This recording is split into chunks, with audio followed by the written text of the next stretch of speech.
show. They will do a 24-hour stream during the trade deadline, which is wild. Like, not to toot my own horn here, but a couple shows last week, on Sportsnet 590 The Fan, like pure exhaustion, doing 8 hours of normal work with two shows at like opposite ends of that with shift. Commercial breaks. 24 hours. Yeah. Like, I know it's not Bop It. Like, we're not playing Bop It, but still, being on is being on. I can't imagine that's easy. Okay, let's take a look at tonight's game. We briefly mentioned something there with Pete, and we have a couple minutes to just dial into it about, he was talking about, the Bruins have all these great things to trade, and, it seems to be like the things that the Leafs need. Can the Leafs and the Bruins be good trade partners? I don't know. Here? I don't know how the Bruins would feel about it. I don't think the Maple Leafs should be closing any doors because, Calgary seemed to close a door, and it had like a pretty significant impact on what they were trying to do because Calgary was one team that was actually moving or willing to move assets. But yeah, you're right. The Bruins have a lot of what the Leafs may need or inquire about. Centers and defensemen. Zaka, Coyle, Frederick, they could all be the 3 seed that the Maple Leafs don't have. Carlo, as Pete mentioned, would be a guy that you could slot in for multiple years, 2 more years after this one, and play big and tough as kind of Colton Parayko light, if you want to put it that way. Then there's Brad Marchand, which is like unbelievably interesting from a Leaf perspective. I think Brad Marchand could, I know he doesn't want to, but I think if there's anyone suited to deal with moving on and having to play a new character, having to have a new chapter to his story, I think it's him. Like, he is a guy who understands how to use the media. He understands how to be comfortable in a new locker room immediately. I know having some seniority on Team Canada helped, but like, he was the guy who seemed to be, very vocal and helping the team come together in the short time that it had. I think this is actually something that Brad Marchand is well suited for, and he could really, really help a team that wants to make a run. I think the Oilers are more seamless. Yeah. But it would work for the Maple Leafs too. It would be jarring to see him in a blue and white jersey, but I think he could add something. I think it would be the best possible outcome in terms of content, interest, content, entertainment. Well, then let's try to manifest it. Okay, Leafs Bruins tonight. We look like we'll have the same lineup for the Maple Leafs, having a little bit of a hot streak since returning from play from the Four Nations face-off. So looking good at them. I don't know if you have the Leafs lines in front of you, but I'm excited to see now that there's been a few days since the Four Nations face-off, what Marner, Matthews, Nylander, and some of the big guys do in a setting like this. It's notoriously a game you get up for. It's a bitter rival. And they had a bit more of a quiet weekend, which is totally understood. It was a lot of hockey being played. But I think we can get back into it and take control of a team that is flailing a little bit, might be trading their captain, have no McAvoy, no Lindholm. Don Sweeney said, basically, we're not in it. Like, tonight, you could really push them down the standings. Yeah, the Leafs benefited greatly from the have-nots having a weekend. Pontus Holmberg leading the team with 3 goals and 4 points. Holmberg, Robertson, Steves, Camp having 7 goals, and the core 4 having just 2. Like, the Leafs survived, unlike other teams, and survived, I guess, is a little strong. But the fact that the main guys weren't ready to come back to the NHL and contribute at a normal level after the Four Nations, because they actually got some secondary scoring over the weekend and took advantage of some teams that just didn't have it. But for that to, I guess, the winning to continue, I mean, the big guys have got to get going. I'd like to see, them kind of push. It's only, it's still 3 and 4. 3 and 4 nights is still a busy schedule. But I think, a little bit of a reset. Hey, we got those games out of the way. Now the big guys have to take over. And I don't think you can depend on the bottom 6 for very much longer. So, yeah, the big guys got to get going today if the Maple Leafs are going to win a big game against the Boston Bruins. Okay, you got the lines? Sure, the lines are as they were last game. Nyes, Matthews, and Marner on the top unit. Which was the line that cooked against the Bruins that last game. They did. Oof. Not over the weekend, but last time against Boston for sure. Pontus Holmberg, John Tavares, and William Nylander on the second line. McMahon, Domi, and Robertson coming off a big game last time out. We'll see if that can continue on the third line. The Lorentz, Camp, and Steves on the fourth line. Steves staying in the lineup. It'll be Riley and Oliver Ekman-Larsson, McCabe and Tanev, and Benoit and Timmins. The only change being that Anthony Stolarz will get the start ahead of Joseph Woll as they continue to alternate goaltenders. Yeah, I think that makes sense for the goaltending matchups. Like, just continue alternating while we have a lot of hockey, and then at least play again on Friday night. And then a Sunday 1 p.m. game in Pittsburgh with a back-to-back against San Jose on the Monday. It's a very weird schedule coming up. I don't know what happened with the Leafs there. But yeah, I think between Stolarz and Wall, like, I don't anticipate anything different in the time being. They've both had their opportunities, and maybe when we get closer to playoffs, we start to see someone inch ahead. Yeah, in many ways, what made the Bruins special in their last couple of years is what makes the Leafs special now. The 3 previous seasons before this one, the Bruins in total save percentage 3rd, then 1st, then 8th combined over 3 seasons. They were the number 1 goaltending team in the NHL. Leafs are tied for the 6th best mark this season behind a couple teams, including the Winnipeg Jets. But if you just distill it to Wall and Stolarz, it's a .916 save percentage, which is second in the NHL to only Connor Hellebuyck and Eric Comrie. And Connor Hellebuck's going to run away with the Vezina Trophy. So the Leafs have been powered by this great goaltending. And in a lot of ways, that's not what Boston's getting. And that's why these teams are in the position that they're in. I always look at this weekend a bit until a trade deadline and wonder which Maple Leafs might be playing for their spot on this roster. If you had to pick somebody right now that is like maybe clinging on to an opportunity to be a Maple Leaf, who's that? I think it's forever Nick Roberts, isn't it? Yeah, it is. And he's doing really well when the time has come. Yeah, and classic. That is true. Like it comes at opportune times, at least it seems. But it's just a matter of whether or not they make a move, because I think the move will come eventually at the expense of Nick Robertson, which is a tough position to be in because it feels inevitable. But that's just kind of how it is right now with Robertson, his place and his standing with the Toronto Maple Leafs. Yeah, I think that's a fair one. Steve's also playing for maybe an opportunity to be a Maple Leaf, not a Marley. This has been a good little stretch for him. Of course, Calle Jarnkrok knocking too. Yeah, Calle Jarnkrok. Yeah, we did see him out on the ice. So he could be on the return. All right, we'll take a quick break. We'll get you set for puck drop on the other side of the break. We've got a couple of minutes to go through our best bets and our key to victory. You're listening to Most Leafs Hockey on Sports Top 590 The Fan and the Maple Leafs Radio Network. From the biggest stadiums to the coziest holes in the wall. From house parties to porch hangs to pride celebrations. From your favorite fuzz shop to your local Indian spot. From noodle bars to sports bars to salsa bars. There's a Molson with your name on it. Canadian Ultra XL. Molson. Everyone in. Must be legal drinking age. The all-electric Honda Prologue SUV is here at your local Ontario Honda dealer. And with features perfect for the city in the back.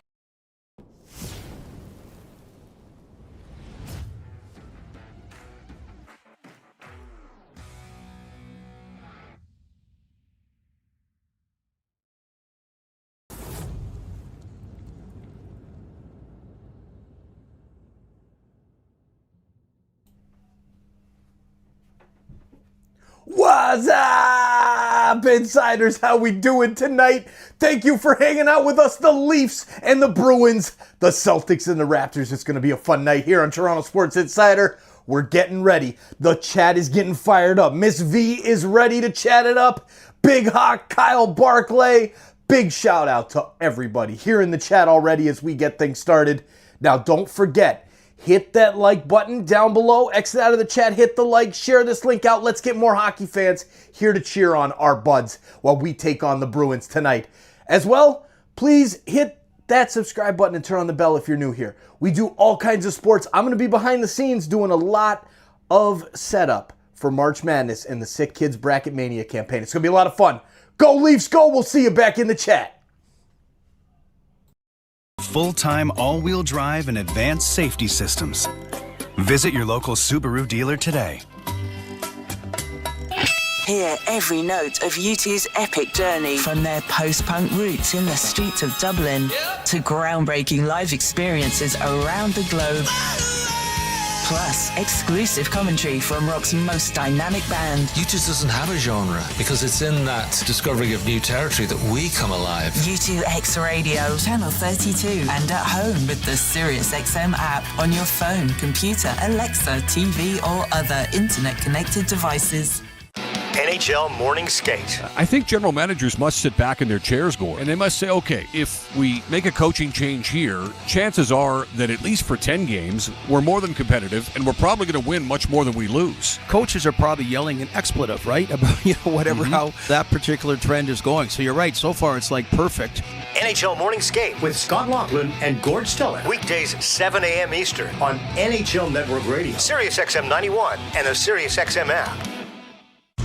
Hockey 24/7 on Sirius XM NHL Network Radio. Playing in the Four Nations face-off for Team USA. Connor Hellebuck. How do you feel about getting a chance to play for USA? The type of hockey it's going to be fun. There's going to be some high-pressure games. You're going to be putting your country's jersey on. You're representing your country. I think we're going to have a great fan base around us. And I'm really looking forward to what it brings. Sirius XM NHL Network Radio, Sirius XM 91, and on your schedule with the Sirius XM app. From in the crease to in the locker room. Four Nations Team Canada face-off associate GM Jim Nill. You as a manager view goaltending going into the tournament in February. Now we're talking about two of the guys that won Stanley Cups and play in those type of pressure games. That's a pretty good resume to have. So we're pretty confident with it and pretty confident with the team that we're going to have playing in front of them. Sirius XM NHL Network Radio, Sirius XM 91, and on your schedule with the Sirius XM app. Feel the excitement of the UEFA Champions League knockout stage on Sirius XM FC. Europe's best clubs. What a start for Inter! And Barca are level! Brilliant Arsenal goal! The world's brightest stars. Mbappe! Kane! Salah to score! All chasing club soccer's ultimate prize. A new page in their glorious history! The Champions League knockout stage, where legends are made. On Sirius XM FC, channel 157 in the car, and the Sirius XM app. The big names are on NHL Network Radio. Devils head coach Sheldon Keefe, you decided to jump right back into it. New Jersey Devils reached out really within an hour or so of the news coming out of me being let go. And the more I got to know Tom and his vision for the team and seeing the situation, it was a tremendous opportunity that I couldn't let pass by. Sirius XM NHL Network Radio, Sirius XM 91, and the Sirius XM app. 006. This is Molson Leafs Hockey. On Sportsnet 590 The Fan and the Leafs Radio Network. There's a Molson with your name on it. Welcome back to Molson Leafs Hockey on Sportsnet 590 The Fan and the Maple Leafs Radio Network. Ailish Forfar just covered Toronto Maple Leafs, Boston Bruins tonight. Fourth and final game between these two. Leafs with a 4-0 win, a 6-4 win, and a 4-3 overtime loss. But that last meeting we talked about in our pregame show was electric. Lots of points from that top line. So we'll see what we have in store tonight. Yeah, you said fourth and final. And it does feel like probably the final, given where Boston's season's at. I mean, of course, these two teams have met in key spots in the postseason and hasn't ended particularly well for the Maple Leafs. But this could be the last chapter of the story this season, and it would be helped along by winning a 4-point game tonight. That's it. Bruins just 1 point out of the playoff spot, but Leafs atop the Atlantic, as you know, ahead of the Florida Panthers, who are still figuring out what's up with Matthew Tkachuk as he goes on his media tour. See how his injury is going.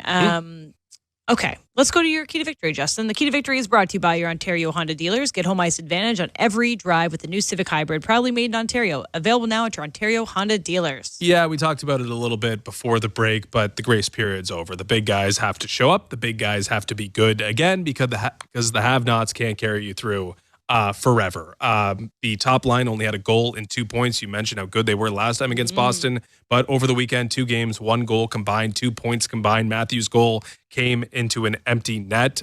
So yeah, top line's got to get going. Second line's got to get going. It's got to, lead from the front here with the top 6 for the Maple Leafs after what was a sleepy but understandably sleepy weekend. Let's go to the player to watch, presented by Bet365. Whatever the moment, it's never ordinary at Bet365. Must be 18 plus. Ontario only. Play responsibly. Visit connexontario.ca. Any future Leafs you want to pick tonight? No, I'm going to pick a current Leaf and hopefully a long-time future Leaf as well. Mitch Marner. Ooh. So I'm believing in the good vibes in TD Garden that he just had. Obviously a huge role in the championship game against the United States. He has not had many good moments in TD Garden historically in the playoffs. So it felt really great to see Marner be able to assist two of the most important goals of his career. And so I'm feeling like he's going to channel that as well. And you mentioned it was a bit of a quieter weekend for the top guys. So maybe Marner's ready to cook at TD Garden. I've got him plus 200 for a goal or 12-1 for the first goal of the game. 16-1 to get 2 goals. He had 5 points in the last game he played against the Bruins, as we all remember. That was a fun one. So plus 205 for 2 points, plus 700 for 3 points, and 16-1 for 4 points. I think the Leafs are going to roll over the Bruins tonight. Okay. Stake in the ground on what we should expect to see tonight. Stake in the ground on Mitch Marner being here for the long term. 2 big statements. I love it. From I'm you just feeling now. bold. Sign Marner at any cost? Is that what you're saying? Whoa. Any cost. Hometown guy, he's going to have a baby. He wants to stay in Toronto. He's going to go play for Columbus. Lock him up. Get those before he gets those roots down. Make sure. Get him I to think that's important. That contract. It'll be Anthony Stolarz versus Jeremy Swayman tonight. 2 good young American goaltenders. Only one of which though was disappointed in the building. Thursday. Last Thursday. I was going to say Saturday. Last Thursday. Only 5 days ago. All right. We got Puck Drop on the other side with Joe Bone and Jim Ralph. You're listening to Molson Leafs Hockey on Sportsnet 590, The Fan, and the Maple Leafs Radio Network. Baseball season's almost here, and MLB Network Radio will get you ready for opening day with a tour of spring training. Hear team previews of all 30 teams as our experts talk with players, managers, and executives shaping the 2025 season. How does your team look? Our team will break it all down. MLB Network Radio's tour of spring training going on now on Sirius XM Channel 89 and the Sirius XM app. NHL Morning Skate. I think general managers must sit back in their chairs, Gord, and they must say, okay, if we make a coaching change here, chances are that at least for 10 games, we're more than competitive, and we're probably going to win much more than we lose. Coaches are probably yelling an expletive, right? About, whatever, how that particular trend is going. So you're right. So far, it's like perfect. NHL Morning Skate with Scott Laughlin and Gord Stiller. Weekdays, 7 a.m. Eastern on NHL Network Radio, Sirius XM 91, and the Sirius XM app. Hockey 24/7 on Sirius XM NHL Network Radio. Playing in the Four Nations face-off for Team USA, Connor Hellebuck. How do you feel about getting a chance to play for USA? The type of hockey it's going to be fun. There's going to be some high-pressure games. You're going to be putting your country's jersey on. You're representing your country. I think we're going to have a great fan base around us, and I'm really looking forward to what it brings. Sirius XM NHL Network Radio, Sirius XM 91, and on your schedule with the Sirius XM app. The big names are on NHL Network Radio. Avalanche general manager Chris McFarland. What went in to maybe change that duo in goal? With the work of our scout, Wedgwood's experience, he was a veteran guy. He's been through the grind. We were very bullish on McKenzie, and when the opportunity came to add him, we just felt it was the right move for us, long term. Sirius XM NHL Network Radio, Sirius XM 91, and the Sirius XM app. Feel the excitement of the UEFA Champions League knockout stage on Sirius XM FC. Europe's best clubs. What a start for Inter! And Barca are level! Brilliant Arsenal goal! The world's brightest stars. Mbappe! Kane! Salah to score! All chasing club soccer's ultimate prize. A new page in their glorious history! The Champions League knockout stage, where legends are made. On Sirius XM FC, channel 157 in the car, and the Sirius XM app. From in the crease to in the locker room. Four Nations Team Canada face-off associate GM Jim Nill. You as a manager view goaltending going into the tournament in February. Yeah, we're talking about 2 of the guys that won Stanley Cups and play in those type of pressure games. That's a pretty good resume to have. So we're pretty confident with it and pretty confident with the team that we're going to have playing in front of them. Sirius XM NHL Network Radio, Sirius XM 91, and on your schedule with the Sirius XM app. The big names are on NHL Network Radio. Devils head coach Sheldon Keefe, you decided to jump right back into it. New Jersey Devils reached out really within an hour or so of the news coming out of me being let go. And the more I got to know Tom and his vision for the team and seeing the situation, it was a tremendous opportunity that I couldn't let pass by. Sirius XM NHL Network Radio, Sirius XM 91, and the Sirius XM app. Join me, Scott Laughlin, and Gord Stellick, along with former NHLer Mike Johnson for NHL Morning Skate. Weekday morning, 7 a.m. Eastern on NHL Network Radio, Sirius XM 91. Radio Network.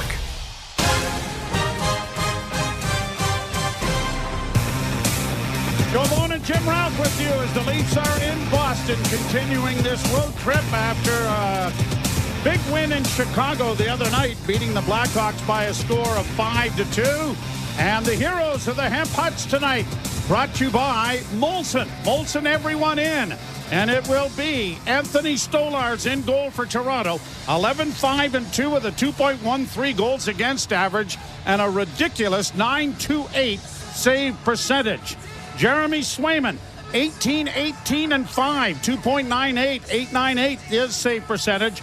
He's 5-4-0 lifetime against the Leafs, while Stolarz is 1-0-1 lifetime against the Boston Bruins. The Bruins will defend the goal to our left. John Tavares getting set at center ice, and the puck is dropped, and we are underway, and glad you're along with it. Goes back down into Boston territory and quickly played out. Tavares intercepts on to Pontus Holmberg. Now to Nylander. He stops up at the half boards, reverses his field again, centers in front of the net, and it was knocked away but not cleared. Kept in at the point. Around the boards, it'll come into the near corner for Pontus Holmberg, who tried to get it back to Nylander. That was intercepted, and the Bruins send a long pass ahead and score. Pasternak scores for Boston.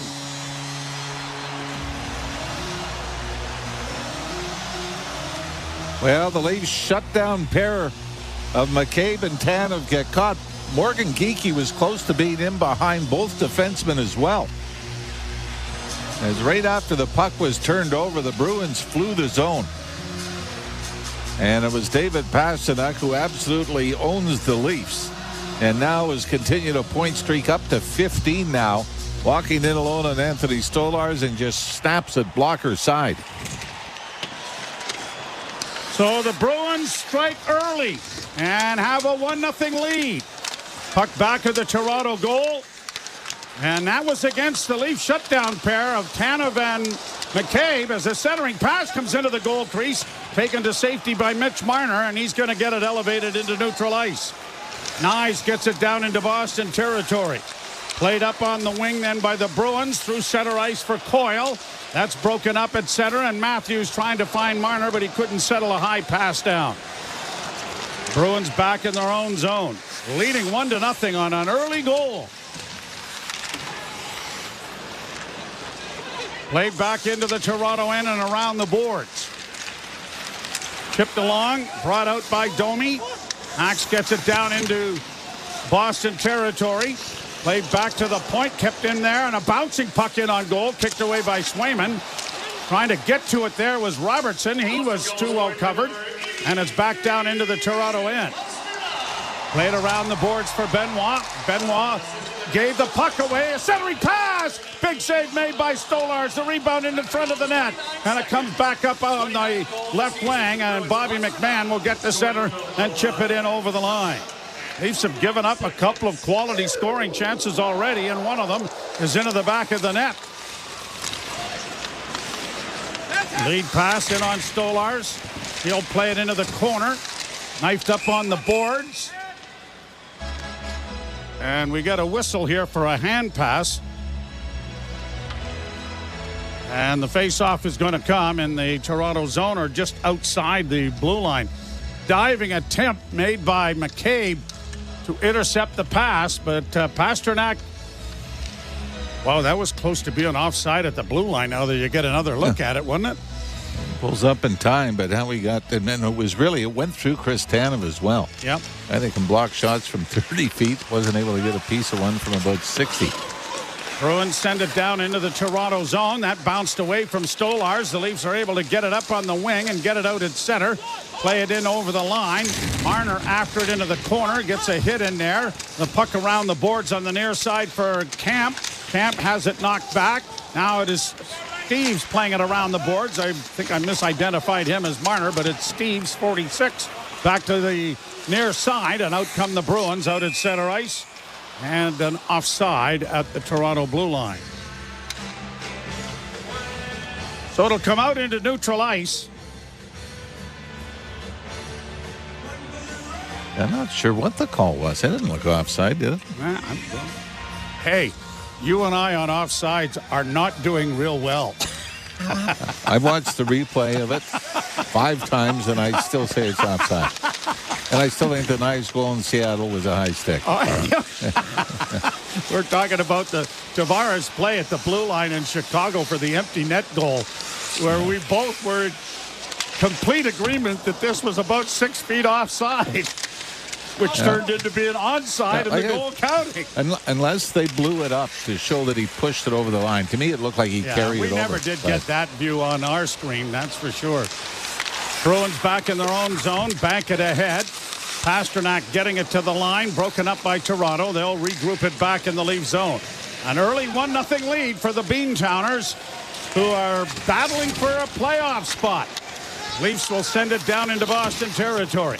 Leafs are 2-0-1 against the Bruins this year, losing in overtime in Boston in the previous meeting down in the Commonwealth, as it's out at center ice, and the Leafs have it at their own blue line.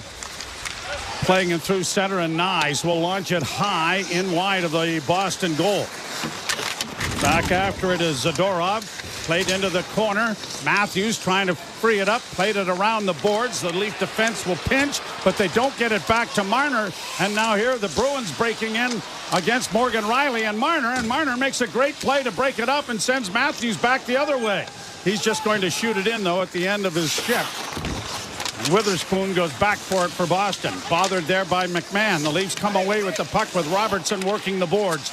Got it back to the point. One wrist shot coming. Big rebound. And Domi knocked it off the pad of Swayman, and it went wide. Domi in the near corner. One of the Bruins has lost his stick. He has to go to regain it, and then a shot by Nylander from the slot is gobbled up by the glove of Jeremy Swayman. We got a penalty coming up, I think, Joey. As the Leafs, Max Domi, the Domi line is out. They were sensational in Chicago. Did give up the goal late in the second period, but Domi with a couple of assists, Robertson with a couple of goals. Well, the referees tonight are Tom Chmielewski and Chris Rooney. Steve Barton and Trent Knorr are the linesmen.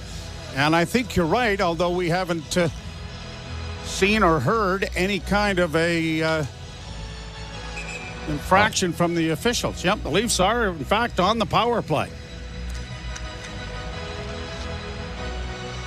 Austin Matthews with 99 career power play goals, trailing just Darryl Sittler and Matt Sundin. And he's out there, 5 forwards again for Toronto. The draw scrum. Bruins get it around back of their net, and it's going to be shot down the ice into the...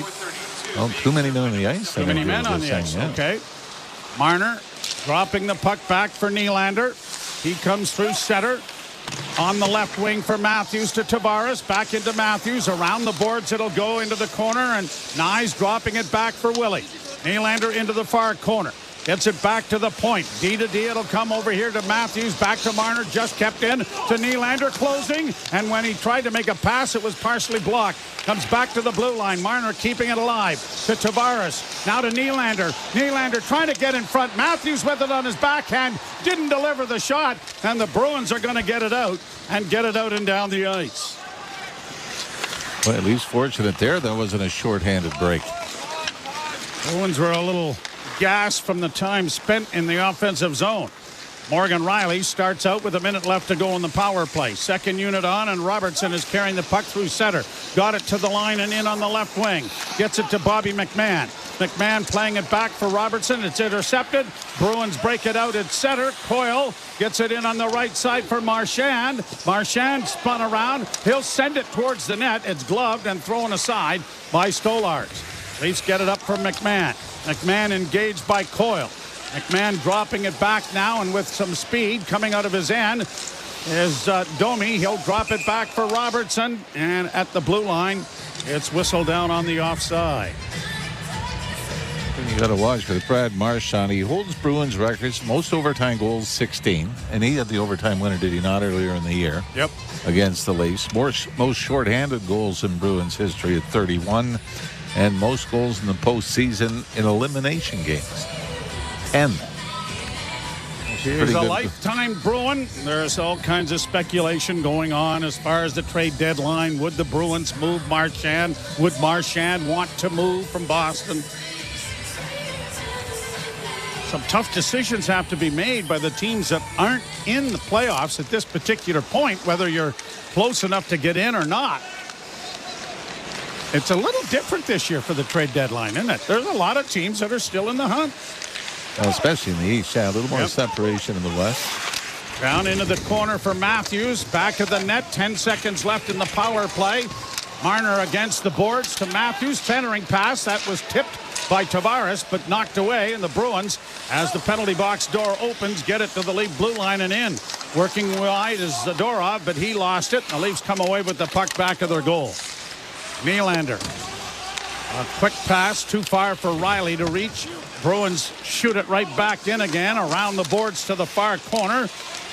McCabe got it up ahead, and then an errant pass out at center is turned over again, and the Bruins have it once more. Played up ahead and into the line and in. Bruins trying to hang on to the puck now with a wrist shot coming. Blocked the rebound. Came back to the point. Another pass into the corner. Centering feed just out of the mark. It comes back to the point again in the drive. And that whistled wide of the Leaf goal, and Karam's all the way out at center ice. Lori going back to it. Bruins get in over the line. They work it down into the left wing corner with Quatras. Quatras tied up there efficiently by Benoit. Leafs play it high off the boards out and down into Boston territory.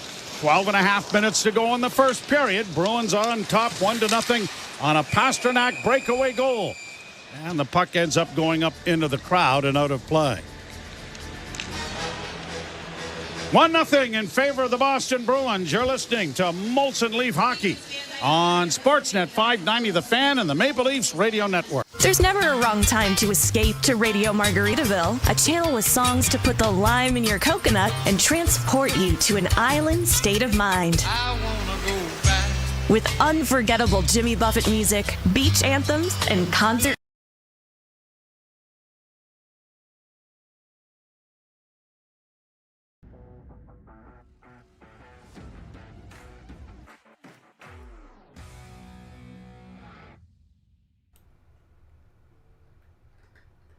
Go Leafs, go!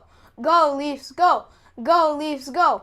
Make sure to hit the like button and so you don't miss out on our content. What are you doing? Oh, I'm just telling the chat to like the video. You telling everybody in the chat to hit the like button? Yeah. Nice job. Can you guys please hit the like button? This kid's awesome. Go Leafs, go! We'll see you back in the chat.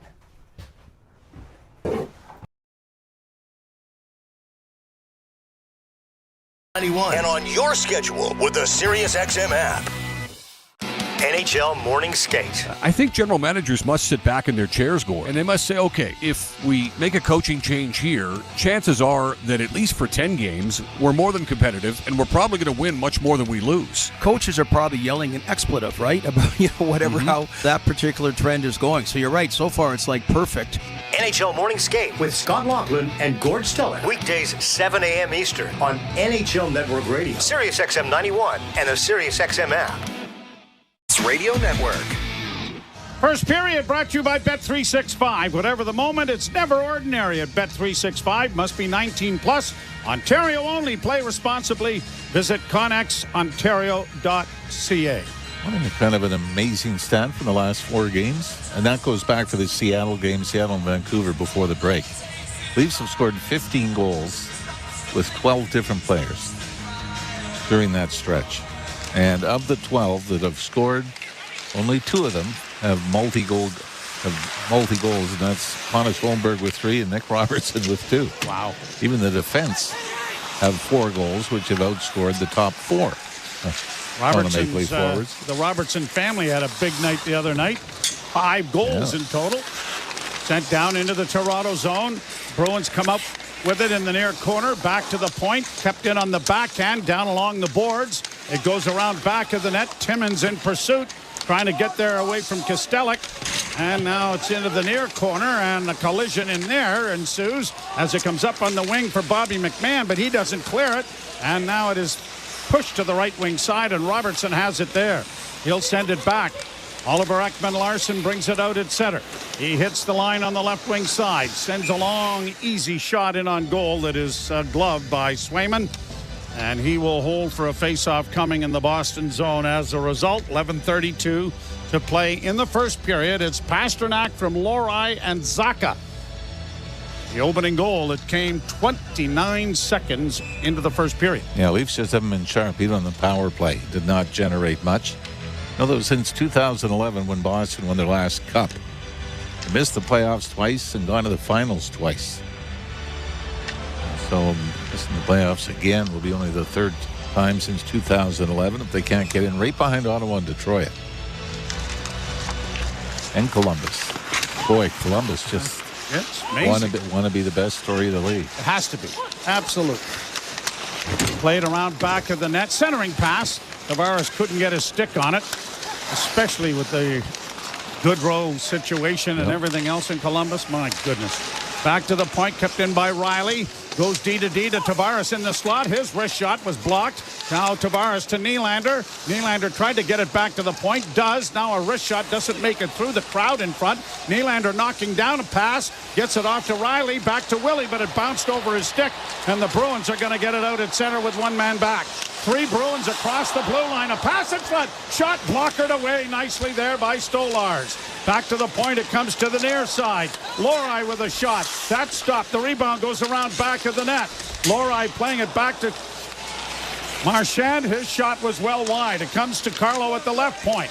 Back in along the boards. Poked off a stick there by Benoit, but not cleared. And now Pontus Holmberg is going to reverse the puck to Riley, who's being pressured hard, but finds his defense partner. And Benoit will bank it off the boards just to get it out. Bruins wait for teammates to get onside. Tried to play it in over the line. It was intercepted there on the boards by Marner. He failed to connect with Nyes. Bruins bring it right back in again. 8 shots for Boston, 5 for the Maple Leafs, but the Leafs have really not generated a good scoring chance. Back to the point. Carlo has it go off his stick.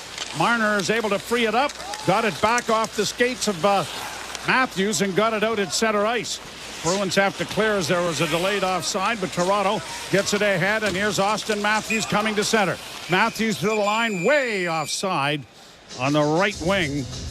Not sure who that was, but he was way offside. Well, we'll find out later. You're listening to Molson Leaf Hockey on Sportsnet 590 The Fan and the Maple Leafs Radio Network. Ah, at last, the Subaru winter is here. It's the perfect weather for the beach. Feel the sun's rays on the small amount of skin peeking out of your ski mask. Put on your beach puffer and hear the sound of the waves crashing over the chatter of your teeth. Get out there in winter like it's summer with standard symmetrical full-time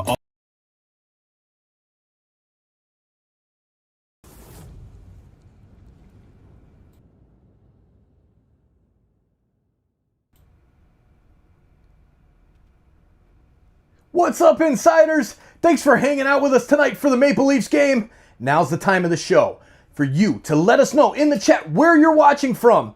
Speaking of which, where's Tom? Tom! I'm right here, Dad. Hey. And I want to know where you're from, too, and see how far it reaches. All right, so you heard the man. Let us know in the chat where you're watching from. City and province in Canada, city and state in the United States, all over the world. Let us know. Put your flag emoji in the chat, or let us know your city and country. So great to be hanging out with all of you tonight. Now let's get back to the hockey. What are we going to start? Start the chant, Tom. Go Leafs, go. Yeah.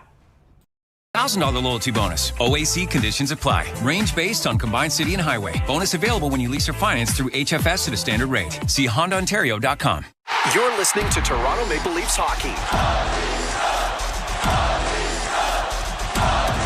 On Sportsnet 590 The Fan and the Leafs Radio Network. 1-0 Boston, but bad news for the Leafs. Yeah, Chris Tanev has gone to the room, and I'm watching a clip that's been posted on the internet. It was John Beecher's head. It did not look like it was anything serious, but except for the reaction of Chris Tanev, it just looked like a shoulder-to-shoulder hit in behind the Leaf net.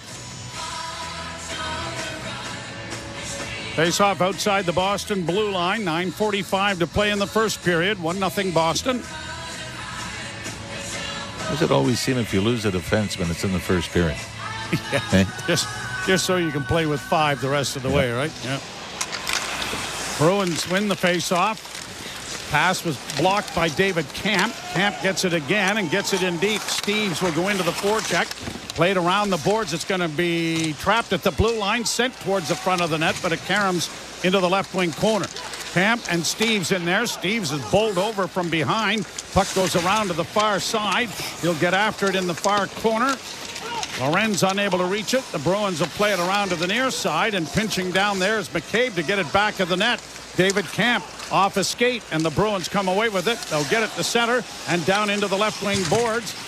Lorenz had a pretty good grip there on Trent Frederick, but then very wisely let loose to make sure he didn't get a penalty, and a long shot is stopped. The rebound is shot wide of the Leaf goal. Into the corner for Wahlstrom. Back to the point it comes. Working the boards is Andrew Peak with a shot that was blockered away by Stolars. Back it comes to Peak again. Another shot blocked by the Leafs this time. And it's just going to be gingerly played by Steves down to the Boston blue line to allow his teammates to get a change going. Peak brings it back in and shoots it down into the Toronto zone. Round the boards near side for Morgan Rielly. Leafs with 5 defensemen. Chris Tanev has gone to the dressing room after a hit early in the game. Turnover at the Boston blue line. Bruins bring it back and across the line, and a turnover here as Nylander got back and made a good defensive play to take it away. Gets it back into Boston territory, played it around back of the net. Unable to get to it was Tavares. It comes to center. Leafs have it now at their own blue line. Rielly on the left wing, dropping it back. Off the boards, Rielly couldn't get it. Had his stick lifted by Pasternak, brought on by Marchand, and then good defensive play made in front of him. And it's knocked back down to Boston territory. Witherspoon back of the goal. Plays it off the boards to center. Rink-wide pass, trying to find Elias Lindholm. He'll get it down into the Toronto zone. McCabe got it back of the net. It came right out in front off Matthews' stick, and the Bruins were more shocked by it than anyone. Now to Matthews and a shot, and that deflected off of the goaltender just wide of the net. Puck comes back to the blue line, kept in. Here's Nyes in the slot. His shot is high and wide over top of the goal. Puck to the near boards. Bruins don't get it out again. But now Marchand will turn. He gets knocked down by Nyes, and Nyes is going to get a penalty. Boy, Brad Marchand was the one that turned it over, and they're going to say that it was, what was it called, a hold, Joe? It looked like it. Nyes shaking his head. You remember Matthew Nyes had the game of his career the last time these two teams played. 3 goals and 5 points. No, he grabbed him with the open hand. Yep. For the Boston Bruins, I mean, the 2 things that really jump out of you for the Boston Bruins is special teams. 30th in the power play, 24th in the NHL on the penalty kill. And they have always been among the league leaders in both. Yeah. So the penalty kill brought to you by your Ontario Honda dealers. Get home ice advantage on every drive with the new Civic Hybrid. Proudly made in Ontario. Available now at your Ontario Honda dealers. Bruins win the face-off. Leafs 0 for 1 with their power play. First of the game for Boston. Stolen by Marner. And he sends it down the ice and then heads to the bench. Camp will remain out there. Lorei starts through center. Got it in on the right side for Coyle. Lorei gets it back in front of the net. Pad save made there, and a good one made there by Stolars. Leafs clear to the line, but not out. Pasternak closing, shooting, stop. Scramble in the goal crease, and it is grabbed there by Stolars, who was doing the poking and prodding. I automatically thought, but it wasn't. Marchand? Yes. It was Pavel Zacha who, for some reason, thought he saw a loose puck. And he was really doing a lot of stick work there on Anthony Stolars. Trent Frederick right in front of the net battling with Jake McCabe, and Stolars made the original stop, and then the rebound came out off a skate. And Stolars was scrambling to get over it, eventually get his glove on it. Still lots of time left, though, and there's Boston power play, 127. 6:41 left in the period. Draw to the right of Stolars. Won cleanly by Boston. Bruins, Lorei gets it into the corner. No Charlie Coyle. A pass back, a block shot, and that was a broken stick. Leafs have a 2-on-1. Matthews and Marner. Matthews closes! And the shot went wide, and goaltender Swayman had no idea where it went. Then Maya caught the post. Played back on the near boards and down into Toronto territory. Lori over on the far side. Shot is rolling in on goaltender Stolarz, and he's able to cover up on it. And there'll be a face-off coming in the Toronto zone as a result. 59 seconds to go in the Boston power play. Even David Pastrnak, just 6 goals on the power play this season. Marchand has 4. And Charlie Coyle, as you mentioned, not in the lineup, has 3. Pastrnak blew the stick, and the force of it, yeah, that went off the post, didn't it? Yep. Austin Matthews, left wing side. Morgan Geekie got back, and I think took away the option to get it over to Mitch Marner. He was just back in time. But Matthews still with a toe drag towards the middle of the ice and hits the post, glove side on Jeremy Swayman. Camp scrum the draw, but the Bruins control. 56 seconds in the power play. Long shot wide. Rebound near side, Pastrnak. Pastrnak into the circle. Centering pass. That deflects. Down in front. They score. Marchand off to the side. Bangs in a rebound. And the Bruins have a 2-0 lead.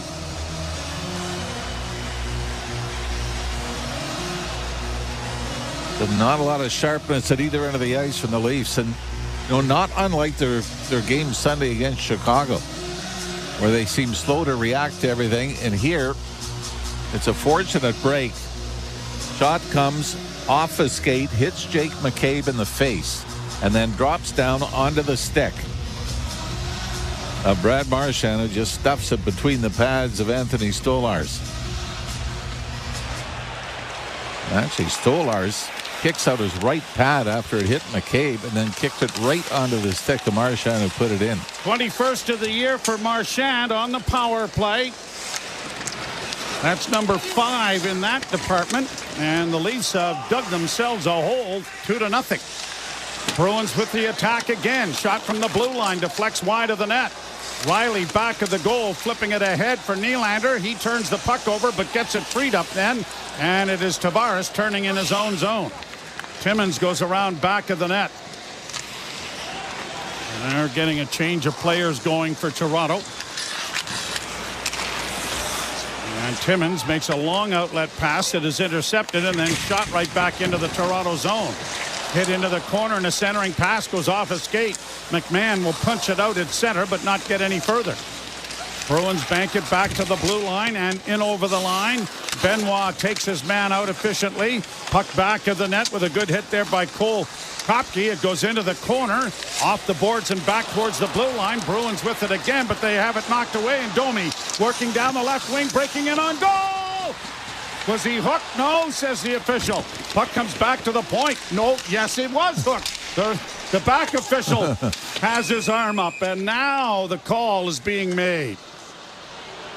Part of the problem of not being on site, you can't see both officials, and the one closest to the play didn't do anything. Go, and it's going to be Beecher, the one that administered the hit on Chris Stanton to knock him out of the game, is going off for the Bruins, and I might suggest this could be the most important power play of the game for the Leafs. You're listening to Molson Leaf Hockey on Sportsnet 590 The Fan and the Maple Leafs Radio Network. I'm Katie Nolan, and I have a new podcast called Casuals. It's a podcast for people who like sports a normal amount. Casuals is a twice-a-week hang with me and my friends from across comedy, sports, and entertainment, where we talk about all the funny, weird, interesting stuff happening in and around the world of sports. So whether you're a diehard fan or just vaguely sports curious, Casuals is the podcast for you. You can find Casuals on the SiriusXM app, Pandora, or wherever you get your podcasts. And don't forget to follow the show so you never miss an episode. Give it a try. What's the worst that could happen? NHL Morning Skate. I think general managers must sit back in their chairs, Gord, and they must say, okay, if we make a coaching change here, chances are that at least for 10 games, we're more than competitive, and we're probably going to win much more than we lose. Coaches are probably yelling an expletive, right? About, whatever, how that particular trend is going. So you're right. So far, it's like perfect. NHL Morning Skate with Scott Laughlin and Gord Stellick. Weekdays, 7 a.m. Eastern on NHL Network Radio, SiriusXM 91, and the SiriusXM app. Feel the excitement of the UEFA Champions League knockout stage on SiriusXM FC. Europe's best clubs. What a start for Inter! And Barca are level! Brilliant Arsenal goal! The world's brightest stars. Mbappe! Kane, Salah to score. All chasing club soccer's ultimate prize. A new page in their glorious history. The Champions League knockout stage, where legends are made. On Sirius XM FC, channel 157 in the car, and the Sirius XM app. The world's most thrilling league is now in the palm of your hand. Hear every English Premier League match all season long on the SiriusXM app. Just search for your favourite team. Radio Network. Bruins 2, the Leafs no score. First period, and Beecher's gone to the box for holding. Second power play opportunity of the game for Toronto. The Bruins scored on their second opportunity. When it was Beecher that gave the puck away right at the Leaf blue line, and Max Domi with a burst of speed similar to the one that we saw in Chicago late in the second period when he set up Nick Robertson. Max was one of the best players on the ice in Chicago, no question. Draw to the right of the Boston goal, and the Leafs in need of getting back into this game. Tavares wins the draw. Marner works to the middle of the ice, drops it back for Matthews. Matthews with a shot that was blocked. Bruins have it again, and they're breaking out at center ice with Marner, the lone defender, back, and a long shot steered wide by Stolarz. Round back of the net. Marner comes away with it and starts out. He's looking a lot more comfortable playing defenseman, too. Not that we're feeling comfortable. No. Now here's Tavares back to the blue line, just kept in, but an errant pass is going to be shot down the ice, and Marner will have to go back for it. Minute 22 to go in the power play. The Leafs have not set up in the offensive zone. Matthews gets in this time, drops it back for Tavares. Tavares dropping from Marner to the right wing side for Nylander, closing with a shot. That's wide. The rebound all the way around the boards. No one there, and it's down the ice now by Boston into the Toronto zone. Marner trying to get it away from the Boston player who's played it back out at center. Bruins waiting for teammates to get onside before shooting it in, and it's back into the Toronto zone. Marner back of the net, able to free it up. 48 seconds left to go in the power play. Second unit is coming over the boards, and Marner is back at the goal waiting for their arrival. Now he's going to head to the bench as Oliver Ekman-Larsson starts out of his own end. Brought to center ice by Domi. Domi to the left wing side for McMahon. Back to Domi. Domi into the slot. Riley mishandled the puck, or he might have had a chance to get it to his forehand. Now Domi back to the point. Oliver Ekman-Larsson to Riley. Riley with a wrist shot in front. There's a scramble, but it is covered up there by Boston goaltender Swayman. And now McMahon gets into a pushing and shoving situation here with Frederick after he was drilled a couple of times by Andrew Peake. And Frederick ended up horse collaring McMahon, just grabbed him from the back of the jersey. And McMahon's got to be careful because Frederick has no problem dropping the gloves. In fact, he's a name that has come up that if the Bruins, in fact, were sellers, would he be on the list? I mean, his numbers aren't what they have been in the past offensively, just 8 goals and 15 points on the season, but a guy that can play center or the wing, I think he'd be a pretty valuable asset if you got into a street fight. We certainly saw him with the Bruins last season in the first round. Don't think any other penalties have been called. They'll face it off to the left of the Boston net with just 16 seconds left in this power play, and they didn't do it correctly. They'll do it over again. It's like maybe Domi has been waved out. I tell you, the back-to-back first periods, like the one in Chicago, not a lot going. They're able to find their game thanks to an Austin Matthews shift early in the second period. They might need that again tonight. Bruins play it to the line. Domi has trapped it, sent it back in.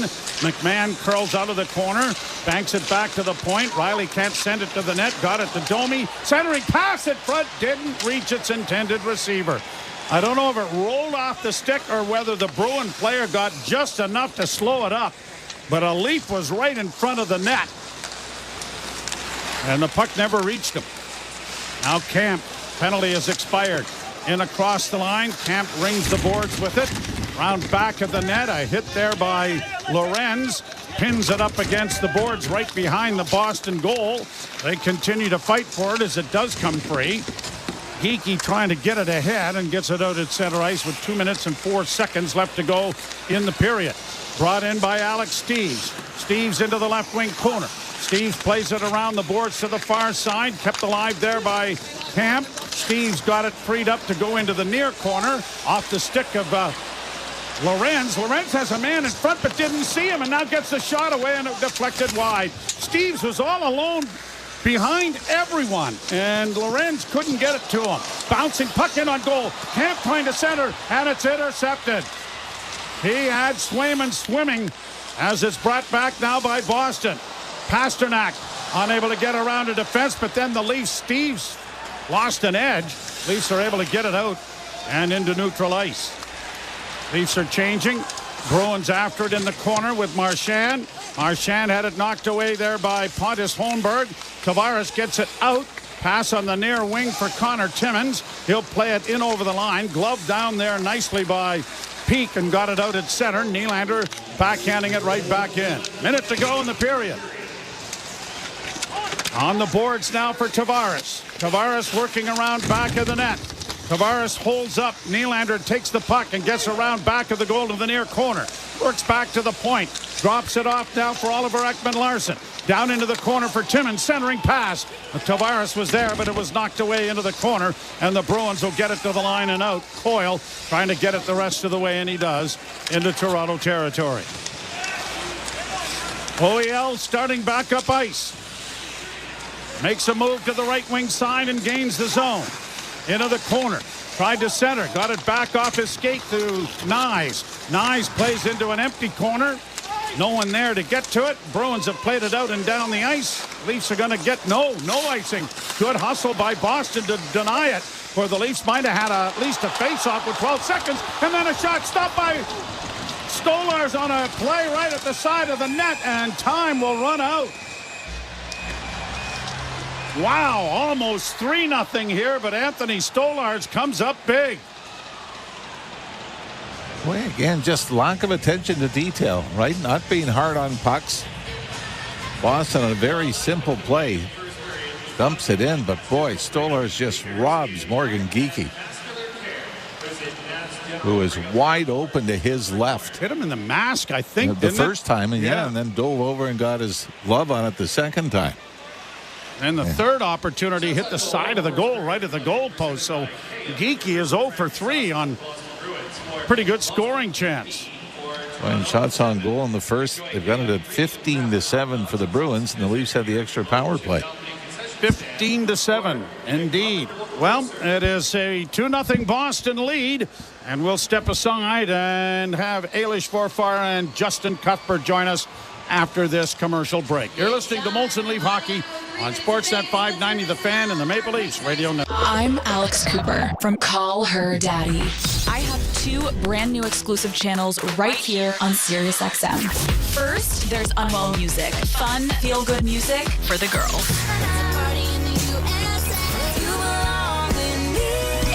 Unwell on Air, the best of Unwell and brand new live daily shows with weekly pop-ins from yours truly.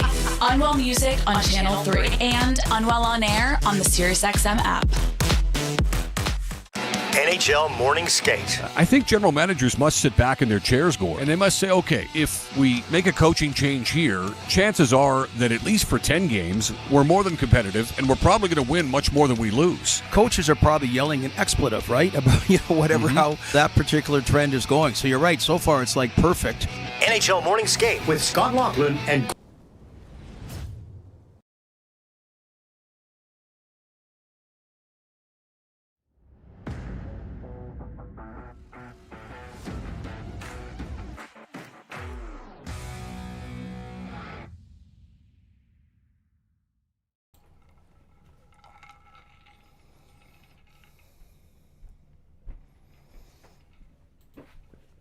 What's up, insiders? How we doing this evening?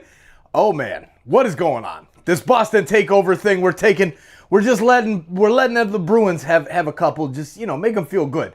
Make them think that, kind of like USA felt when they beat Canada on February 15th in Montreal. Make them feel a little like, hey, we got this. And then the Leafs are coming out in the second period and we're going to tear them up. Let's go, buds!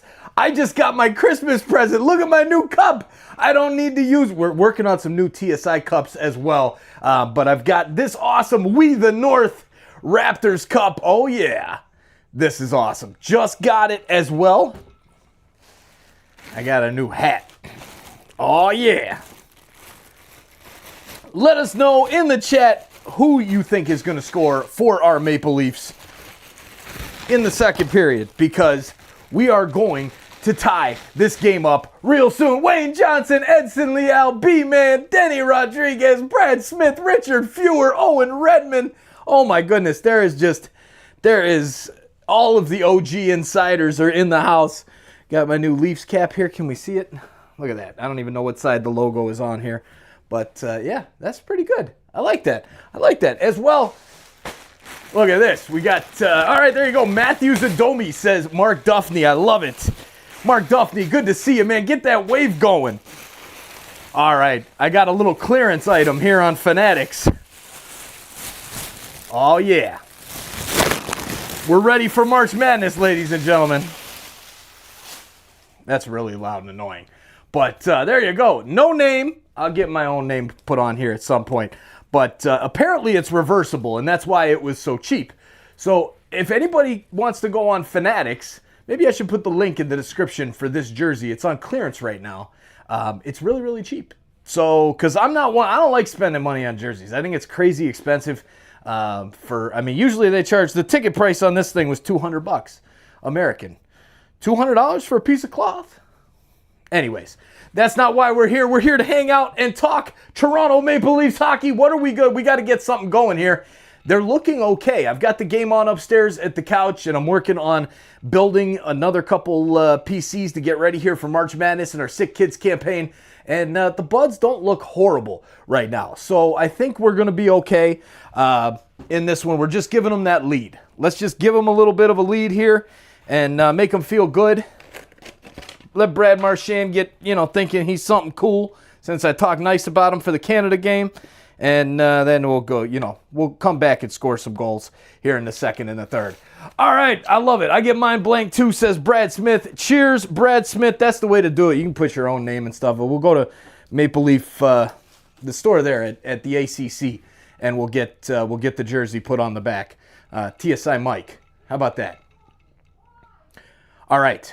Time for me to go back to the couch and get back to the graphics here. March Madness is going to be insane, ladies and gentlemen. I cannot explain to you the things that we've got going. YouTube, been working with YouTube on a lot of cool stuff to get going here to start in March.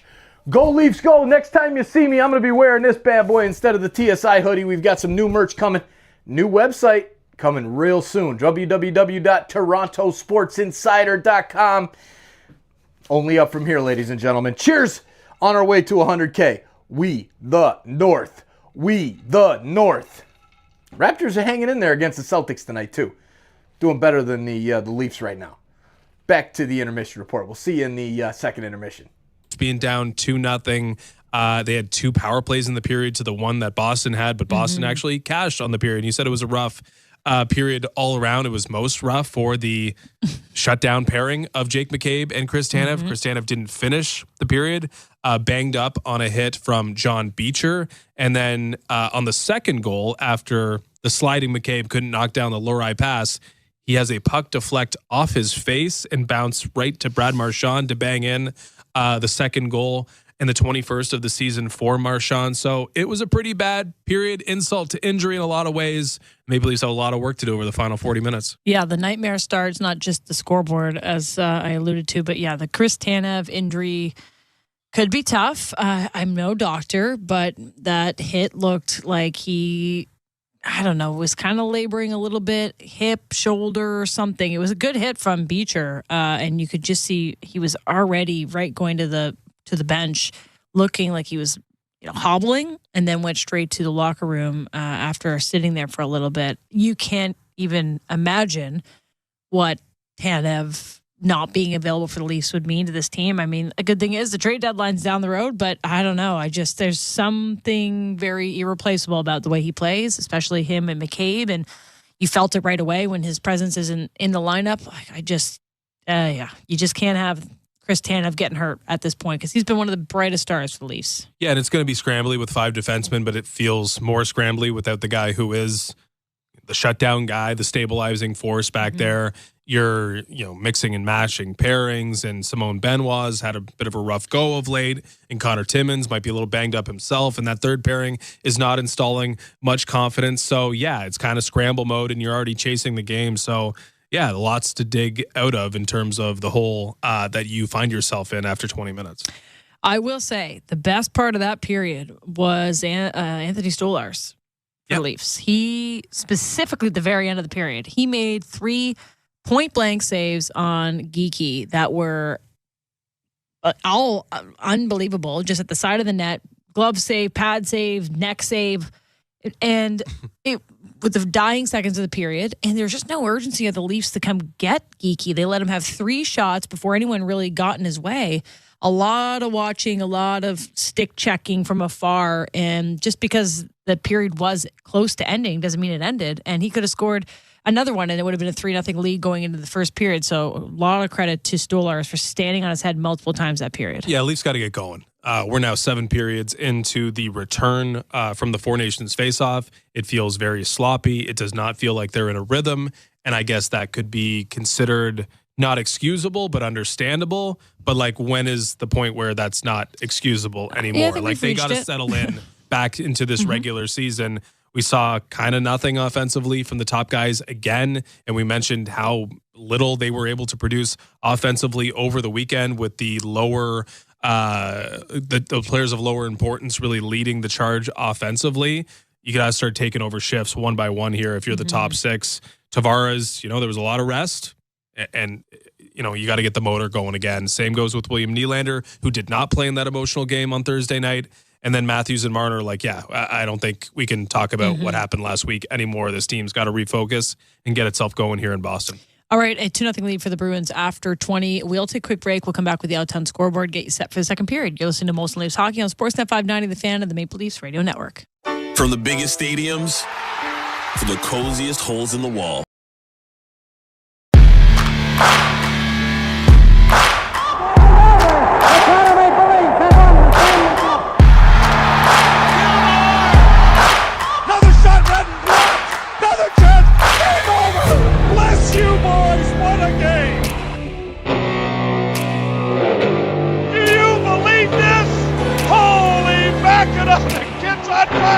They're going to the second round.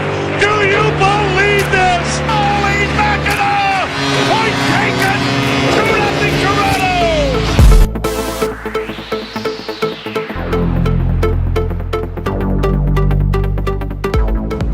2-on-1. Marner in over the line looking for Tavares.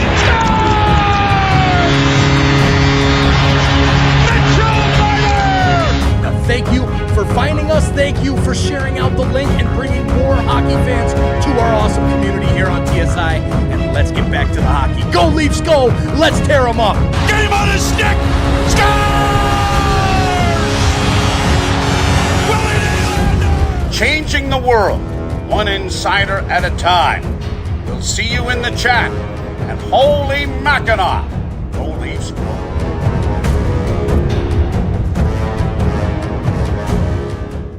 nexontario.ca. Hey everyone, Adney and Verk here to talk about our great podcast, NHL Unscripted with Verk and Demers. Jason Demers here. After playing 700 NHL games, it turns out I have an opinion or two. Whoever's saying trade one of them, you don't know anything about hockey. I'm on the bandwagon. I'm rooting for this team. With new guests every week, we will talk about hockey and more. Can't wait till you watch the movie because it's the biggest award of her career. He went into the cheetah exhibit. The cheetah took a piece out of him, and he came into the ring the next day. Tune in to NHL Unscripted with Verk and Demers, the iHeartRadio app, or wherever you get your podcasts.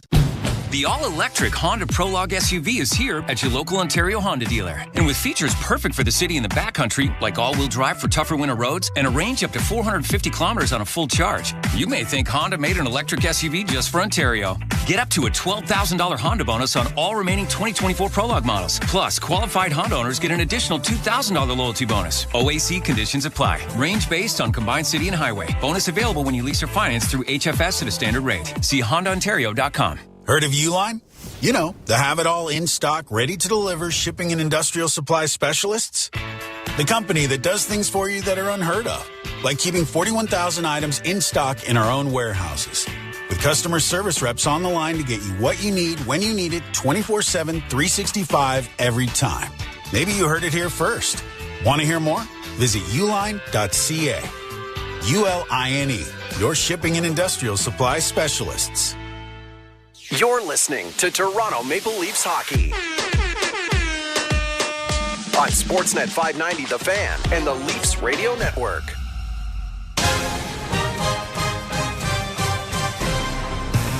Welcome back to Molson Leafs Hockey, Sportsnet 590 The Fan and the Maple Leafs Radio Network. A 2-0 lead for the Bruins after 20. And Sportsnet Stats has a good one for you. The Bruins are 7-0 versus the Maple Leafs when Pastrnak and Marchand each score in the same game, which is regular season and playoffs.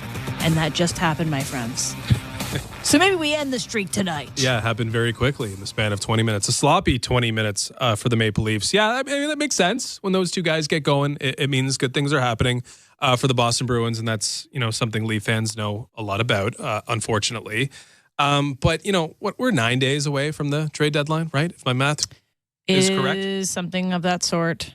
9 or 10. Either way, clock's ticking on this deadline, and the fact that the Leafs have only until that date to show that they are worthy of an investment from Brad Treliving, maybe the expenditure, if that makes sense, of an Easton Cowan or a Fraser Minton or someone who has some importance to the franchise moving forward from a futures capital. Wouldn't you love to see this team demand an acquisition? Because frankly, I think management should be on the fence of whether or not they are going to make an acquisition. You'd like to see some urgency, and that's what makes, I guess, that period disappointing, and the fact that we haven't seen their best hockey over the last 7 periods pretty disappointing too.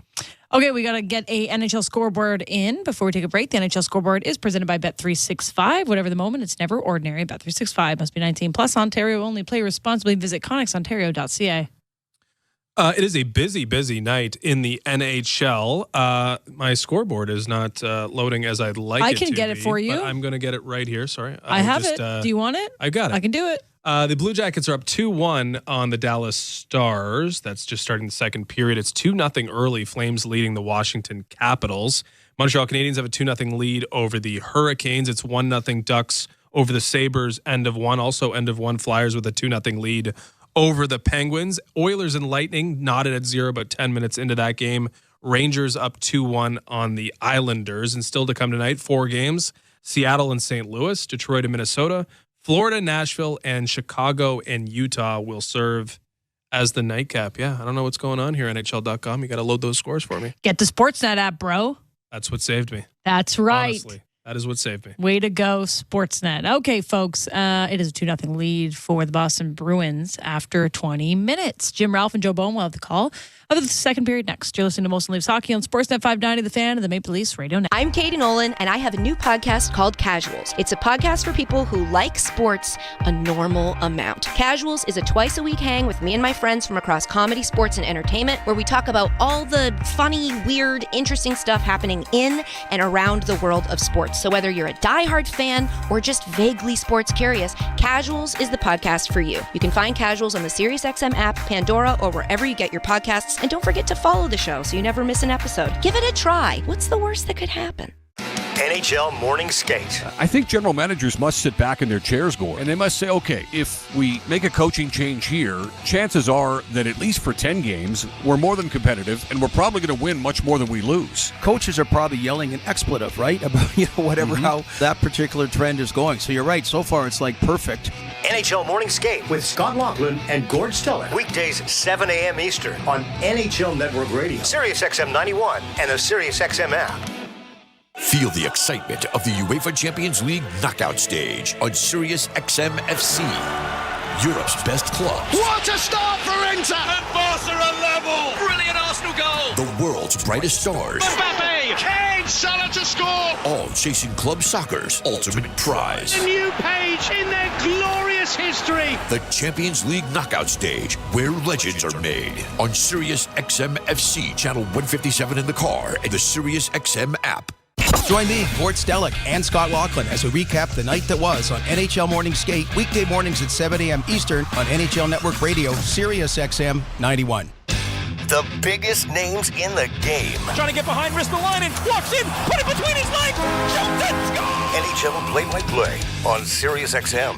The world's most thrilling league is now in the palm of your hand. Hear every English Premier League match all season long on the SiriusXM app. Just search for your favorite team. Join me, Scott Laughlin, and Gord Stellick, along with former NHLer Mike Johnson for NHL Morning Skate. Weekday morning, 7 a.m. Eastern on NHL Network Radio, SiriusXM 91. The Leafs Radio Network.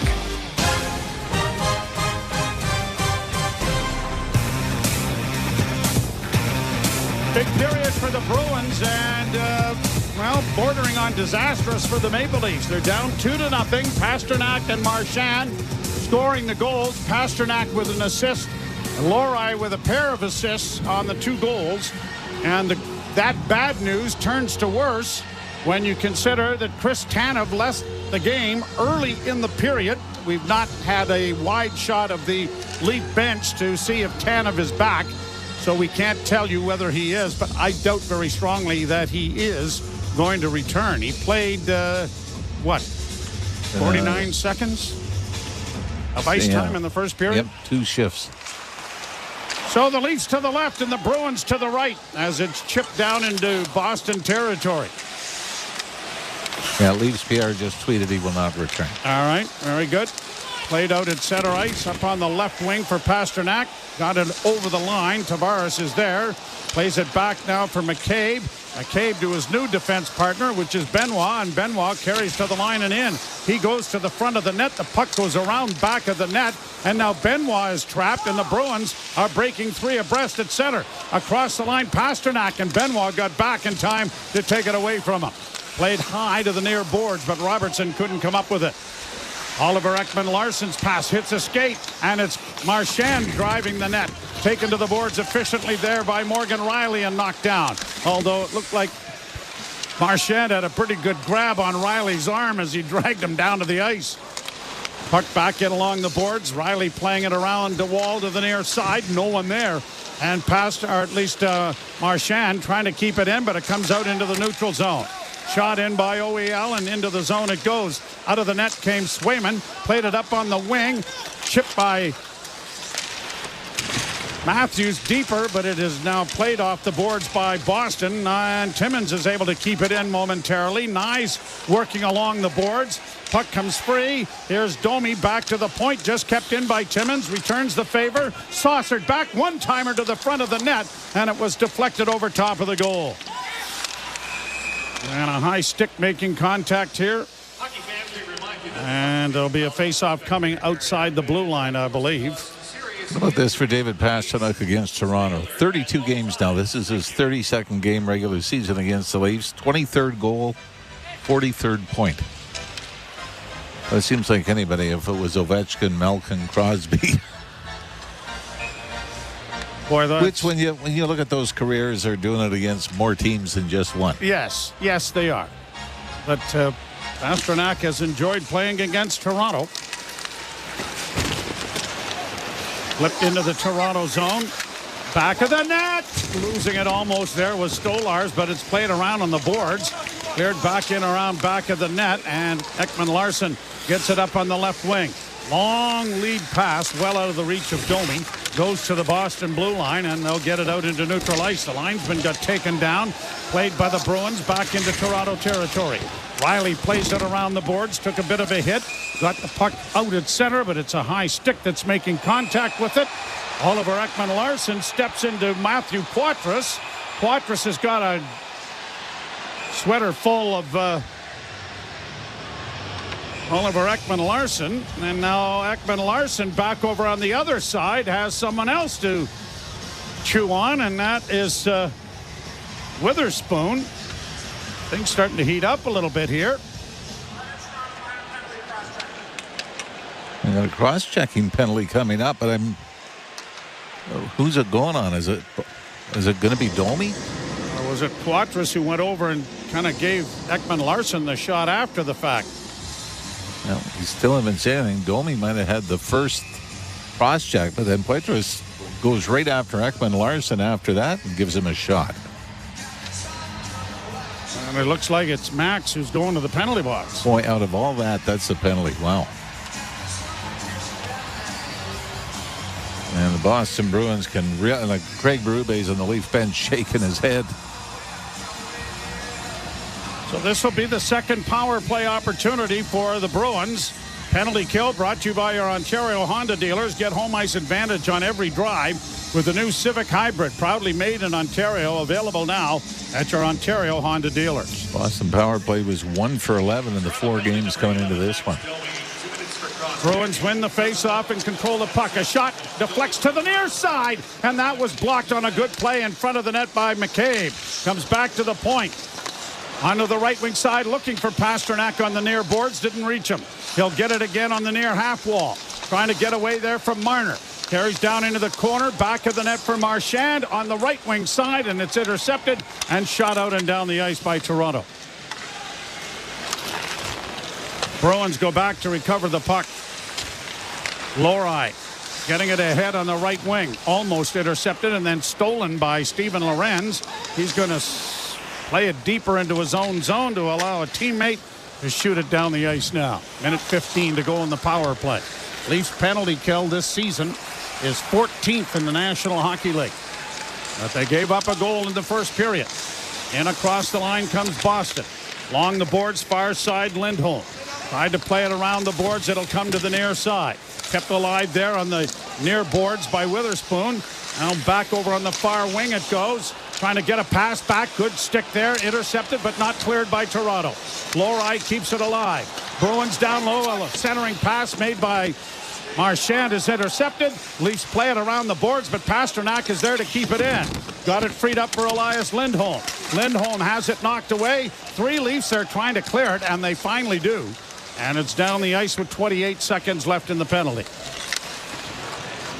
2-0 Boston here in the second period. Brought to center ice. Lowry in across the line. Stolen back by Toronto. Backhanded off the boards ahead for Marner. Marner got it fed ahead now for Riley. His wrist shot was deflected and easily went wide off Poitras. Poitras brings it back for Boston. He'll play it in on the left wing side. Frederick into the corner. Shouldered in there nicely by McCabe. Puck into the corner on the far side, and Riley gets it elevated into neutral ice and down into the zone as Domi's back onto the ice. Domi trying to find a man, and he had Nyes in there, but the pass hit a skate. Zadorov. A pass through center, intercepted by Toronto. Back to the other way, but it is intercepted again by Poitras. Bruins have it under control back in their own zone. 2-0 Boston. Zadorov. Big defenseman plays it out. Leafs come away with the loose puck. Working to the right wing side, Nylander. He finally shoots it in. It'll go around the boards to the far side. Carlo got there first for Boston, but doesn't clear. And then a shot deflects off of a stick and into the glove of Swayman, and he will stop play and bring a face-off in the Boston zone. I want to apologize. Our audio is ahead of the visuals that we're watching on the screen, and so sometimes you hear an offside or a groan or something, and we haven't seen it yet. So bear with us a little bit. Apparently we can't get it fixed tonight, but we'll work on it for future endeavors. You remember when we were doing games in August when they were playing in the bubble and there was no media allowed in the building. We were doing the game against Columbus, and same thing had happened then, and you heard the Leaf goal horn go off about 4 seconds before we saw the goal. That's when they came back from that 3-0 deficit late. Leafs keep it in with a shot. Stopped by Swayman. A rebound lay in front of the net. Leafs couldn't get it. And then Pontus Holmberg has been given a penalty. And then one of the Bruins puts a Kastelik put the bear hug on Ekman Larson. Wonder if they'll... I tell you, I mean, this is twice now where the Leafs take the original penalty and Boston get in a couple of free shots after. I don't even know what this was about. And Craig Berube is just screaming over on the Leaf bench, I think for that same reason.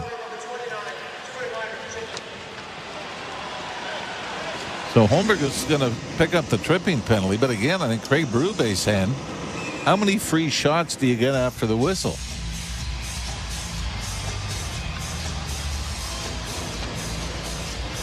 through, but may not even be too thrilled with the tripping penalty. Yeah, I don't. That seems stick on stick, wasn't it? Yep. And then twice now they've gone after Oliver Ekman-Larsson.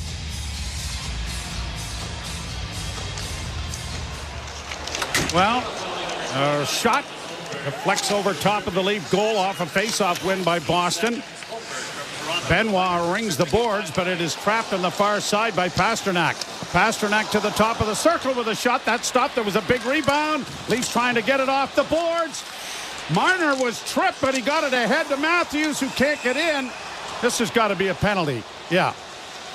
Again, we couldn't see the back official with his arm up, but Marner was that's going to come. That's going trying to get the puck out of the zone, and that'll end the power play. Yeah, just 22 seconds in, so a little bit of 4-on-4. Now the Bruins don't like this call. And who is it? Is it Mason Lohrei is going to go for the trip, but may have saved a goal because that would have been another 2-on-1 for Matthews and Marner, this time shorthanded. I think obviously they've shown the replay on the scoreboard, and the fans in Boston don't seem to be. Yeah, I mean, to me, this is very similar. Well, I don't think this was a penalty either, but very similar to maybe the Holmberg one a little earlier. Yep. So 4-on-4 for 1:38. Yeah. Draw one by Toronto. Back to the blue line, walking the line. Ekman-Larsson dishes off for Matthews in the far boards. Austin Matthews one-hands it. Works back to the blue line. Riley to Nylander. Nylander into the corner. Stops up. Looking now for Matthews. Nylander still with it. Comes to Oliver Ekman-Larsson. Ekman-Larsson with it along the line. Got it back to Matthews. Matthews curls. Gives it to Willie. Nylander into the top of the circle. Still with it. Gives to Matthews. Wrist shot is stopped by Swayman. And the Bruins will get possession here and work back into their own end. Zadorov leaves it there and almost had it stolen by Nylander, but Marner now chasing back after Zadorov. Gets it into the Toronto zone. Puck on the far side to the near wing, and a shot pad saving a good one made there by Stolars. He's going to have to be perfect here for the remainder of the game, one would think, if the Leafs are going to get back into this thing. Pass up through neutral ice to Tavares. Works down the right wing boards. To the line and in. Tried to make a pass into the slot. He does. Marner's backhand is a weak one that is handled easily by Swayman. And he'll hold for a face-off in the Boston zone. With 26 seconds left in the 4-on-4, then the Leafs are going to get a very abbreviated power play opportunity to make things all even in that department. You're listening to Molson Leaf Hockey on Sportsnet 590 The Fan and the Maple Leafs Radio Network. Breaking news coming in from Bet365, where every nail-biting overtime win, breakaway, pick six, three-point shot, underdog win, buzzer beater, shootout, walk-off, and absolutely every play in between is amazing. From football to basketball and hockey to baseball, whatever the moment, it's never ordinary at Bet365. 19 plus, Ontario only. Please play responsibly. Gambling problem?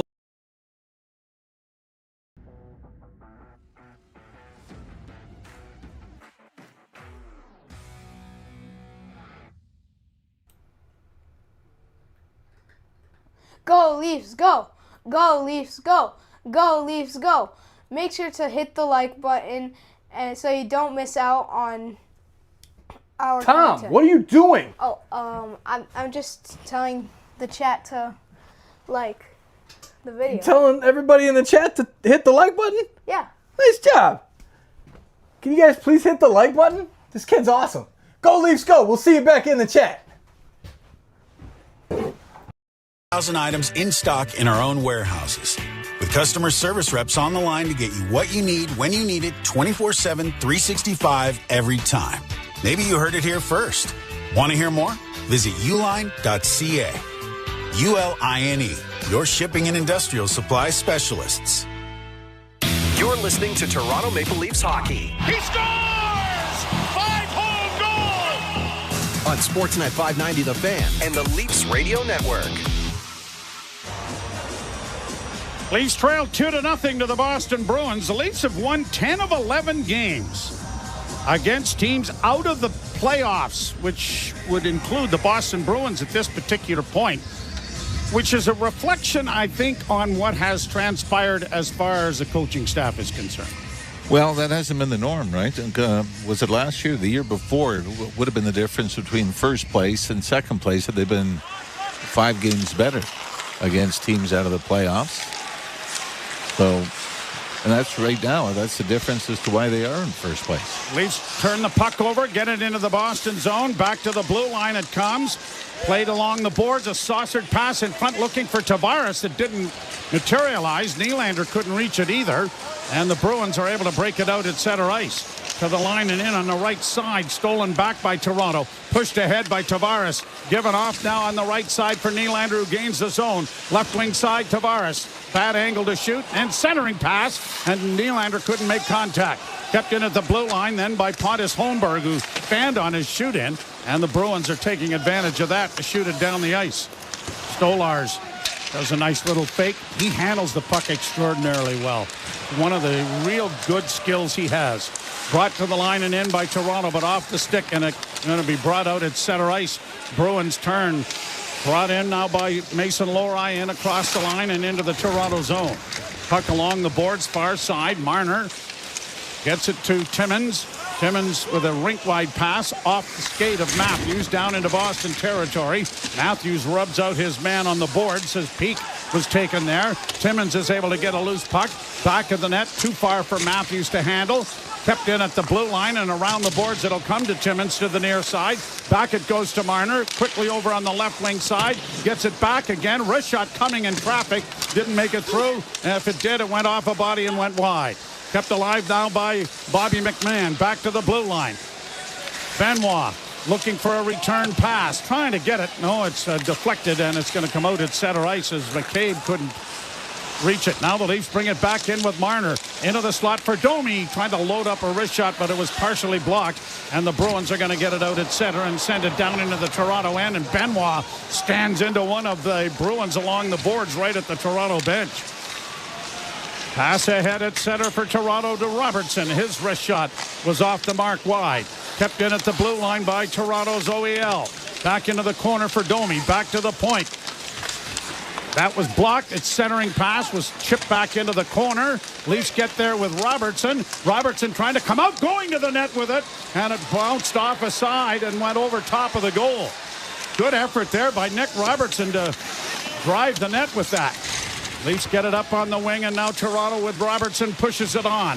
Nyes on a Lone Ranger rush here as the team is changing. Gets it down into Boston zone, but the Bruins have it. And we'll get it out and into neutral ice. 2-0 Boston. 10.5 minutes to go in the second period.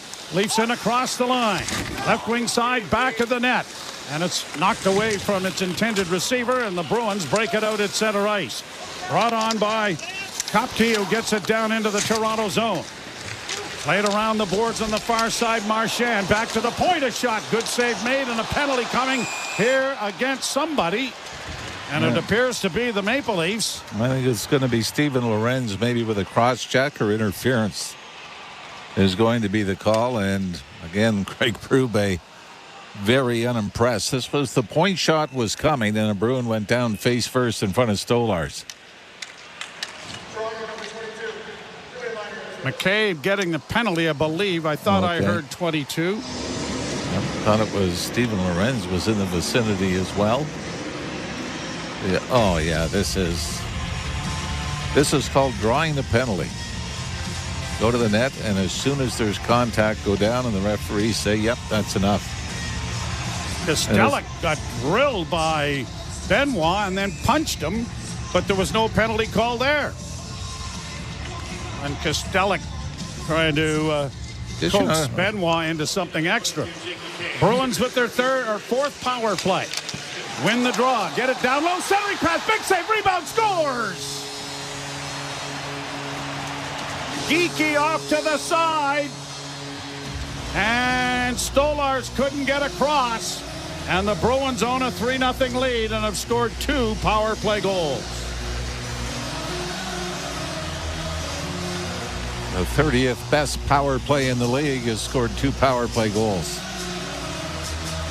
It's pretty simple. Down to Marchand, a little bumper position. He throws it back out to front. Stolarz makes a great pad save, but the rebound goes right into the left wing circle, and Morgan Geekie's wide open and has a gaping cage to snap it into.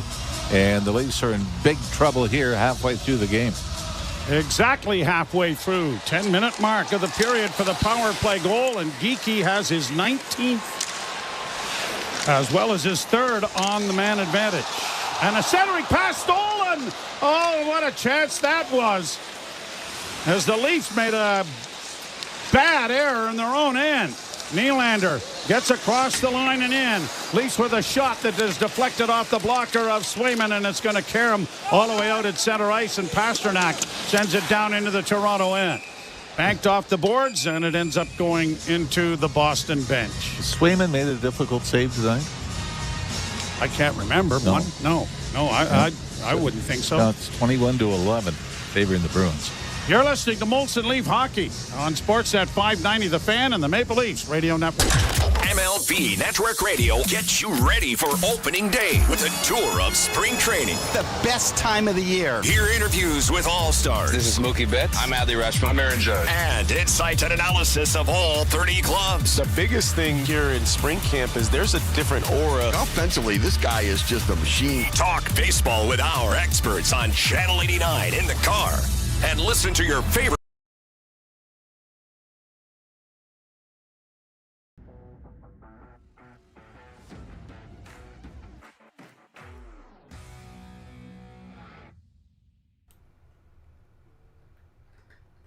Go Leafs, go! Go Leafs, go! Go Leafs, go! Make sure to hit the like button and so you don't miss out on our content. What are you doing? Oh, I'm just telling the chat to like the video. You telling everybody in the chat to hit the like button? Yeah. Nice job. Can you guys please hit the like button? This kid's awesome. Go Leafs, go! We'll see you back in the chat.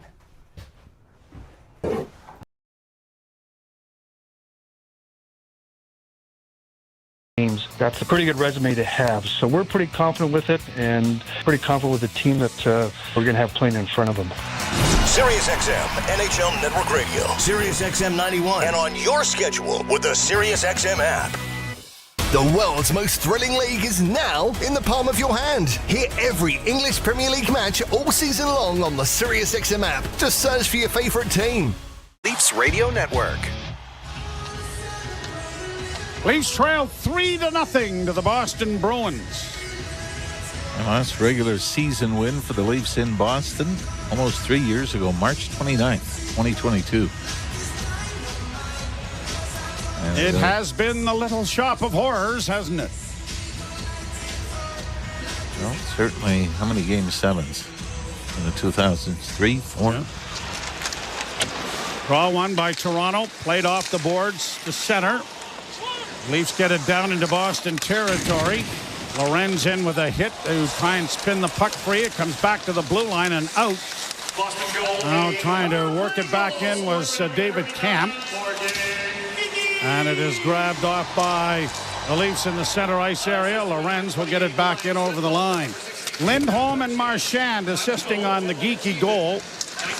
And it is 3-0 Boston. And an enormous hill to climb now. Steves gets it ahead for Camp. Camp back for Steves. Steves got across the line, got it in deep, but the Leafs are changing. And the Bruins will get it out at center, only to have it intercepted, brought back, and Steves shoots it in, and he heads to the bench. Bruins Coyle sends it around into the far corner.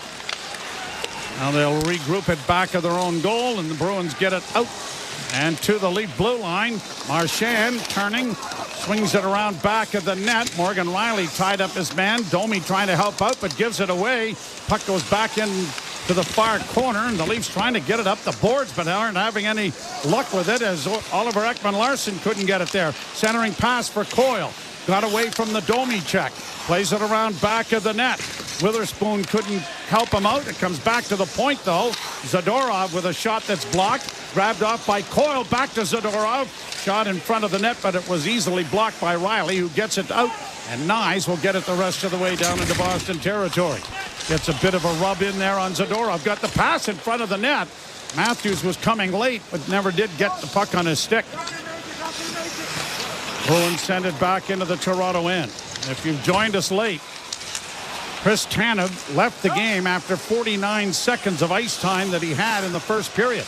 Marner works across the line, got it along the boards, played back to Marner. Marner dropping it, losing it, and a partial breakaway. Marner trying to make sure it's not a full one, and he does a pretty good job of doing just that. But the puck comes in front, and a shot is stopped by Stolars and then held.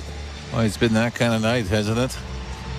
Leafs have turned the puck over 4 or 5 times that have led to great opportunities by the Boston Bruins, and it looks like Craig Berube has made a shift, putting Bobby McMahon out with Marner and Matthews.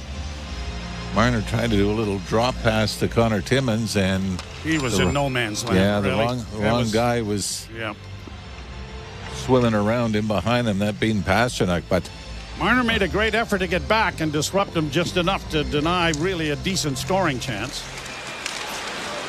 And the puck off a face-off win comes to center ice. The Bruins go back to regroup it.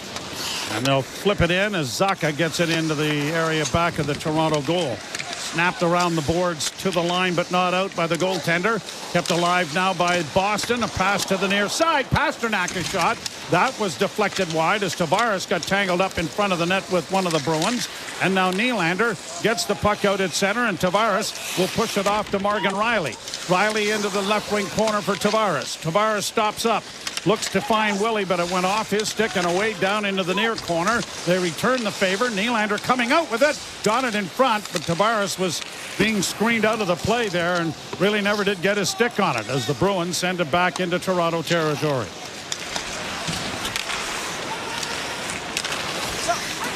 Lead pass at center gets the Leafs into the zone. Down into the far corner then for Benoit, who's into the rush. Benoit back from Robertson. His shot deflects and ends up in the screen and goes out of play. Well, I mentioned Chris Tanev already out for the Leafs. Trent Frederick is still out for the Boston Bruins. Remember we saw him go to the bench and looked like there was something bothering him with one of his ankles when he was getting checked out by the trainers. So both teams down a man here late in the second period. Lindholm and Marchand getting the assists on the Geeky goal. Shots favor Boston 23-11. And a point shot doesn't make it through as it went wide. Leafs keep it in with Nyes. Over on the left wing side and a wrist shot. Scores!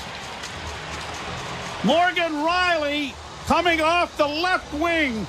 Snaps it into the top corner and the Leafs get on the board. Did Nyes touch this on the way through? Well, he seems to be the one getting to the bench.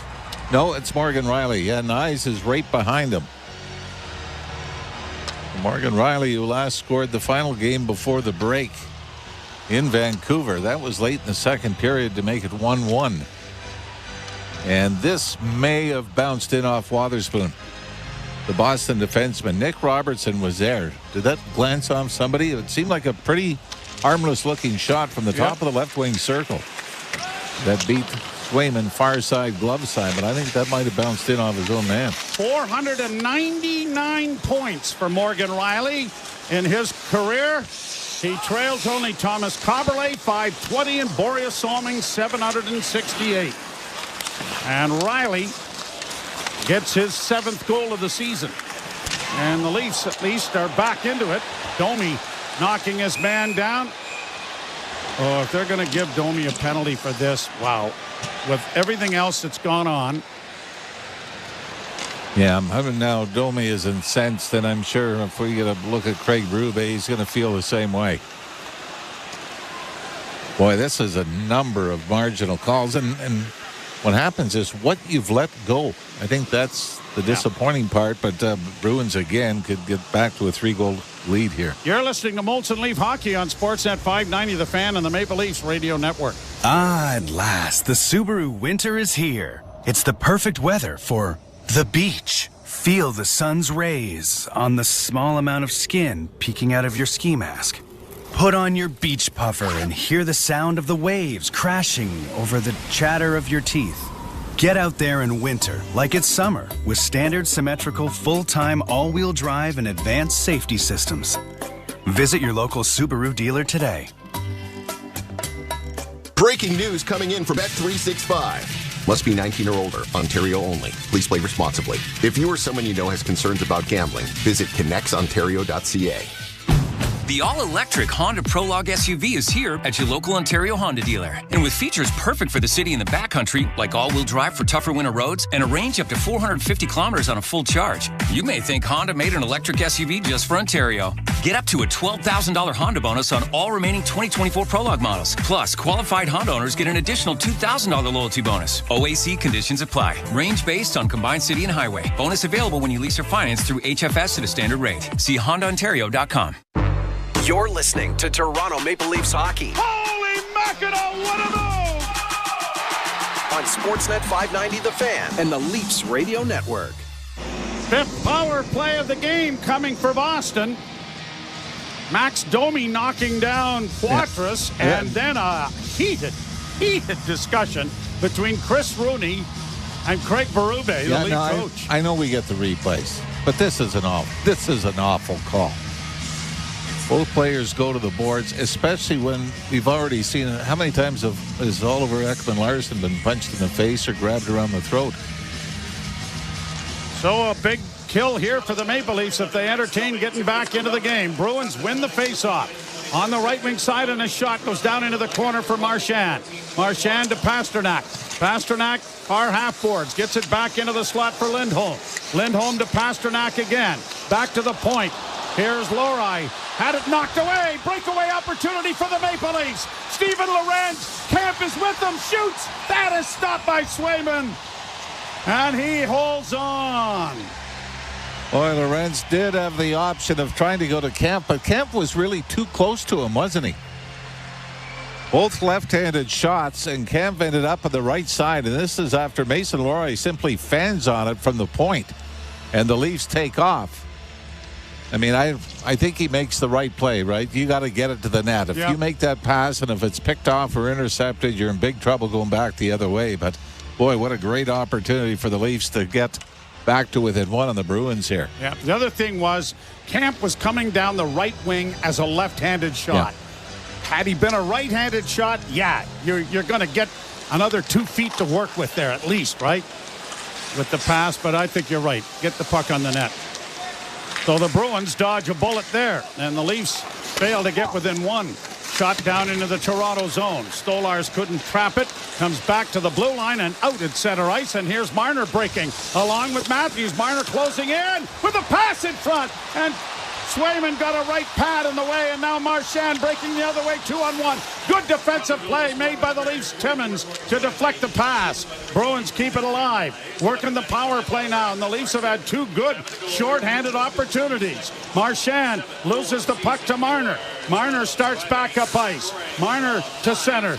Couldn't get his feet over on the far side, and the Leafs are going to wire it, and Mitch Marner has to do a duck to get out of the way, or he might have had a large dental bill. Well, that was after a long shift, too, wasn't it? Yes, it was. Shot into the Toronto zone up against the end boards. Camp trying to get it out, had it blocked. Camp gets it again, but nowhere to go with it. Takes it to the boards, trying to scrum it there. Pushed it alive. It'll come back to the blue line. Kept alive by Witherspoon. On the right wing side, Bruins with a shot that is partially blocked. Rebound goes off another skate. Leafs trying to get to it, but can't. Bruins keep it in. Right wing side, winding and shooting. That's off the mark wide as it comes around to the near wing. Back to the point, Witherspoon. D to D on the right wing side, and a shot. That was stopped by Stolarz. Leafs play it off the boards and out and down the ice. And that'll do it for the power play with 3:34 to go in the second period. Teams have traded goals in the second period. The Bruins built the 2-0 lead in the first. Stolarz playing it back for Oliver Ekman-Larsson to Nylander. Nylander rink wide for Riley. Riley to the line and in, tried to find Domi, who was rubbed out there going to the net. Nylander plays it around the boards, trapped by Riley, fanned on, and the puck comes out at center, and the Bruins have it there. And they give it away, and Riley has it again in his own zone. Riley to Nylander. Circles back in his own territory. Leafs are trying to get a change going. Nylander lost the puck, but Ekman-Larsson was there. Now Riley will shoot it in on the right wing side. Nylander trying to get there. I'm going to say Riley never got here. to the line. Yeah. Is there another penalty for too many men on the ice? Well, we're not getting a shot of the official, so we can't tell you. Maybe a high stick. Oh, but boy, at least two best scoring opportunities in this game, and I'm going to include the goal not being one of them. But both were shorthanded. It was Steven Lorentz on a breakaway, and then Mitch Marner and Austin Matthews failed to connect on a 2-on-1 shorthanded. So I have no idea what this stoppage of play was for, but it's all the way back into the Toronto zone as the end result. Well, got to be Riley didn't get the red line, right? And shoot in. Yeah. Face off, won by Toronto. Controlled by Nyes. Circles back behind the net. And then backhands the puck into the crowd. Did that hit the bench or not? Nope. Nyes is going right to the penalty box. So the Leafs have really run into some penalty problems here. This is the 6th power play opportunity of the game for Boston. And it was Nyes just trying to get around David Pastrnak and backhand it up the right wing boards, but he gets it airmailed. And since 5 Bruins put their arm up, it's a penalty. That is amazing, right? You see it. The officials, 4 officials on the ice, but always the team that's going on the power play. Everybody puts their arm up to make sure that the 4 guys on the ice caught it. This is the most the Leafs have been penalized. Actually, it equals 6 times short. Guess who they were shorthanded 6 times the last time? In Boston? Yep. Back to the point. Bruins lower eye on the right side. Pastrnak. Pastrnak looking in front. Still with it. Goes to Marchand. A broken stick in front of the goal. And the Leafs are now doubly in trouble here as Camp does not have a stick. Here trying to block, and the one-timer is stopped on the short side there by Stolarz. Back to the blue line. Out at center ice it comes. Leafs will be able to get an exchange done here because of the Bruins having to tag up. Back to the point. Lorei near side a shot. That whistled high off the glass. Kept in at the far boards. Pastrnak down into the corner. Marchand ties up his man McCabe, who got it freed up, and now the Leafs have sent it out on a bounce down into the Boston zone. Well, he changed from the Bruins power play, though. Instead of David Pastrnak being in that one-timer spot in the left wing circle. He's over on the right-hand side all the time. He's at the right point. Yep. But that's where Geekie scored in the power play. Yes. Earlier. 3-1 the score. The Bruins with the lead. 1.5 to go in the period. 50 seconds left in this power play for Boston. Bruins get it in front of the net. Knocked back to the blue line. Kept in by Witherspoon. Left wing side. Geekie with a shot. And that was deflected wide. The rebound comes all the way out and down the ice.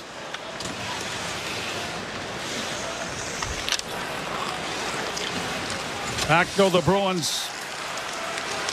Second unit on for the Bruin power play. Right wing side, kind of deflected in front of the net. Knocked back at the goal by David Camp. And he gets a high stick, I think, in the face. And this may at least get the Leafs on the power play for the final 42 seconds. Or no, wait a minute. No, my math's really bad here. 56 seconds left. 18 seconds left in the Boston power play. Then the Leafs will have. They're not helping. 1:42 in the power play. Yeah, but how much time in this period? Oh, wait a sec. The clock disappeared. Well, 18 seconds, so 38 seconds left in the period. Oh, very good. Probably. Because it's within a minute. Well, actually, it'll probably be within a half minute almost. Yeah. All right. Well, all right. The penalty at 19:04 for high sticking. Boy, if they could ever get one here, 4-on-4. Go out to the right of Swayman, won by Boston. Stolen back by Nylander. Had a man in front and couldn't get it to him. Puck comes back to the point to Marner. Marner to Nylander. Nylander working the boards. Now cycles it back in around back of the net for Tavares. Riley is in there deep as well. Tavares trying to dig the puck out. Riley did. Riley still has it to Tavares. Tavares, now the Leafs are on the power play. Tavares working the boards on the near side. Still with it. Left it there for Marner. Marner looking cross ice for Nylander, and it was just tipped away from him. Nylander in the corner, and the Bruins will get it out and down the ice. 17 seconds left in the period. The Leafs get a quick up, and into the zone goes Nyes. Nyes down in around the boards, back of the Marner in front, and Tavares had to go off his skate, and the Bruins get a break, and it's a breakaway. Going in on goal, fanning on it then was Marchand, and it went harmlessly wide. As the period ends, may have hit the post. Yeah. After he mishandled the puck badly, he got a sharp angle second attempt. And by fanning on it, he changed the angle. Stolarz bit and went down, and the puck slid about 6 feet more to the left. And Marchand was able to catch up to it. And, I think it might have cut the inside of the post short side. Yes, it does. It did. Wow. Yep. So the Leafs dodge a bullet there, but have a hill to climb in the third period. They trail by a score of 3-1. We'll step aside for Eilish Forfar along with Justin Cuthbert. You're listening to Molson Leaf Hockey on Sportsnet 590 The Fan and the Maple Leafs Radio Network. The best in MLS play on Sirius XM FC. The beautiful game at its best. First, the Vancouver Whitecaps host the defending champion, LA Galaxy. Joseph Paixel, electric pace. Then the action shifts to Houston, where the Dynamo duel with Inter Miami. He's in, Messi! It's a show tonight. It's an MLS doubleheader Sunday night at 5 Eastern on Sirius XM FC, 157 in the car, and on the Sirius XM app. NHL Morning Skate. I think general managers must sit back in their chairs, Gord, and they must say, okay, if we make a coaching change here, chances are that at least for 10 games, we're more than competitive, and we're probably going to win much more than we lose. Coaches are probably yelling an expletive, right? About, whatever, how that particular trend is going. So you're right. So far, it's like perfect. NHL Morning Skate with Scott Laughlin and Gord Stellick. Weekdays 7 a.m. Eastern on NHL Network Radio, Sirius XM 91, and the Sirius XM app. Hockey 24/7 on Sirius XM NHL Network Radio. Playing in the Four Nations face-off for Team USA, Connor Hellebuck. How do you feel about getting a chance to play for USA? The type of hockey it's going to be fun. There's going to be some high-pressure games. You're going to be putting your country's jersey on. You're representing your country. I think we're going to have a great fan base around us. And I'm really looking forward to what it brings. Sirius XM NHL Network Radio, Sirius XM 91, and on your schedule with the Sirius XM app. The big names are on NHL Network Radio. Avalanche General Manager Chris McFarland. What went in to maybe change that duo in goal? With the work of our scout, Wedgwood's experience, he was a veteran guy. He's been through the grind. We were very bullish on McKenzie, and when the opportunity came to add him, we just felt it was the right move for us, long term. Sirius XM NHL Network Radio, Sirius XM 91, and the Sirius XM app. The big names are on NHL Network Radio. Devils head coach Sheldon Keefe, you decided to jump right back into it. New Jersey Devils.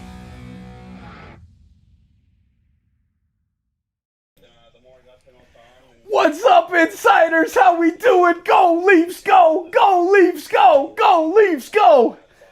All right, I'll calm down a little bit. 3-1 Bruins. The comeback is on. Our buds have a power play to start the third period. I've got the new jersey on, fired up. I mean, it's perfect. This jersey is so perfect. It's on clearance, but it's just gorgeous, isn't it? With the smiley face. When the Leafs are losing, we're down 3-1. What do? You break out the smiley face jersey with the smiley face flip-flops. Yes, Bert. I still have them. I have to record that and send that to Bert. Anyways, big shout out to everybody there in the chat. John Slattery, Steph Fro, Miller Time. There's Veronica, TSI Mike, Mad Max. What's up? Cheers, Mad Max. How you doing? It's Christmas at my house. It's Christmas at We the North's house tonight because work. Lots of work. I'm busy. Sometimes you just got to take care of yourself. And yeah, so here we are. Look at this. We got a big third period ahead, ladies and gentlemen. This is it. Where's the cat? Says Burn. Cheers, Burn. The cats are resting for their evening. We've had some warm weather lately, so the cats are resting up and getting ready for, a crazy night of chasing each other around the house. All right, intermission's coming back on. Big third period ahead. I'll be in the chat upstairs watching the game. I'll jump in here and maybe hit you with Tom again. Cheers to all of you insiders for having Tom's back in the chat. Thank you. I appreciate that because, yes, his dad does have his back. John K., I'm sorry if you don't like it. Please find another channel. Go Leafs, go. Let's have some fun. Tom will be doing some more videos very soon. We just did a short with his buddy for soccer as well. Go Leafs, go. Big third period. See you over in the Raptors stream. Don't forget to hit the like button. How many cats burn? 4. 4 cats. Yes, 4. 4 cats. Allison, you can explain that in the chat. Love you. Which frankly isn't enough unless it's, there's extenuating circumstances, but it didn't feel like it was a bit much. There were extenuating circumstances other than the referees wanting to be like highly involved in the game. Yeah. 8 minutes and 30 seconds of 5-on-5 just like kind of throws off the rhythm of the game. So there was no rhythm. I think you're right. Herky-jerky makes a lot of sense. 7 penalties called that period. And some of them good and some of them not. Whatever. Can't control the refs. But I will say, a bit of a adjustment after watching a pretty well-reffed Four Nations face-off. I was very impressed with the reffing. Or a lightly reffed. You prefer a lightly reffed game? I prefer a well-reffed game. So, but does that equate to lightly we're not reffed. Calling many? I think lightly reffed. If I'm picturing the toaster, and when you put a piece of toast in, like 1 to 10, 5 is that thing's coming out charred. 5 is charred. Yeah, like a really toasted piece of bread. I'm liking my. In what way? If the spectrum is 1 to 10, mine goes 1 to 5. Thank you. Okay. I have not the fancy toaster like yours. Okay, my toaster goes 1 to 5. 5 is that thing's a brick. Not literal, but go ahead. I would prefer my reffing at like a 1 to 2 scale out of 5. Of 5. Okay. And so using 10 is better for scale because I think like a 4 would be great for me, which would be I guess a 2. Of the 5 scale. Anyway, we should move on from the toast scale and talk more about what was, I guess, a better period for the Maple Leafs. Sure. Even on the scoreboard, I think they climbed their way back in from a shot perspective, but they did find themselves down 3-0 at one point, and 3-0. Like it's not sayonara, but it's pretty difficult, even if you do score a goal to make it 3-1 and have technically an even period. If you fall down 3-0 at any time in the game, it's really, really difficult to come back. Yeah. Morgan Rielly getting a goal there, helping the Maple Leafs close in a little bit. And it definitely bounced off, I think it was Witherspoon or somebody on the Bruins team. I'm forgetting who it hit. Good for him to get one. Good for him to bounce one in. It's not been Morgan Rielly's most offensive season, but he's got 7 goals on the year now. Helps the Leafs kind of crawl back into this one. But yeah, you're giving the rest were giving the Bruins and the Leafs a couple of opportunities in the power play. It was nice to see Morgan Rielly get a goal, but I think the Leafs also left a lot to be desired on some actual great opportunities that they had. Multiple breakaways. They had a 2-on-0. So did the Bruins. Marchand had an opportunity at the end of the game. It's been herky-jerky. A lot of back and forth, a lot of weird opportunities. And I think Lorentz's breakaway with Camp was tough. Yeah, let's talk about that. What did you said it while we were watching in real time. What would you have preferred? Well, I mean, hindsight is a little bit easy in 2020 or closer to 2020 while we're watching it in real time and the benefit of camera angles. But if he knew Camp was there, Camp was right beside. How did you not know he was there? I don't know. They Some could have players held are not hands. gifted offensive players. Or Camp better be yelling.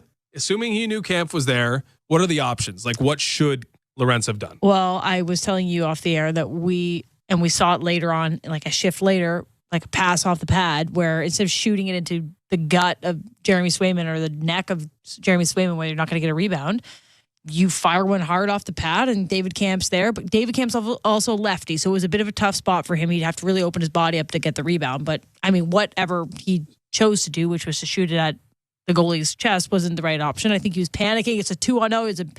He just broke up a power play opportunity. He's going on a rush.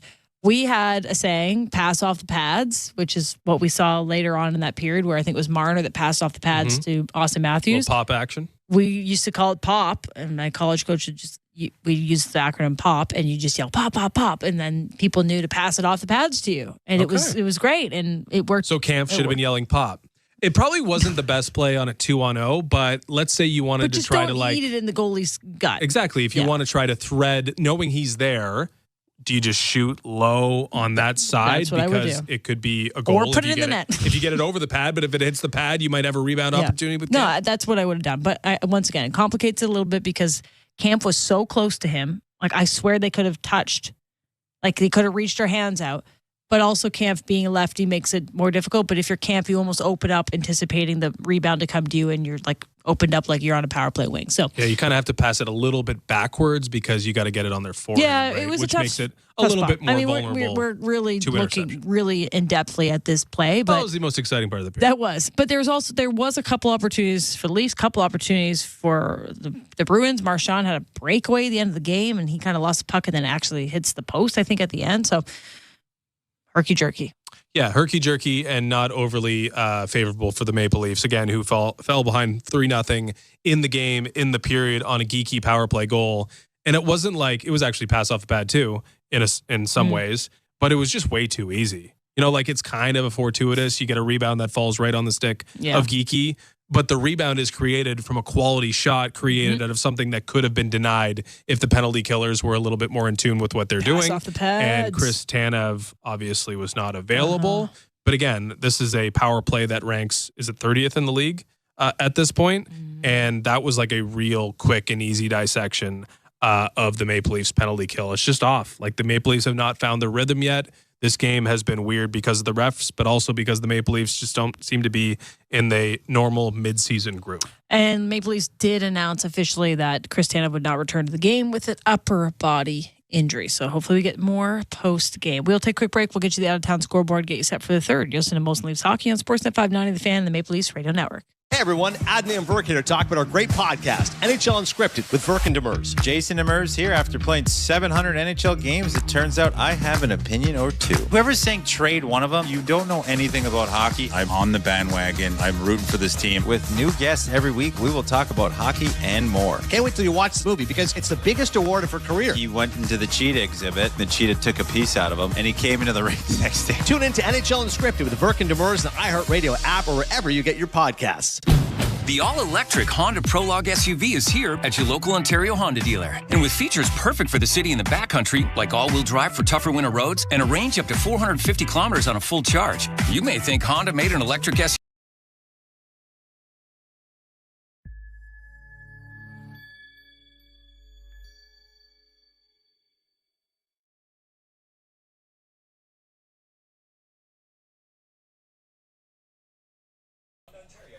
All right, we're back. We're getting ready for the third period, ladies and gentlemen. The chat is fired up. Veronica, Brad, Denny, Sebastian. Yeah, Tanev out. That's not good. Hopefully it's not too serious, but we'll see. Man, Brad Smith, cheers, dude. Get ready for your youngins, man. That's us dads. We got to stick together, right? We got to roll out there, and we got to do what we got to do for our family. That's what we do. Anyways, ladies and gentlemen, please get the chant going. Let's get the chant ready for the start of the third period. I want to see nothing but Go Leafs go in the chat. I've got the New Jersey on. I'm heading upstairs to watch the rest of the game and hang out with all of you here in the chat. Jeff Mitterling, Anthony Young, the bees in the house. Where are the eyeballs at? Somebody give me some eyeballs in the chat with some Go Leafs goes, and let's refill those drinks. It's getting empty. It's time. Let's go. Big third period, big comeback. We start on the power play. Let's go. Go Leafs, go. Go Leafs, go. Go Leafs, go. Go Leafs, go. Cheers. Smell of campfire through the glacial wind pummeling your face. Relax by the water, taking in the soothing sounds of thick ice cracking and popping. Get out there in winter like it's summer with standard symmetrical full-time all-wheel drive and advanced safety systems. Visit your local Subaru dealer today. Over to our sideline reporter now with Brett and see why it's never ordinary at Bet365. Must be 19 or older, Ontario only. Please play responsibly. If you or someone you know has concerns about gambling, visit connectsontario.ca. You're listening to Toronto Maple Leafs hockey. Left wing side, Riley with a wrist shot. Scores! on Sportsnet 590 The Fan and the Leafs Radio Network.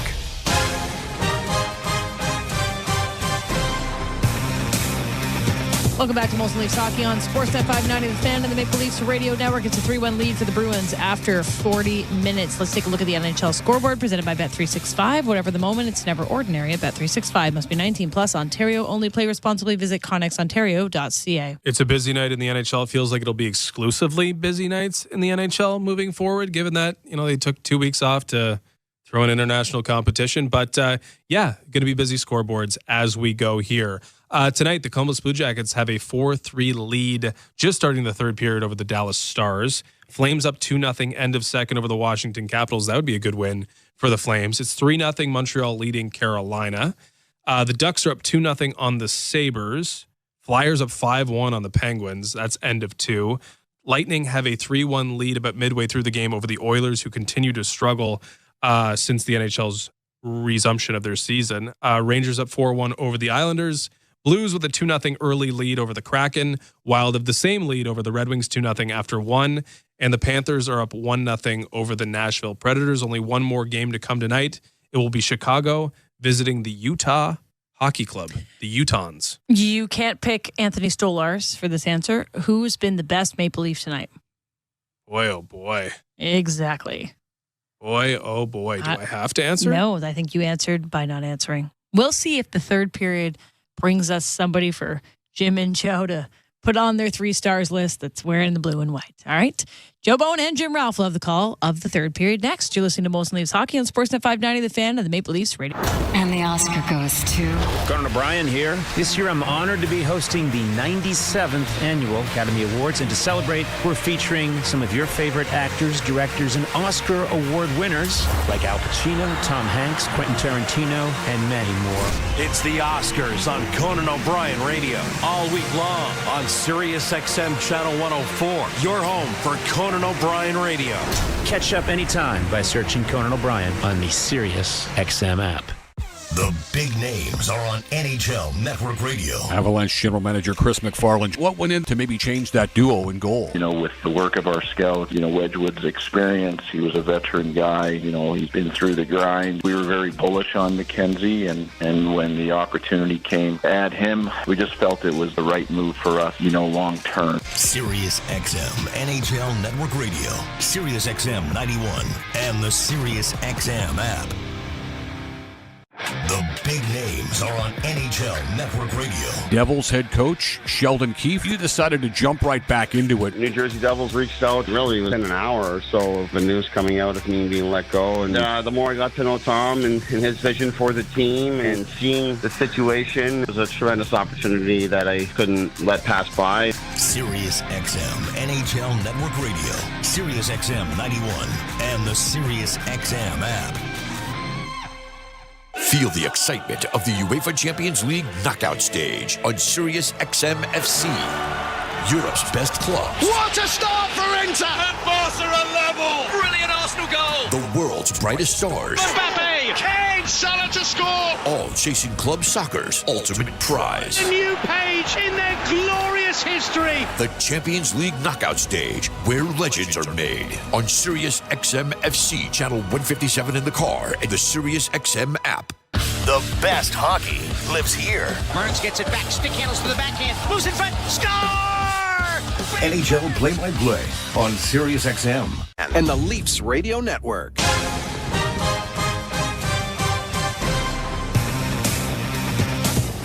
Leafs have some work to do in the third period. It's 3-1. There's a stat the other day that Mitch Marner had assisted on 32% of the Leaf goals.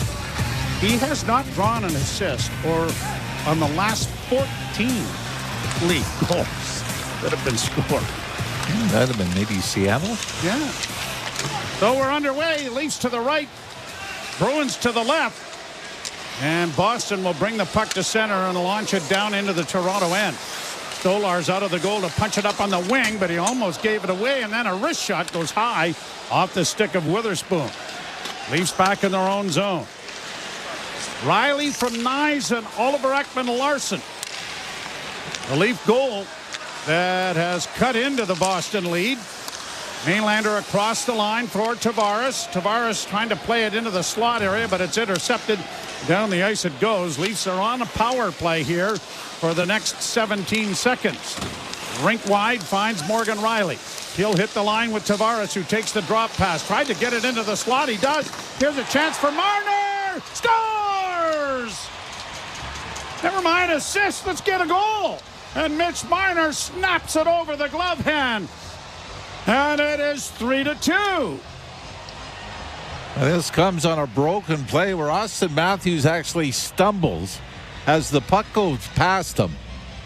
As John Tavares threw it to Matthews, and the puck was tipped away from him by Brad Marchand, but still got over to Mitch Marner, who then a little double toe drag before snapping it high over the left shoulder of Jeremy Swayman and the Leafs. With nothing going on in this power play to start the period, get one little crack in the Boston armor, and Mitch Marner is able to get back within one. So the Maple Leafs have a goal to narrow the margin to 3-2. I don't think Matthews will get an assist. John Tavares will for throwing it over. If he does, it's a gift. Yeah. Yeah, around on the boards, down into the Boston zone. Cleared into the corner. Leafs trying to center it, but it's intercepted. And Poitras will get it to the blue line, and then it's brought in offside by the Leafs, and there'll be a face-off coming in the center ice area. Mitch Marner with his 17th goal of the season and 72nd point. For Marner as well. I mean, it's his first point in his last 4 games and just his 3rd goal in the last 17. Now, obviously, with the assist, that's the goal scoring is not your major concern. But an important one for Marner there. Pretty impressive assists in this building last Thursday, didn't he? Yeah, he did. Yeah, he did. Puck along the boards, pushed out at center ice by Bobby McMahon. Puck turned over. Bruins regroup it at their own blue line. And it is played ahead and down into the Toronto zone. Oliver Ekman-Larsson finds Morgan Riley. Riley goes up the middle, finds Marner, but it went off his stick down on goal. And Swayman will leave it there, and the Bruins get it out. And down the ice it goes, and this will not be icing as Timmins has to go back to recover the puck. Leafs down a goal. Pass ahead at center. Unable to penetrate there was Tavares. He flips it over to his defenseman on the far side, and Timmins, who returns the favor on the left wing side. Brought on by McCabe. Drops for Pontus Holmberg. Holmberg working the left wing board, still with it. Dished off for Nylander. Nylander turns on a dime, tries to center, and it went into the far corner. Benoit back of the net for Holmberg. Center in front of the net. Oh, and a great chance there for Tavares, and it went just wide. Kept alive again, Tavares with a chance, and his shot hit a leg. And the Bruins get it to the line, but not out. Kept alive by Tavares once more. Holmberg in the corner. Gets Tavares to lose puck. Tavares playing it back into the corner for Nylander. Nylander trying to center, and it was too far for Oliver Ekman-Larsson, but the Leafs buzzing here. Back to the net again. Tavares trying to work out. Tries to center. It does come in front of the goal. And unable to get a shot away was Holmberg. And the Bruins will get it out at center and just flip it into Toronto territory. After that siege, they needed a change of players. Best shift of the night, and that includes power play time. Played up on the right side for Riley. Played ahead and in over the line for Robertson. Robertson spins it around back of the net. Nyes after it. Working on a line here with Domi. Domi to Robertson. He fanned on the shot, but he gets the rebound in the corner. Banks it back to the blue line. Riley D to D. One-timer fanned on badly, but now Domi in the corner. Takes it around back of the net. He centered on the backdoor play. Didn't work. Comes back now to the near side for Riley to keep it in. He does, and the Bruins finally get it right back out at center ice. Riley hit Domi right in the seat of the pants with a pass, and now he'll try it again as Jake McCabe settles things down, and Riley's going to the bench. The rest of the Leafs are changing. Marner from Tavares and Riley, and 500 points now in the books for Morgan Riley. Round back of the net for Matthews. Played around to the point. Kept alive there to the near boards and sent into an open corner. Trying to get to it in time was the Leafs, and now they do. Back to the point. One-timer is drilled into the chest of Swayman. And he is going to stop play as Benoit let it go. Boy, it's been all Leafs here early in the third period. The last time the Leafs were in Boston back in October, Bruins won at 4-3 in overtime, but Austin Matthews scored with a little more than a minute to go in regulation time to get the Leafs a point out of it. And that's exactly where they are now, 3-2 in the third. So we told you, Morgan Rielly now with 500 career points. Thomas Carberlet, 520. Boreas Salming, 768. Carberlet certainly in danger of falling to Rielly in the next year or so. I don't know about Boreas Salming's mark, though. That's up there for a bit.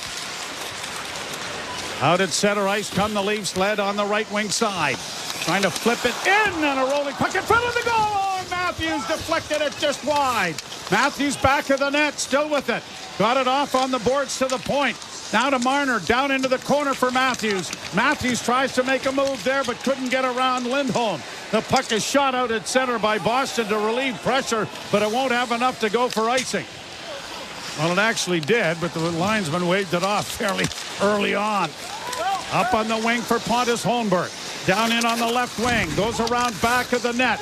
Drags the puck with him to get it freed up for Nylander. Back to the blue line it goes. Leafs go D to D. They go back to Willie. His shot is off the mark and wide. And did that carry him off the crossbar and go out of play? Why, every shift that the Leafs have had, every line that Craig Berube's thrown out have done some damage offensively. Marner had an opportunity right off the face-off. And then again off the rush, another opportunity. Austin Matthews, too, had a great chance. A bouncing puck couldn't knife in the backhand. Their ice time, Marner and Matthews been down by about 2 or 3 minutes a game in most recent games, what with coming back from the Four Nations event. Here the Bruins working in on the right side. A backhand went off a stick wide, and Morgan Rielly starts back up on the right wing boards, but has run off the disc. He'll get back to it and chip it, but not get it back to Oliver Ekman-Larsson. It's instead tied up in the corner on the far side. And continue battling it. Pasternak can't get it free. Nylander's got him tied up, and when they do get it free, Nylander breaks out at center ice. Nylander hits the line and in. Makes a nice little move in the slot. Got a shot away, and it went over top of the net. Tavares hunting back of the net. Trying to work out with a one-hander and does to McCabe. McCabe back in along the boards for Nylander. Nylander knocked his man down, still has it. Got it freed up there for Lorenz, who's on the line here. Around the boards to the far side. Leafs are in the midst of a change as Camp joins the rush. Back to the blue line. McCabe pumps it back around the boards. Trapped on the far side. Benoit coming out. And he got a shot away and it into the chest of Swayman, and he is going to hold on. Every line the Leafs have put out have had the Bruins on their heels. And Rielly and Marner are the Leaf goal scorers to get them within one. You're listening to Molson Leaf Hockey on Sportsnet 590 The Fan and the Maple Leafs Radio Network. Baseball season's almost here, and MLB Network Radio will get you ready for opening day with a tour of spring training. Hear team previews of all 30 teams as our experts talk with players, managers, and executives shaping the 2025 season. How does your team look? Our team will break it all down. MLB Network Radio's tour of spring training going on now on Sirius XM Channel 89 and the Sirius XM app. NHL Morning Skate. I think general managers must sit back in their chairs, Gord, and they must say, okay, if we make a coaching change here, chances are that at least for 10 games, we're more than competitive, and we're probably going to win much more than we lose. Coaches are probably yelling an expletive, right? About, whatever, how that particular trend is going. So you're right. So far, it's like perfect. NHL Morning Skate with Scott Laughlin and Gord Stillett. Weekdays, 7 a.m. Eastern on NHL Network Radio, Sirius XM 91, and the Sirius XM app. Feel the excitement of the UEFA Champions League knockout stage on Sirius XM FC. Europe's best clubs. What a start for Inter! And Barca are level! Brilliant Arsenal goal! The world's brightest stars. Mbappe! Kane! Salah to score! All chasing club soccer's ultimate prize. A new page in their glorious history! The Champions League knockout stage, where legends are made. On Sirius XM FC, channel 157 in the car, and the Sirius XM app. The biggest names in the game. Trying to get behind Ristolainen. Walks in. Put it between his legs. Shoots it. Score! NHL play-by-play on SiriusXM. Leafs Radio Network. Bruins 3, the Leafs 2. Pasternak, Marchand, and Geekie building a 3-0 lead. 2 of the goals on the power play. Now Riley and Marner have scored for Toronto to get things close. The New York Rangers might be turning things around. And 5 goals on 16 shots on Sunday in a 5-3 win over the Pittsburgh Penguins. Tonight they've got a 5-1 lead on the New York Islanders. 5 goals on 11 shots. Whoa. Is anyone playing goal? That shooting percentage is awesome, isn't it? Leafs get the puck in the near corner in their own zone. Riley with a lead pass. Nylander breaking in on the wing. Scores! Holy Mackinac! Willie snaps it home. No, Robertson. I'm sorry. Nick Robertson on the left wing. My bad. 89, but it was Willie Nylander-esque. Just got some room down the left wing side, and Nick Robertson, we've seen it during his young career. This is a great pass out of the zone by Morgan Riley. I mean, this is through a Boston defender's legs. I think it was Brandon Carlo. Right through his legs and onto the stick of Robertson on the fly, heading over the Boston line. And from the left wing side, Robertson snaps it past Jeremy Swayman. And Robertson, I mean, it's like even the big goal scorers in the league. Everybody goes in streaks, don't they? Played out at center ice. Bruins bring it in on the right wing side. Tip it around the boards. Game tied 3-3. Nicky Robertson tying the game. And it's been the lesser lights as a jam play in front of the Leaf goal is tied up. And smothered by Stolars. And he will hold on. Robertson with his 11th. Great pass, though, wasn't it? Oh. And this was the video game pass. That was deep in the Leaf zone. Morgan Riley launches it through the defense of the Boston Bruins, and I think it was peak 52, not 25, Carlo. It had to go past them. I may change my thought about him catching Salming if he's going to assist on every lead goal from now on. Morgan Riley with a 3-point night. And a tie game here in Boston. Or there in Boston. Played out into the center ice area, and the Bruins will shoot it in. Around the boards to the far side. Nylander blocks that. And it's pushed out at center ice, and now Tavares in on the left wing. Holmberg sends it down into the corner. The puck comes around the boards to the far side, and now the Bruins will get it out at center. And across the line, and a drop pass. Wrist shot is deflected wide of the net. The Leafs come away with the loose puck and play it to an open wing. Riley couldn't go to it. Witherspoon with a shot. Stopped by Stolars. Centering pass comes into the goal crease area. And Stolars is there to pounce on it. And stop play with 12:06. And the Toronto Dominion Garden has gotten a little quiet as the Bruins' 3-0 lead has evaporated. Yeah, the Leafs are only out shooting Boston 5-3 here in the third period. But boy, territorially, I mean, this was really the first real pushback from the Bruins here in the third. But the importance of that goal by Morgan Riley before the second intermission to make it 3-1. Yep. Get the Leafs back into it. Lead pass now at center. Robertson plays it into the left wing corner. Goes in there after it, but it's going to go in on goal and stopped. And then Robertson gave the goaltender a bit of a shot. And are they going to call a roughing penalty here? We already saw one on Max Domi that was very marginal earlier. And it was actually Swayman. Swayman took the biggest slack at Robertson. Now, obviously, there's who's chirping Robertson now? Witherspoon. Yeah. But I mean, you know, like we said, this is where Craig Berube is going to say, like, with what you've called already. Yeah. So you let this go. This is going to be allowed. Now, of course, Chris Robertson, it was just a mild stick into the left pad on a flyby. And Swayman actually gave him the first pretty good hack. Yeah. And then after that, it was, I think Koepke was the first Bruin to him, and then Witherspoon came in after that. Yeah. Leafs did not dress Ryan Reeves tonight, but their fourth line has played so well. Yeah. With Reeves not in the lineup and Alex Steeves playing well with Lorenz and company. Well, draw scrum, the puck along the boards. Robertson kicks it free, but the Bruins are able to knock it up on the wing. They don't get out of their own zone, though. And when they do, it hits the linesman. And now the puck along the boards in front of the Boston bench. Robertson getting it in over the line, plays it into the corner for Nyes. Nyes with a hit in along the boards. Bruins play it high out into neutral ice. Bouncing puck that is swatted down into the Leaf end. Leafs will play it around the boards to the far side.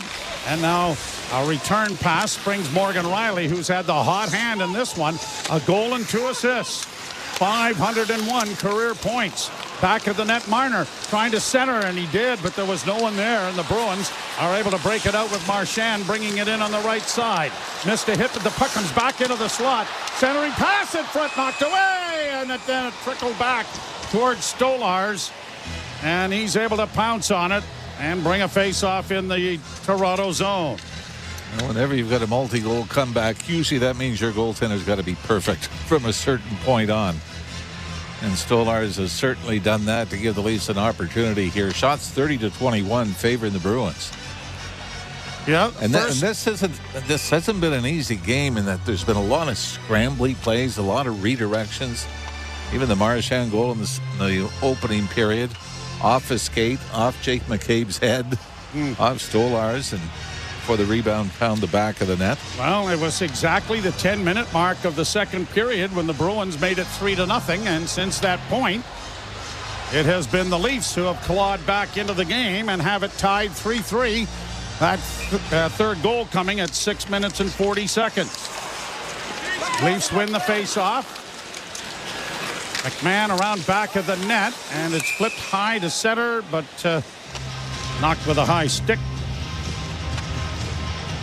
So some of the changes, McMahon has been moved up to play with Matthews and Marner. And Nyes is playing with Domi and Robertson. Oh, but whatever Craig Bruba's doing, it's working.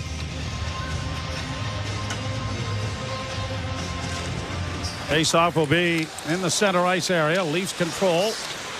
And they play it back into their own zone. Benoit playing it ahead. The game has come at a cost, though, as Chris Tanev left the game very early in this one with an upper body injury and has not returned. Matthews across the line.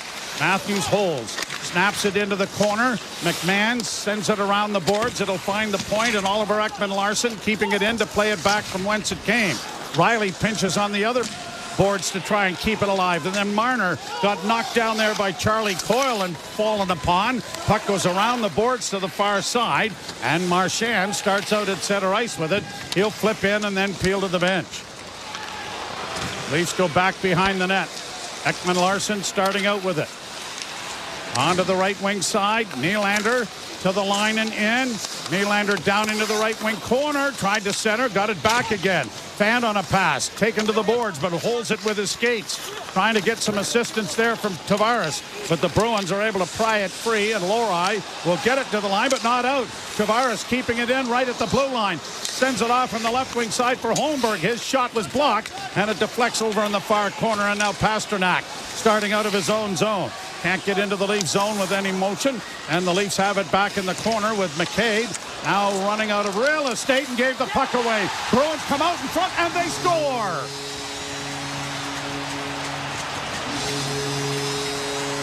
Pasternak stealing the puck from Jake McCabe in the corner, and the Bruins restore the lead 4-3. Always talk about you got to know who's on the ice. And Jake McCabe, he knows Morgan Geeky's right on top of him. But McCabe tried to reverse it. The thing was, nobody was there. And as he went to pass it, Geeky laid into him, so he fans on the pass going to the corner to the right of Anthony Stolarz. Pasternak just picks it up, walks out from the goal line and just roofs it over the right shoulder of Stolarz. So the Leafs shutdown pair, which has been disrupted because of the injury, have not had a good night. And the very first shift, 29 seconds, they both got caught, and Pasternak scored his 27th and now has his 28th. So the Leafs are down a goal again. A hit on the boards there by Timmins. Freed the puck up for Nyes. Nyes to Domi. Domi swings in over the line. Made a nice move to retain the puck. And then as he tried to play it back to the blue line, it was offside, and Benoit couldn't get there in time.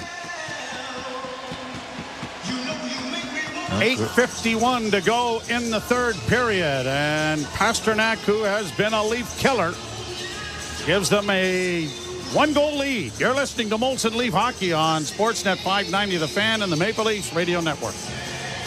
The all-electric Honda Prologue SUV is here at your local Ontario Honda dealer. And with features perfect for the city and the backcountry, like all-wheel drive for tougher winter roads and a range up to 450 kilometers on a full charge, you may think Honda made an electric SUV just for Ontario. Get up to a $12,000 Honda bonus on all remaining 2024 Prologue models. Plus, qualified Honda owners get an additional $2,000 loyalty bonus. OAC conditions apply. Range based on combined city and highway. Bonus available when you lease or finance through HFS at a standard rate. See HondaOntario.com. Breaking news coming in from Bet365. Must be 19 or older. Ontario only. Please play responsibly. If you or someone you know has concerns about gambling, visit Connects Ontario.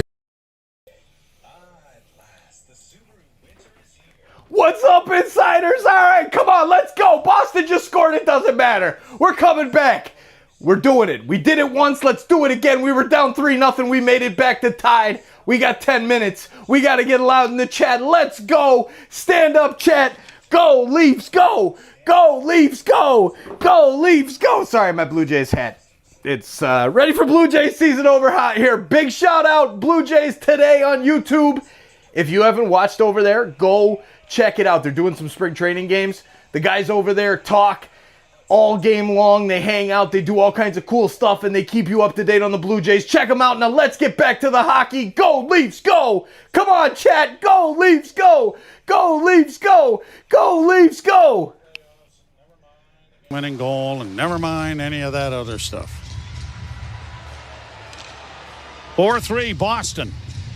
On 31 shots, the Leafs have 3 on 21. The draw won by the Maple Leafs and flipped high out into the center ice area.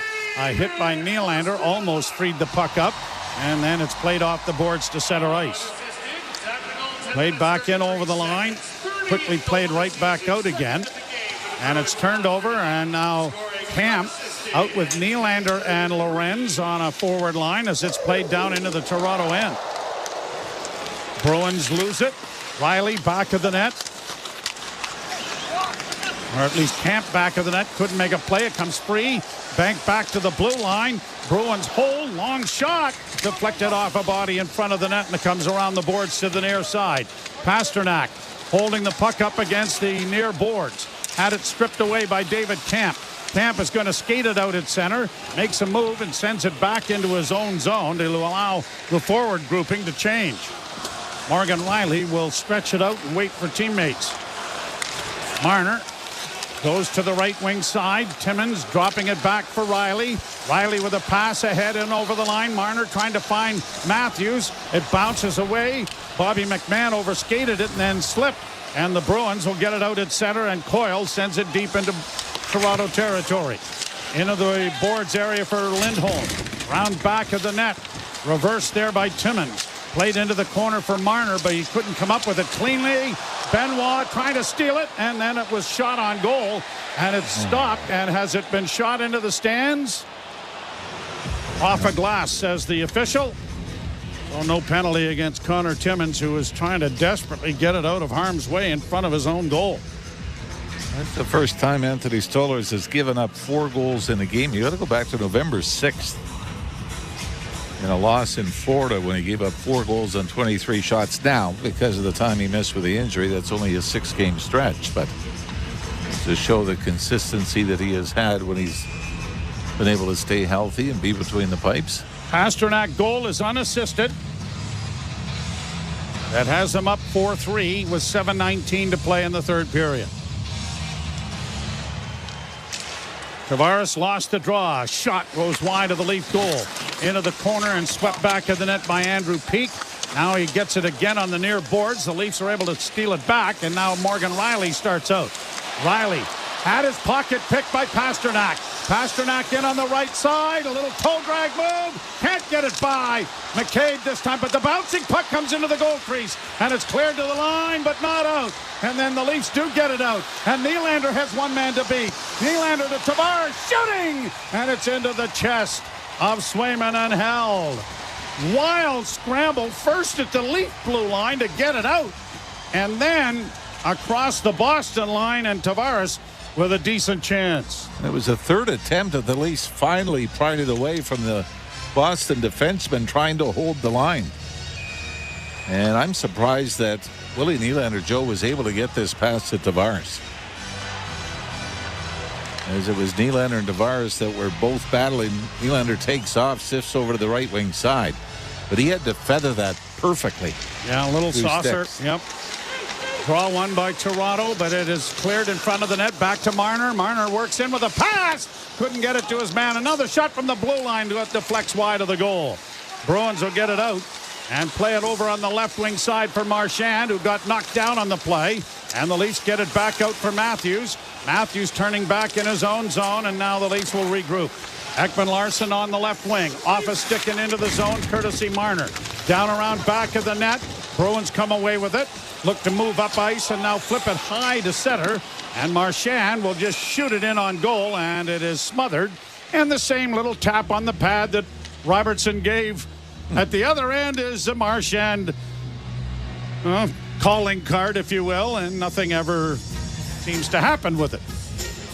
Of course, if they did, the Leafs would have gotten a penalty. 6:11 to play here in the third period. I think the Leafs know that now, right? Two teams started playing each other in 1924. Draw to the right in the Toronto zone. And the puck dropped. The Bruins control the faceoff, play it around back of the net.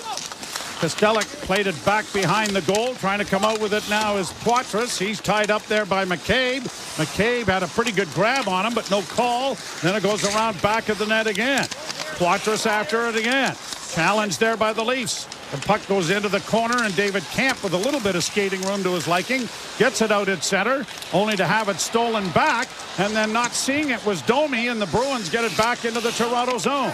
5:39 to play in the third period. Bruins content to work the boards here as it comes back to the blue line, but bounces out at center ice, and Boston has to go back to retrieve it. Played to the line and in for Pasternak. Pasternak hit there. His stick goes flying, goes over the glass, and ends up in the stands. Here's Nye sending it in wide of the net. Goes after it, and the puck comes around, and centering pass is drilled by Robertson and stopped by goaltender Swayman. Boy, John Tavares made a great play in the left wing boards to get it out into the slot. And Nick Robertson has been red hot at the one time, but ripped it right into the equipment of Jeremy Swayman.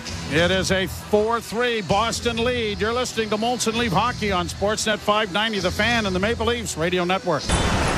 Turn down the noise and fall asleep faster.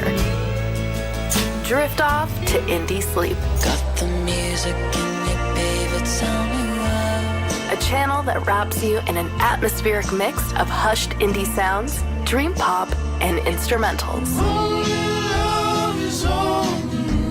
Find Indie Sleep and a collection of other calming channels and podcasts in the Sirius XM app. Just search.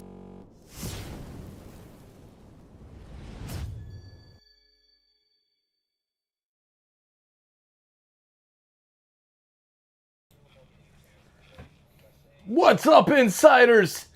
All right, here we go. 5 minutes to go. It's time. It's time to get real rowdy in the chat. I love it. Look at Karen Ross.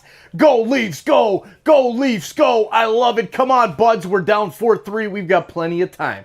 Plenty of time to get this going. Come on, guys. If you haven't done so already, please hit the like button. That's going to help bring more Leafs fans to our amazing community where we raise money for Sick Kids Hospital every single game. Just by being here, just by hanging out with us right now in the third period with 2,000 other Toronto Maple Leafs fans and some Bruins fans, you are making a difference as we donate 10% of our revenue to Sick Kids Hospital every single game, every single month. Let's go, Insiders. Get loud in the chat. Go, Buds, go. Go, Leafs, go. We'll see you in there. Thrilling League is now in the palm of your hand. Hear every English Premier League match all season long on the SiriusXM app. Just search for your favourite team. Leafs Radio Network. Leafs trail 4-3. Kind of a comical event. The stick of Pasternak ends up going into the stands. And a fan had it, but Pasternak got a second stick. And he wants to exchange it, and he did. It took a while for the officials to actually make the exchange. Now, why would that be the responsibility of the referee? I have no idea. Well, just being a really nice guy.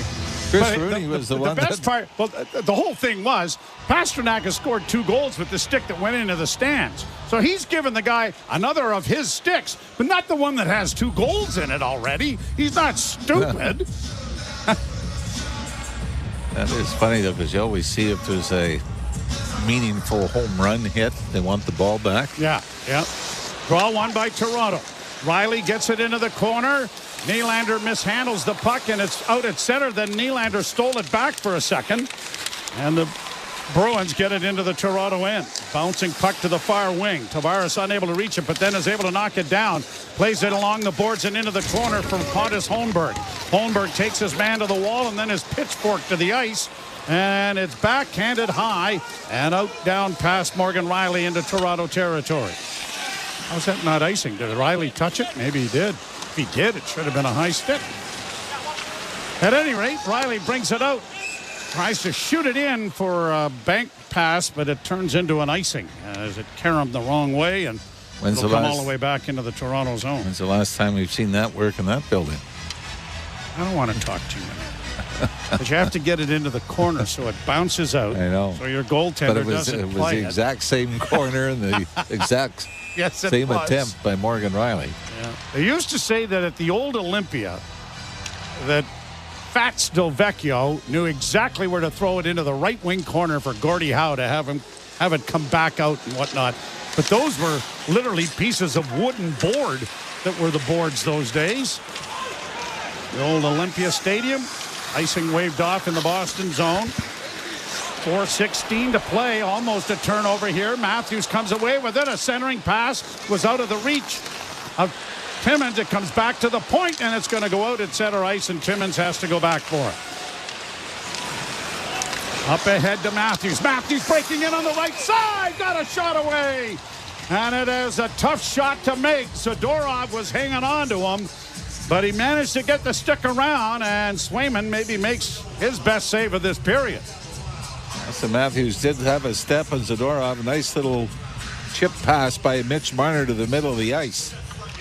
And Matthews was still able to go backhand, forehand, and try to chip it far side on Swayman. He got a lot on that. The best case scenario there is to maybe have it sneak under the right arm of the Boston goaltender. Face off in the circle to the left. 3:57 to go in the third. The Leafs down a goal after clawing their way back from a 3-0 deficit. Leafs keep it in, and a shot blocked.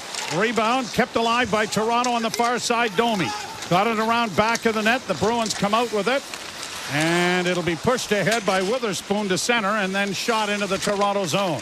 Rounding the boards to the near side, and Timmins gets it back behind the net. Domi after it, played it up ahead.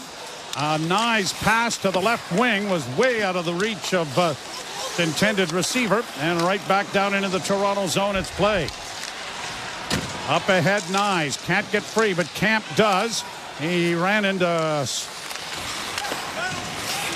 herd of Bruins right at the blue line, and it's cleared right back down into the Toronto end. What are more than one Bruin?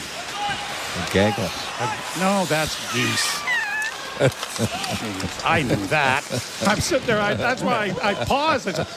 What is more than a couple of Bruins? I guess not even a herd. Oh, somebody will find out first. Here's a loose puck in front of the goal, and a bouncing puck comes back for Oliver Ekman-Larsson to keep it in at the point. A shot that deflected wide with Matthews on the doorstep. 2:41 and still with goaltender Stolarz in the net. Kept alive on the far board. Cleared into the corner then by Timmins, or at least by Lorenz, and it's cleared out at center ice. Leafs Matthews in on the left wing. Little stutter step to one-handed in front, but it was cleared away. Shot out at center and down the ice, and Morgan Rielly can't find enough quicksand to get into to get that to be an icing. So he'll carry it out of his own end. Stops it up and got it ahead at center. The backhand by Nylander didn't get it in deep. Bruins are going to get it out again and get it out at center, and Tavares turns it back, only to have it broken up and set back into the Leaf end. Matthews turning in his own zone. Dished off and got it back from Tavares. Played ahead for Marner. Marner up ahead for Morgan Rielly. And we can feel now, here's Tavares coming out with a shot. That is stopped. 1:48 to go. Still no recognition yet. Now the net is empty. We see on the screen, and the puck is along the boards on the near side. Tavares trying to hold on to it. Around the boards, it's going to be grabbed off by the Bruins. Can't get it out, though. Tavares down low, and a centering pass by Matthews didn't connect. Back of the net. Matthews trying to chip it in front. Tavares. Matthews got a shot away, but it was blocked. Bruins trying to get it out, and they will. It'll go down the ice. And for some reason, it's waved off. No icing. Leafs get it back into the offensive zone. Stolen by the Bruins. They'll send it to the line. Knocked down by Matthews. Closing. Shooting. And that deflected high and wide. Leafs thought that was out of play, but it's not. Kept alive by Domi, who had lost his stick. And the Leafs regroup it back with a minute to play in the third. Leafs need a whistle here. Yeah, they sure do. Here's Oliver Ekman-Larsson shooting it in. Round on the boards cleared. Stolen back by Toronto. Centering pass in on goalie. Score! Pontus Holmberg coming off the right side. Lifts it over Swayman to tie the game with 46 seconds left. Or the Matthews, Marner, Nylander, Tavares unit was out for a long shift and had to go off. So you thought best case scenario, get it deep, get a whistle, call a timeout, and get the big boys back out. But Nick Robertson made a great play to get it to the front of the net from below the goal line. And Holmberg, Joe, I think he kicks this to his stick from close quarters and chips it up. I should say chips it. It looks like he rifles it up over the left shoulder of Swayman from in tight. And the Leafs down 3-0, came back to tie it, and down 4-3 with 46 seconds left. Tie it once again. And this is what the Leafs did, like we said in October. It was Austin Matthews with a minute left to send it to overtime. Third goal in 3 games for Pontus Holmberg. And the Leafs get the puck in the Boston zone. Now they send it towards the net, but it's blocked, but Tavares is there. Tavares around back of the net, trying to find Marner, but it's blocked. Marner blocks a clearing attempt. Kept in front of the net, racing after it. Oliver Ekman-Larsson to stretch it out now. Oliver Ekman-Larsson with a shot towards the goal that deflects wide. Marner with it. Leafs pressing in the final 10 seconds with a shot. Swayman down, and he'll cover up with 9 seconds left. And getting a point out of this is going to be a dramatic piece of work, coming from 3-0 down halfway through this contest. But now the Leafs look like they want to be greedy. Might as well now if you can get it to overtime. As we said, they haven't won in Boston in almost 3 years. But Pontus Holmberg, I mean, he continues his goal-scoring streak. As that stays at 3 games, as he somehow got it through a sloth of Bruins in front of the net. I looked it up. Sloth. Could be sloth, pack, maul, or sleuth. Yep. Back to the point. Played in on a delayed offside. And the Leafs are going to pressure enough to make sure the clock runs out. Holmberg from Robertson and Ekman-Larsson is the tying goal that is going to send this game to overtime. And we will be back with it. You're listening to Molson Leaf Hockey on Sportsnet 590, The Fan and the Maple Leafs Radio Network. The Subaru winter has arrived. The crisp air and negative temperatures mean one thing: camping. Emerge from your icy tent and bask in 4 to 6 hours of sunlight. Enjoy the unmistakable smell of campfire through the glacial wind pummeling your face. Relax by the water, taking in the soothing sounds of thick ice cracking and popping. Get out there in winter like it's summer with standard symmetrical full-time all-wheel drive and advanced safety systems. Visit your local Subaru dealer today. What's up, Insiders? Heard of you on? Gotta turn that audio down. There it is. All right, we've got the audio off. What did I say? We were coming back. We were getting that goal. We did it. Let's go, Leafs fans. That's what I'm talking about. This chat, cheering on our Maple Leafs, getting the juju going on over there. Getting that Boston magic happening like our Team Canada beating the United States in the Four Nations final. Yeah, let's go. Go Leafs, go. Let's have fun in overtime. Let us know in the chat. Who do you think gets the winner? I'm going to go with Domi. He's getting it done. Go Leafs, go. Work. Oh, so you looked it up, didn't you? What? What a group of bears would call? Yeah. I used all of them. A sloth. Sleuth. Pack. Sloth, pack, sleuth. Yeah. By the way, I may be wrong. Oh, no, you never. The last shootout that the Leafs have had on the road was November the 2nd, 2023 in Boston. Now, not there yet. Last game ended in overtime, and Brad Marchand scored. Yeah. The Leafs have not had a shootout this year. That's incredible, isn't it? Mm-hmm. 2 overtime losses, one in Minnesota, one in Boston. Well, let's get the puck in the corner to Marner, and he can find Matthews in front of the net, and we can kind of duplicate a little bit of what went on at the Toronto Dominion Garden a couple of days ago. So the Leafs to the left, Bruins to the right for the overtime. Puck is dropped. We're underway. And the Bruins control the opening faceoff. Lori stretches things out. Goes over to the right wing side. Drop pass, then finds Zacha. Zacha in over the line, working with Pasternak, who got a drop pass. Oh, Tavares almost stole it. Zacha working it back to the blue line for Lori.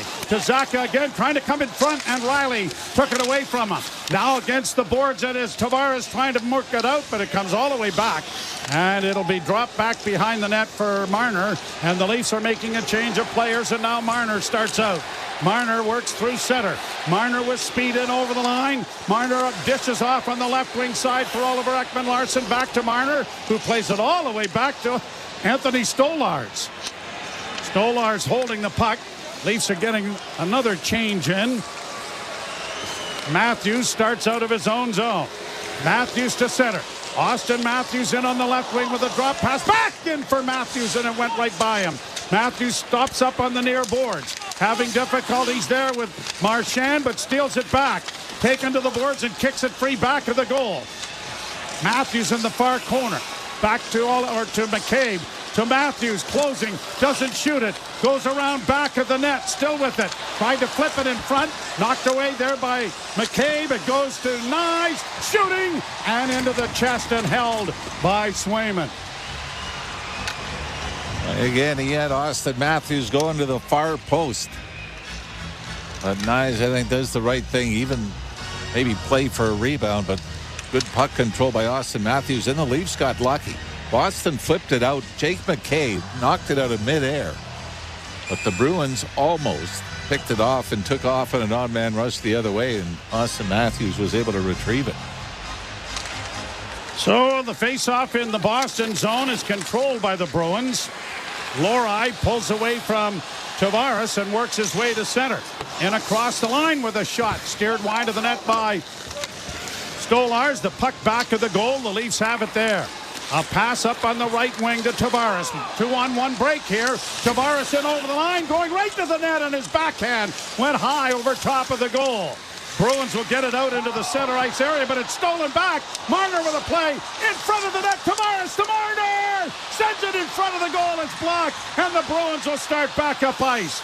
I thought there'd be a Leaf there to really put the finishing touches to it, but Oliver Ekman-Larsson was just coming off the bench. Under normal circumstances, the Leafs would have had a glorious chance there. 2:39 to go in the overtime. Falling at the blue line was Poitras. He plays it all the way back into his own zone. Mason Lohrei gets it up on the right side. Bruins in across the line with a shot that deflects wide of the goal. Back of the net, trying to steal it back is Marner. Marner stops and now drops it back behind the goal. Leafs are making a change. Pass up the middle, though. Out of the reach of Marner, and it goes down into the Boston end. Bruins will counter with 2:09 to go. Dropping it back. Turning with it. Coyle got it up ahead on the right side for Marchand. Marchand trying to drive the net. Poke check back of the goal. He carries around into the near corner and played it out into the center ice area. Going back to retrieve it is Witherspoon. Up on the right side, a 2-on-1 break here with a saucered pass for Marchand that Robertson got in the way of that. It comes back to the blue line. Witherspoon drops it off. Marchand curling out of the corner. Still with it, works wide. Can't make a rush to the net.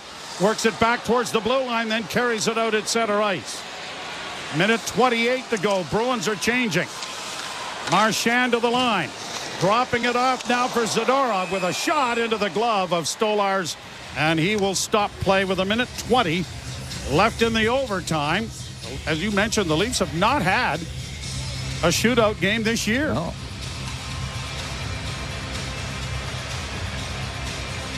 Wait for Nick Robertson. You're talking about guys getting hot. Pontus Holmberg, Nick Robertson. What a play by Marner. Dropped the puck back, then kicked it over to Tavares. And then ended up getting a return pass from Tavares and it was really pretty tight to that. Willie Nylander maybe holding his hand or wrist or something. Nylander here in overtime, have we? I don't think so. Draw to the right of Anthony Stolarz. And the Leafs will control the faceoff. Riley goes around back of the net. Going to cycle it back behind, but it's stolen by the Bruins, trying to come out in front. It'll come back to the blue line. Lohrei holds, working in on goal, doesn't shoot it, now gets in on goal! Pad save, what a beauty made by Stolarz! He's lost his stick in the fray. The Leafs trying to get it out, and they will just get it out in the head. Marner with a breakaway, he's all alone, in on goal, scores! Holy Mackinac! Goaltender Anthony Stolarz saves the game, and Marner wins it.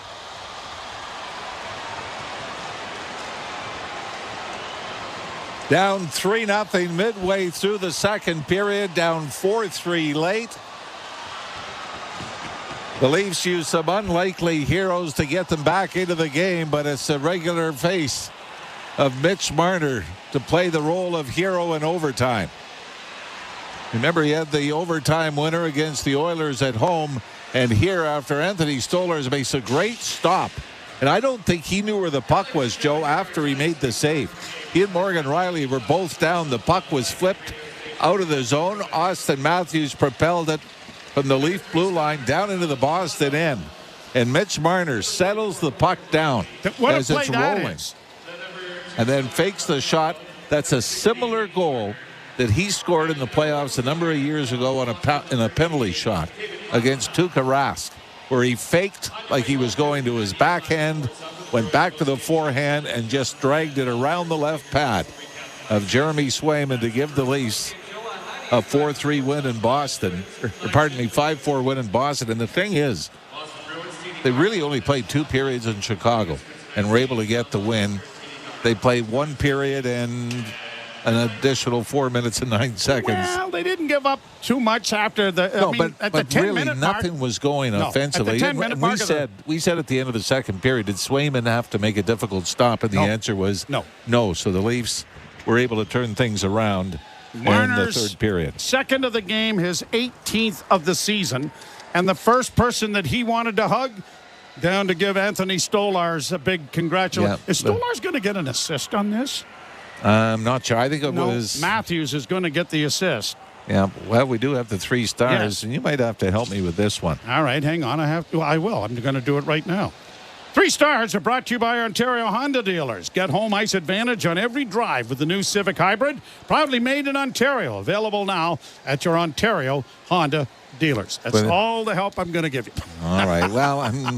Well, we've got to go David Pastrnak, star number 3, 2 goals and an assist for the Bruins. The Leafs. This is a tough one, though. Mitch Marner, I'm going to go star number 2. I know he ends it in overtime. Yep. And star number 1, I think you could go Morgan Riley, but let's go Nick Robertson. Back-to-back 2-point games for the Leafs. We'll make him star number 1. He scored a big goal at the time. Okay, let's flip. Marner's star number 1, Robertson 2, Pastrnak 3. All right.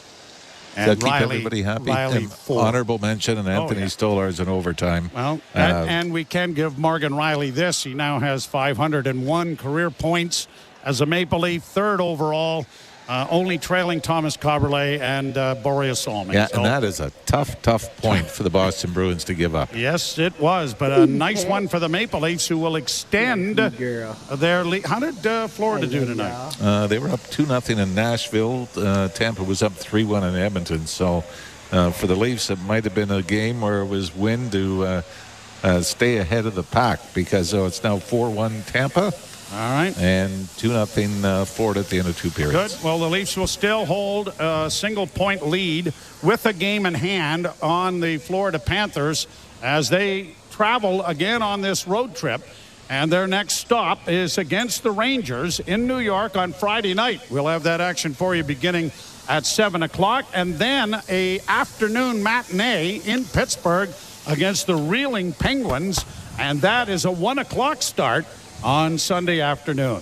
Ailish Farfar and Justin Cuthbert with lots to talk about as the Leafs roar from behind to win in overtime on a Mitch Marner goal, 5-4. You've been listening to Molson Leaf Hockey on Sportsnet 590 The Fan and the Maple Leafs Radio Network. You've been listening. What's up, insiders? You've been listening to Molson Leafs Hockey on the radio and hanging out with Toronto Sports Insider. I've got the happy face jersey on. That's right, the black jersey. I'm so excited about this jersey. It's the best jersey in the world. You're right, Shroom. We're trolling a little bit. Boston takeover, baby. That's right. What a night for the Leafs, the Canada's team. I'm just going to go out and say it. Canada's team. Sorry, Burn, Montreal. I know that we have a few Habs fans who hang out with us and are true and loyal wrenches. But come on. Canada's team just went back to Boston and said, you know what? We're just going to kick you while you're down. Let's go. I love it. Lisa Aiello. Good job to you, Lisa. Thank you for holding down the chat the way you do. There's Pike as well. What's up, Pike? Good to see you, man. Hope the cat is back. There's something down here. I think there's like a little toy or something back here behind the computer. But so great to hang out with you, everybody. Owen Redmond in the chat. Veronica D. What's up, Miss V? I love it.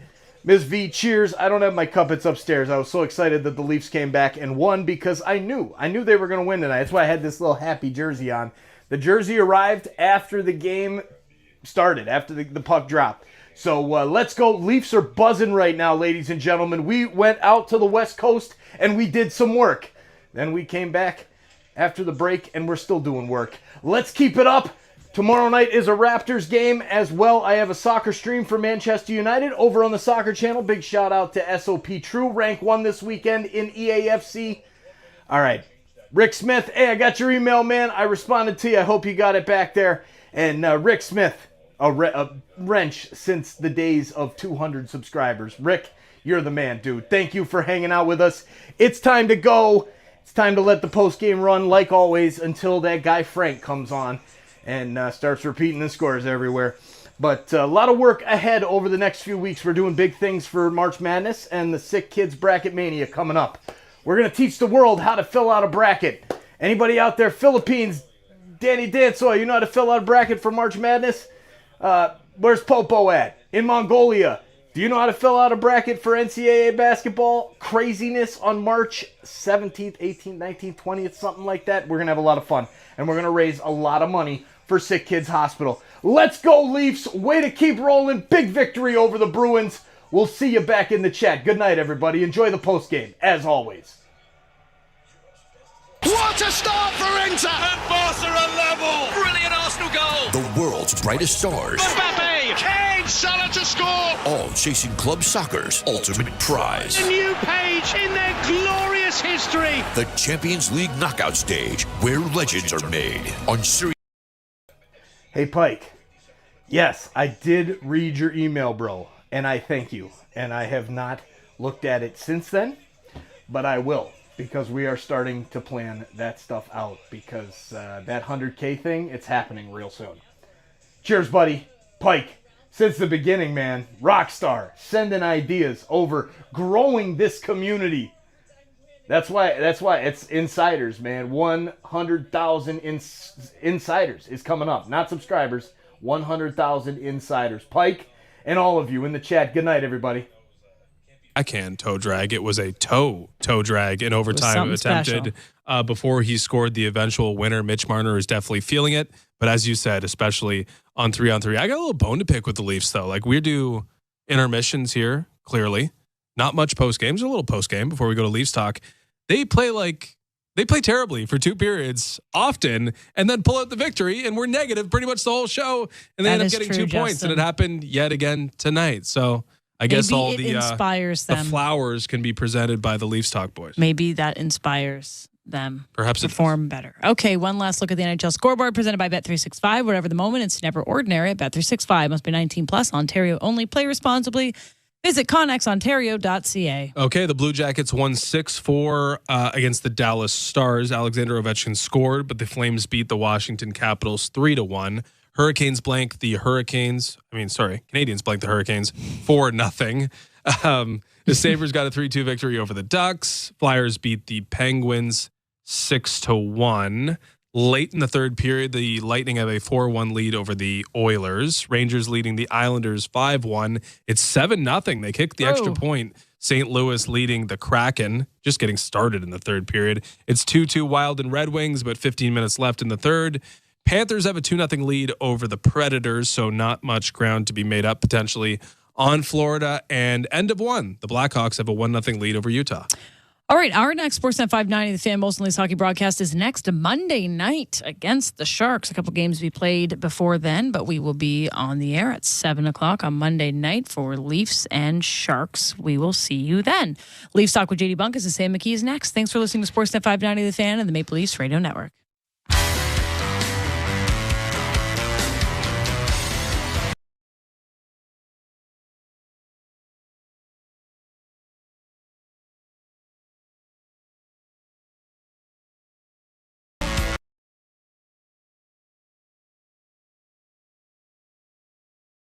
Stock. Ooh, sharp bucket tonight, buddy. That's a sexy boy. That's a real nicer that you broke out.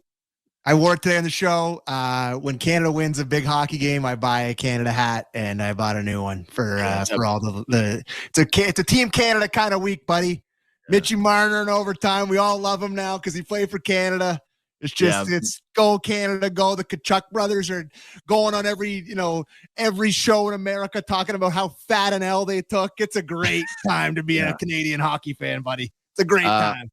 I was gonna say, listen, very different, but you think that any Canadians are doing the tour if they finish in second place? Zero. Like the guys that are like going on and doing the old big shows, like, hey, look at us. Hey, listen, Hagel was right. Some guys do it for the flag, some guys do it for the camera. Good for USA hockey. You were close. Next time, as you always say, USA hockey, you wait till next time. That's your credo. You might as well get that stitched onto the sweaters. But anyways, Leafs come back and win one. What a weird one to talk about because they get absolutely dog walked for the first 2 periods of this hockey game. Like, I thought this was one of their most embarrassing efforts of the season through the first 2 periods. They get a late goal for Morgan Riley. All of a sudden, they're kind of like in it because their goaltender was the only guy really playing through first 2 periods. Brilliant through first 2. And then Mitch Marner rips one right at the beginning of the third period, and all of a sudden it's a 1-goal game. Leafs claw their way back in it and rob one in overtime. What's your big thought from this one? I really can't believe the Bruins found a way to lose that game to the way the Leafs were playing tonight. I think that stamps home to me how awful the Boston Bruins are for a lot of reasons. Not many teams are going to look great when you're missing your top pairing. McAvoy and Lindholm both out long-term, clearly. But that's just a game that the Bruins absolutely cannot lose with the where they are in the standings and how they're trying to claw their way back in the playoff picture.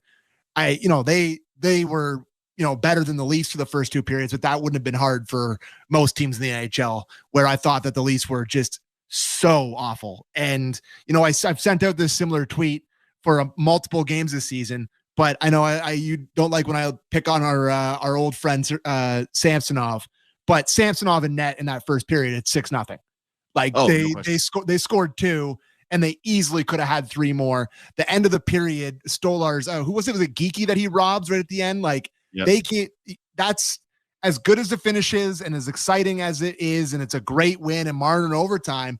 It's just you absolutely can't come out with that effort in the first period. Although in a building where it's give him credit for rallying and all that stuff, but that start is unacceptable. It's a brutal. Horrible start. Horrible.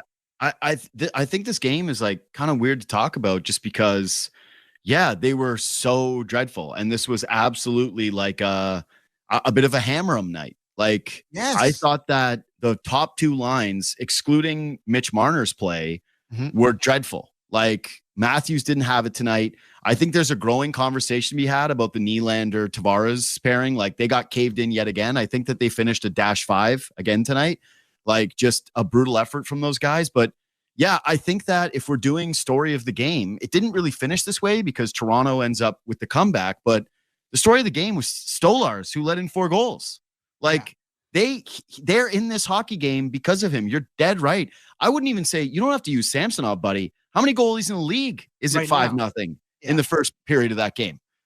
A lot of them, half of them, he made 3 10-bell saves in the first period of this game alone. And my prevailing thought coming out of it after 2 periods was Stolarz should sue these guys for tonight.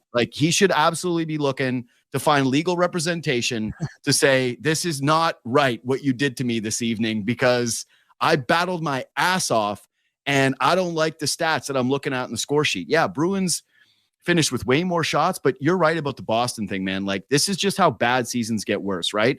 They're a point behind the Senators going to this game. They're just outside the playoff picture. There's a gap between them and the top 3 in the Atlantic. Yeah. But they're still very much in it. Oh, yeah. And there's all these questions about whether they should sell and do they trade Marchand and do they, really, how much do they actually tinker with this roster and to try to retool it? And this is the kind of loss where I know they get a point, but I cannot imagine, even for a team that's had that culture and that self-belief in years past, that those guys aren't in that dressing room right now, just hanging their heads being like, what the hell just happened? Totally. And, when the 3rd goal went in, who scored the 3rd goal for them to make it 3-0? I actually had the thought of being if it was a traditional backup in there, I actually had the thought of get him out of there. They're not doing anything for him tonight. You don't need to sewer this guy's confidence anymore. He's been trying his best. He's, laying it all in the, there's no one that battles harder in the league than Stolarz right now. Dude, he is such a gamer, eh? I know. But it's just loose pucks. Go ahead. No, sorry, go ahead. Well, I was just going to say that when there's loose pucks in front of the net, he just fights to be able to make sure that he can cover it, smother it, and not give you that extra opportunity. And man, his rebound control was awesome tonight. His cross ice movement was beautiful. I actually thought that the first couple minutes that he wasn't really tracking it well, that he kind of looked a little scrambly to me. And I went, I'm not used to this. And then pretty much after the first goal went in the net, he was locked completely in. Just a beautiful performance for Stolarz. Yeah, I mean, it was, it's one of the best goal scorers on planet Earth walking in on a breakaway. You don't have a whole lot of chance. That perfect shot, low blocker on an unbelievable pass. His face and Marchand there with a wide open cage. Geeky scores the 3rd one, same thing where it's a power play goal, wide open net. And then the 4th one is David Pastrnak again, the number 1 Leaf killer gets an ugly turnover by McCabe on his wrong side and just is able to walk one in right in front of the net. So yeah, I don't know how anyone on earth could be like faulting Stolarz for any of those, especially given that he gave them so many plus saves after. The thing is though, is like, what? I got a few players of the game tonight. Like if I'm doing Leafs 3 stars, I'm giving it to him. Yeah. This is actually tough. I've got 4 stars that it should be like you got to whittle it down to 3. So Stolarz, Robertson, Marner. I think Stolarz, Marner, Robertson, and Riley. Riley those 4 guys. Yeah, those 4 guys competing for the 3 stars tonight, right? But who would you bump out? I don't want to be accused of. I don't know. I think we have to do 4 stars tonight. I'm not bumping it. I don't want to be that guy who bumps any of them out. Mount Rushmore night. The boys, it's a Mount Rushmore night. I don't want to bump Nick Robertson out and be called a hater. Oh, I actually wouldn't bump Nick Robertson out. Like, do you want to do Robertson combo right now? A little Robertson talk? Yeah. And Luke says Pontus. Pontus is pretty good tonight too. Scores a late time goal. He's red hot all of a sudden. Let's do some Robertson talk. Again, best game is the leave for me. Pontus is being an opportunist right now. Good for him. Like he scores that goal. But that play is a Nick Robertson play. Yeah. And I thought that Pontus's line was the worst one of the night. Like when Berube decided to jumble the lines, I think that it was largely because that second line has been dreadful, and it's been dreadful for a while. And I don't know if you read the article by Jonas Siegel that was out about like the way Tavares has been tracking lately and what the numbers look like. But yeah, the fancies don't like him. They're not good. He's not good.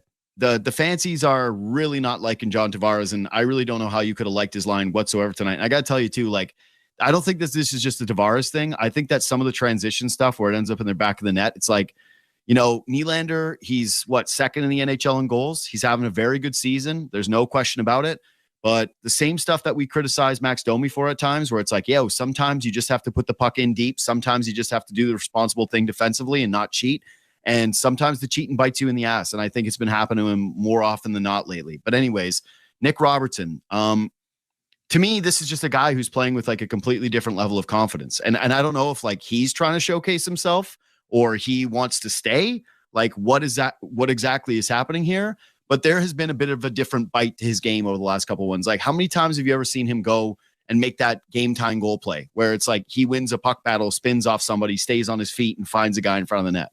Yeah, he's just a guy who's playing with an immense amount of confidence right now. Yeah. And like I said before, you were talking a little bit about Pontus there and the Nylander line. I think is his best game as a Leaf. I can't remember him ever being as impactful as he was tonight. Totally agree.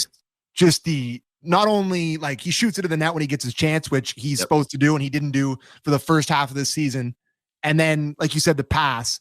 But I just thought like actually kind of physical and swiping at Swayman, engaging physically with people, just getting into scrums. Like he's just a guy that's clearly feeling it. He's feeling himself and he's feeling like he can talk some trash now. He looks like he belongs. He's shooting it in the net. And yeah, like I made the joke on the Nick Robertson legacy game. Like it's as good as he's ever looked in blue and white. I really can't remember one. Maybe when he scored that overtime winner against Dallas, that's a one big moment or whatever. He's had all his best games against his brother. And his brother, by the way, scored again tonight, apparently. So that's a weird little, I guess Jason scores a lot because he's pretty good. But I just impressed and I don't know how to feel, Like I feel like I'm you in preseason. I might be getting tricked here a little bit.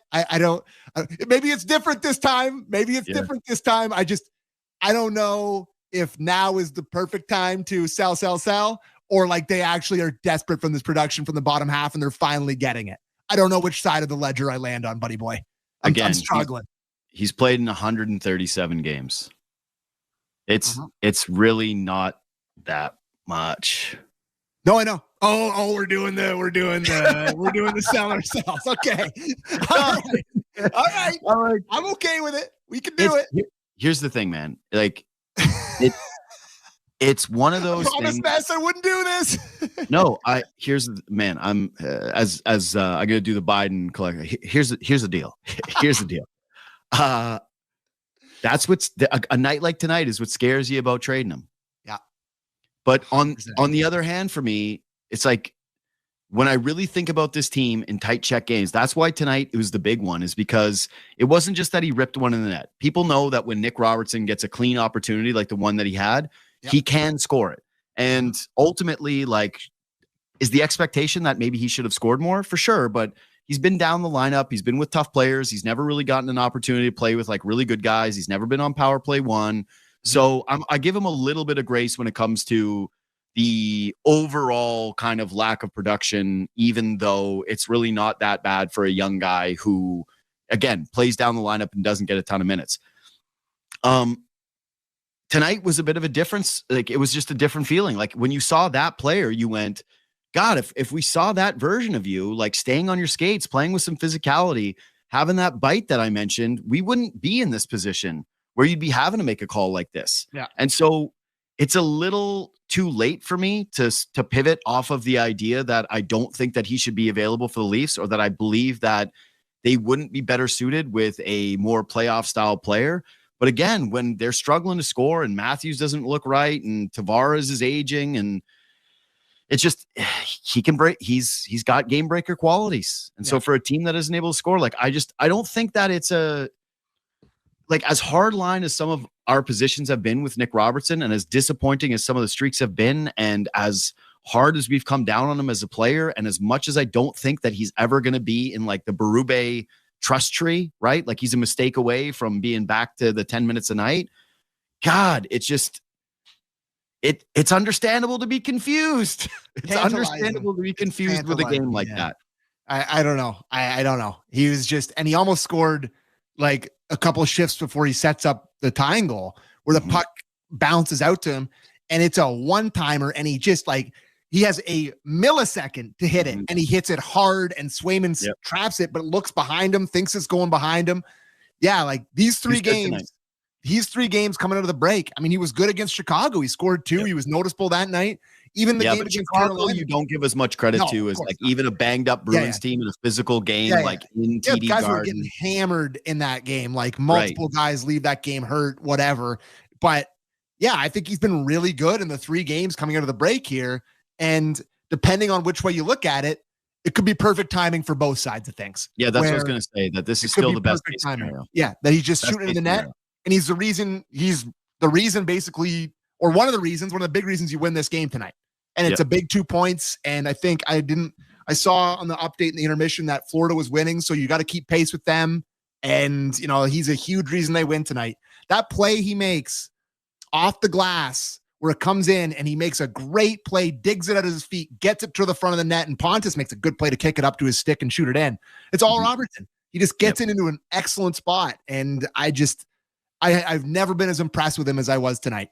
And there's just like, it was as good as he looked. So same. And there you go, Robertson lovers. I said it.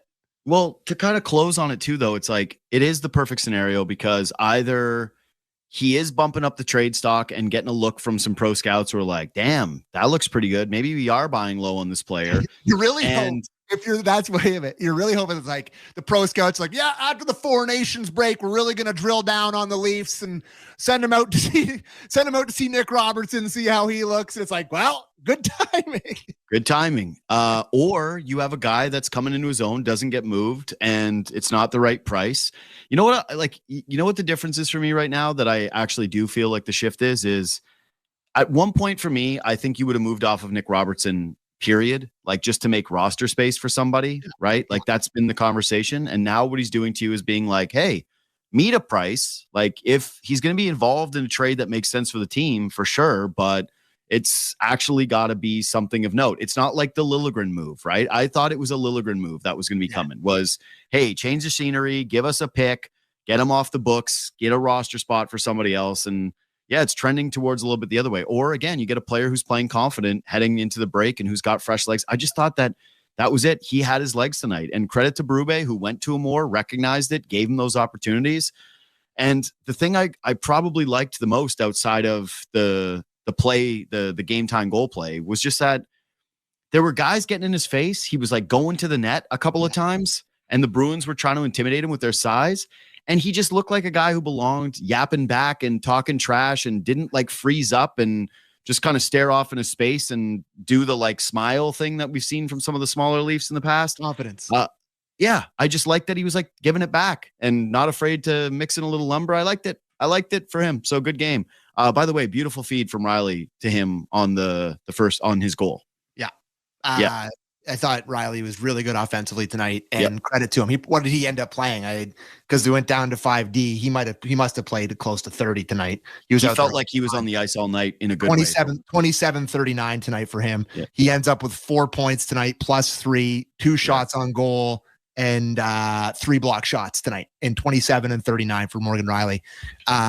There's been, over the weekend, I don't think he was particularly good coming off the break, but if you remember before the Four Nations break on that Western road trip, he was really good, and he was a positive player for them. He shot one in the net against Vancouver, if my memory serves me correctly. He gets another one tonight. I think he's up to 7 here. So good for him. I'm not going to overreact to him having a really good game because, he's had good ones and then a lot of bad ones, but it's a step in the right direction. And yeah, he was zipping it around tonight.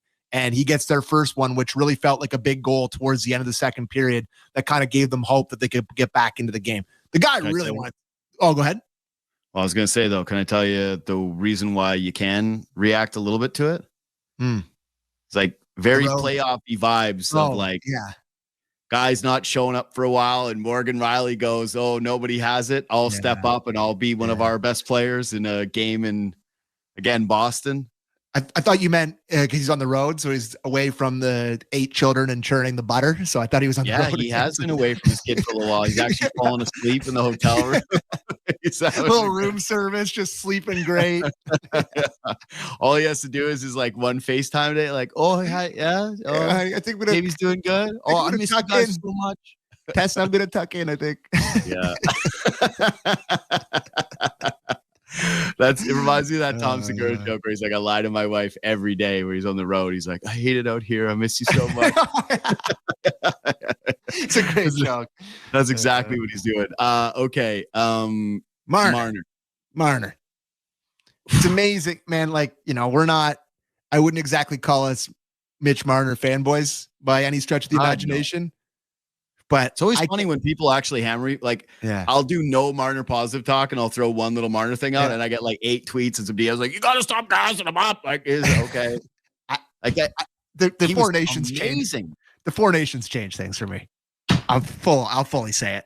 I'm a bleeding heart Canadian, and we've never had him play for Canada in big games, and that's such a meaningful game to me, that game, and him being so good in that one. And then coming out, he was a little quiet, but seeing him be good again tonight, like, it's gone from I never rooted against him, but like, it's not like, it was never like, oh my God, feelings you've had about past Leafs when they score.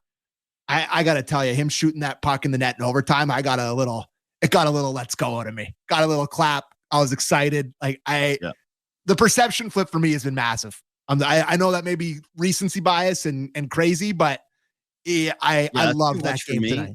Like I said, well, I just think that, like, again, it does have to come with playoff success, and it does need to come with a reasonable contract. So I'm just going to isolate it to this game. Like, he's clearly got a little extra pep in his step. He was already playing awesome. Like, what was he? 4th in the league in points, 5th in the league in points in terms heading into the break. So it's not like he was playing poorly. The conversations around Marner were that he was already the team's best player just about on every given night. Like, I think that part of the reason that even the Nylander goal stuff has been a little muted is that it's like, yeah, Marner's still been this team's best player. He's been their most complete player. He had a bad turnover in this game, right? I think it was who was it to? Was it to Pasternak? I think it was actually to Pasternak on his own blue line, tries to make like a bit of a cute play, on the power play. dogs it back and breaks it up with a beautiful back check. And I just thought, like, there's a couple moments in this game, man, outside of the goal and or the 2 goals, I guess, like the power play one was beautiful. I do think that the defensemen were kind of like, when's he going to pass it? When's he going to pass it? And then he just ripped it in. It was a beautiful goal.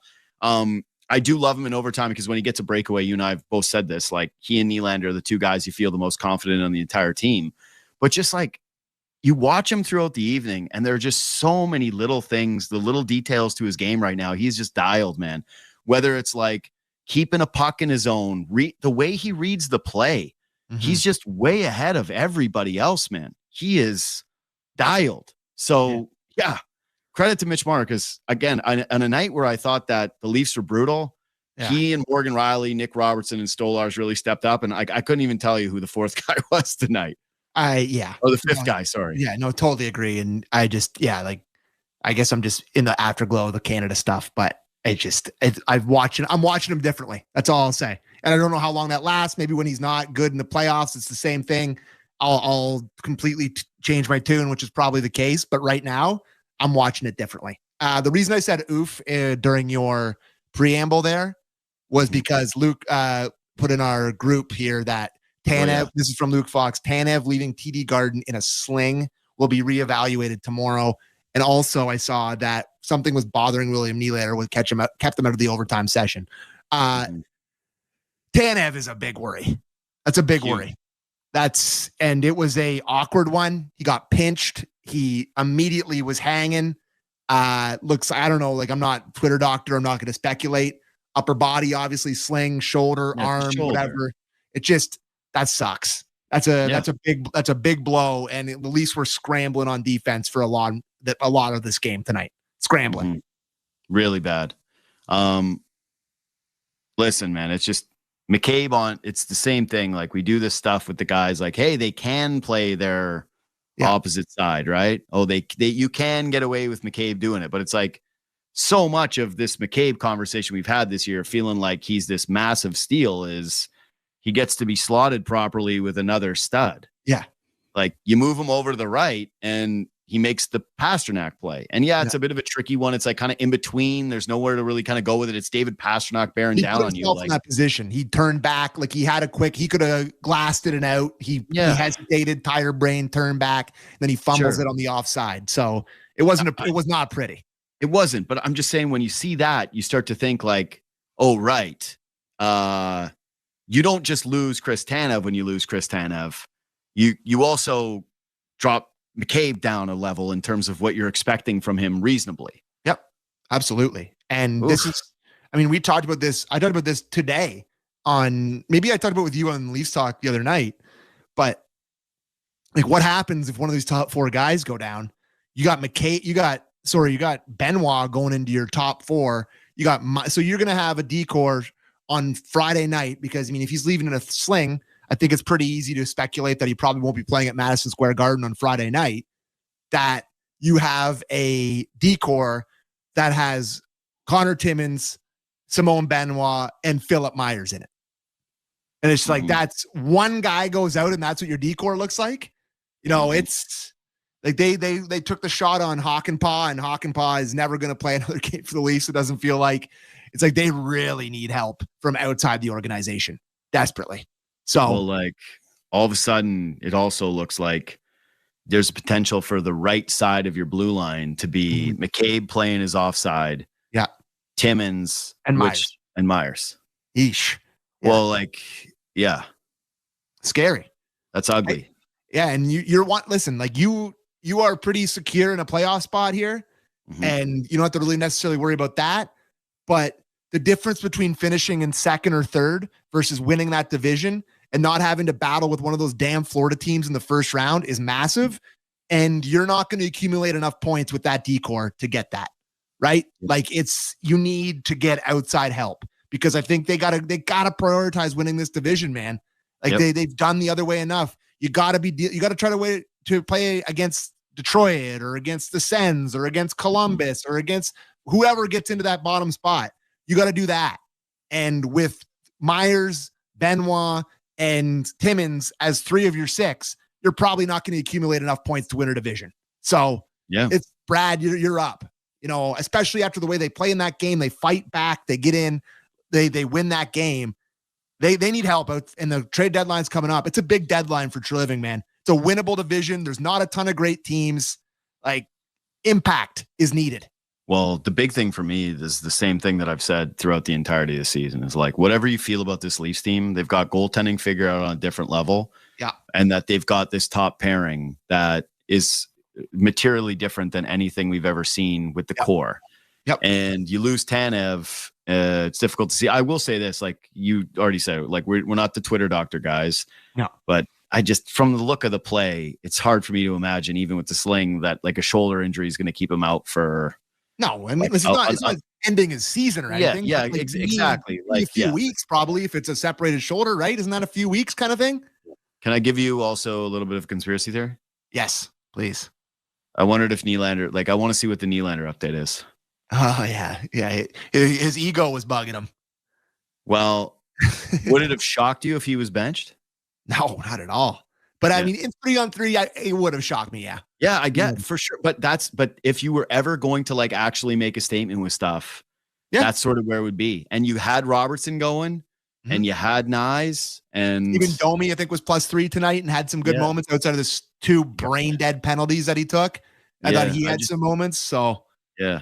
Like it wouldn't have been, it would have been a tough call for Berube to make, especially like you're trying to beat a division rival, you're trying to complete the comeback, you'd be sitting one of your best guys. But at first, I didn't think it was an injury. And do we have a play yet where we saw it? Like he was grabbing his wrist. I didn't see anything. His gloves off. Like they didn't show anything on the broadcast, so I'm not sure.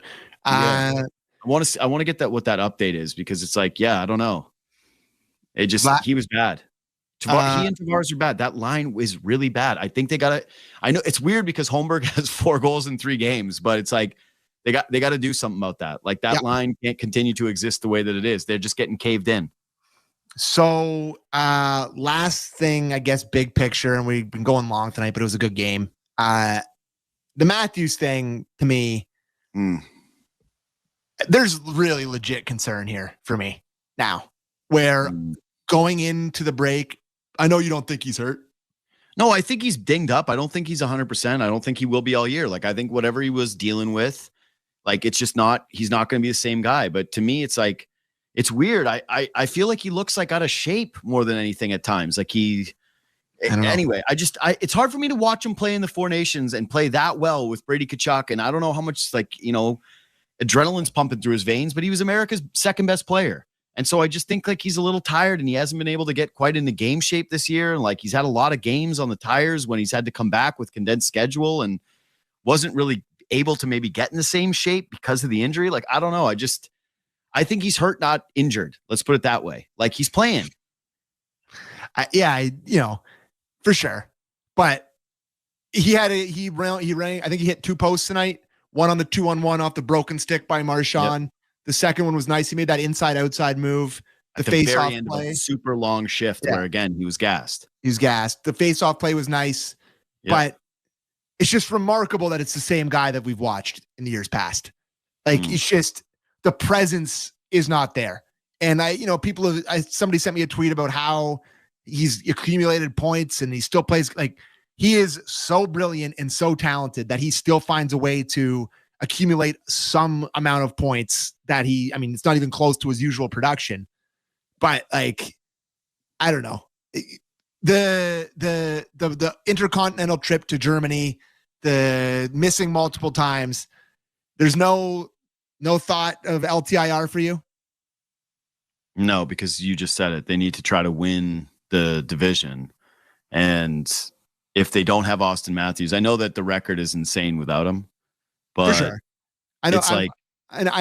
I know, but and also you and I have talked about this before, man. Like, this is my other conspiracy theory. Like, I think that if all things were equal, if he didn't have the injury going into this season, maybe they would have sat him for a game. But like, again, I just see too many. Like, maybe I don't know. Maybe the burst isn't quite the same. Like, I see those strides. Like, looks fine. Like, I don't know. That looks kind of like Austin Matthews to me. That shot sort of looks like Austin Matthews to me. I agree with you. Like, as the kids would say, the aura has not been the same with him this year. Like, it just hasn't been. Like, it's just not the same guy, and I don't know what it is. Yeah, but I have a hard time believing that the Leafs, the most cautious team with him ever, are going to not be sitting him down if they feel like the rest or the recovery was going to be there, outside of the one conspiracy theory thought being he went to the Four Nations. He's the captain of the team. And it'd be a real tough look if in game 3 against the Boston Bruins after the Four Nations, he was taking a night off, right? Yeah, for sure. But like, I think if there is an injury, the further they get away from the Four Nations, something that they think they need to clean up with time and rest, they're probably going to do it on like what? They've got another dude, do you know there's 15 games next month? Yeah. They play, man. Even this week, it's Friday, Sunday, Monday, Wednesday. Like it's hockey. I'm just saying that it'll be interesting. I don't think that this team with this level of a condensed schedule will be pushing him to play every single night if they really think he's like banged up. They give him a maintenance day. And so we'll find out. Like if they start giving him maintenance days, then we know like he's not 100%. And I don't think he is 100%. Like I just don't. I think that he's had to deal with stuff this season. You're right, he's not the same guy, but I'm sorry. You go play for the Four Nations and you play the way that you did in that game. I'm not giving you excuses, bro. Like, I'm just not playing. Yeah, but he's probably hurt. Like, you're the highest paid player on the team. You're the captain. You went to the Four Nations. You captained that team. Play better. Like, I'm not making excuses for Austin Matthews. I would like to say that I'm not making excuses for him either. I just trying to explain why it just looks, half as good as it usually does. Yeah. I don't know. I also think that this is like a results thing where it's like he scores a couple of goals and everybody starts talking about it a little different. He's in a bit of a slump right now, and it could change. Like I think this is one that could like really turn on a dime. I know it can because literally we've turned on a dime on Nick Robertson after 2 good games and 1 against Chicago. We're like, trade him now? I don't know. Like maybe not. Maybe get him an amulet, but the powers of the amulet have worn off for John Tavares. I don't know. He needs a new junk science of some kind to get him going. Just trying to look through my notes here to see if I got anything else. No, I think we covered really everything. Oh, I do want to say like just a minor thing. I just love Lorenz's effort. It's just like find me the shift where he's not just like working his bag off. Yep. It's just smiling every morning, loves hockey. He's a guy that you can just picture playing in playoff hockey, right? Yeah. He'll give you 10 solid minutes in a playoff game, run into somebody, kill penalties, maybe pick someone's pocket. He's shown a little bit of offensive upside, except for his breakaway attempt at it. Maybe mix in a pump fake or not just shoot it straight at his chest. But like he's scored how many has he scored this year? 5 or 6, like fourth line guy. Yeah. He's just a big lug out there, runs into guys, doesn't take stupid penalties. Professional fourth liner, knows he's a fourth liner. Yeah. He's just passionate guy. A lot of passion. Yeah, it really is. Follow us on Twitter and Instagram at JD Bunkus, at Sammy McKee. You can reach out anytime. We always like the feedback. Thanks to everybody in the chat tonight that was firing up. I'm curious what the player of the game in the chat was tonight. Marner, 51%. Yeah. Who was second? Stolars? There is no second. Just Mitch Marner. Brandon just put Marner. He was like, Stolars is second. Good. I think Stolars that's fair. 2, Robertson 3, Riley 4. Probably. Riley, though, 4 points. Like, just snapped it around, scored a goal. Tough. Like tough for Morgan Riley to have like one of his best games, and maybe he's the 4th guy that we're talking about in this one. Listen, I did want to mention. Yeah, Oliver Ekman-Larsson hates the Bruins, big time, and he was all over everybody tonight. Yep. And I forgot to tell Luke to clip it, but Poitras, he was running his mouth. He was running his mouth the whole 51 in black and yellow. He was running his mouth the entire game. And Oliver Ekman-Larsson caught him with a heavy hit right at center ice. Caught him with his head down. Guy was like, and he just didn't really say much after that. So Oliver Ekman-Larsson, he was trying to make it chippy early too. He's a greasy son of a gun. Nasty piece of business, as you'd say. And I like having him in games like this because he's not afraid to mix it up. Yeah, he was particularly greasy tonight. Seems to really hate the Bruins, and I like that about him. Guys, say something. You want the wildest stat of the game? He was a +3 tonight. 2 assists for Oliver Ekman-Larsson. So good for him. Good night. The wildest stat in the game, just to kind of close out the Robertson thing in terms of like whether or not you keep him or whether he's on the trade block. It's like you just said that was his best game as a Leaf. How many minutes do you think he played? 11 and a half. 12. Yeah. You still got 12 minutes. He always plays 12. Regardless of how good or bad he is, he's getting 12. But it's like this game went to overtime and he got shifts. It's like still 12 minutes. It's best game ever.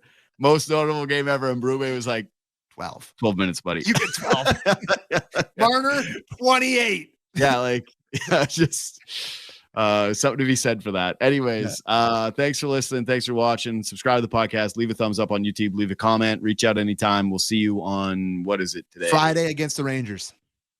Friday against the Rangers and Sunday. Yeah, a little double dip weekend. Yeah. Hey, Saturday night off for the boys. That's nice. Yeah, nasty work. Nasty work. All right, we'll see you then.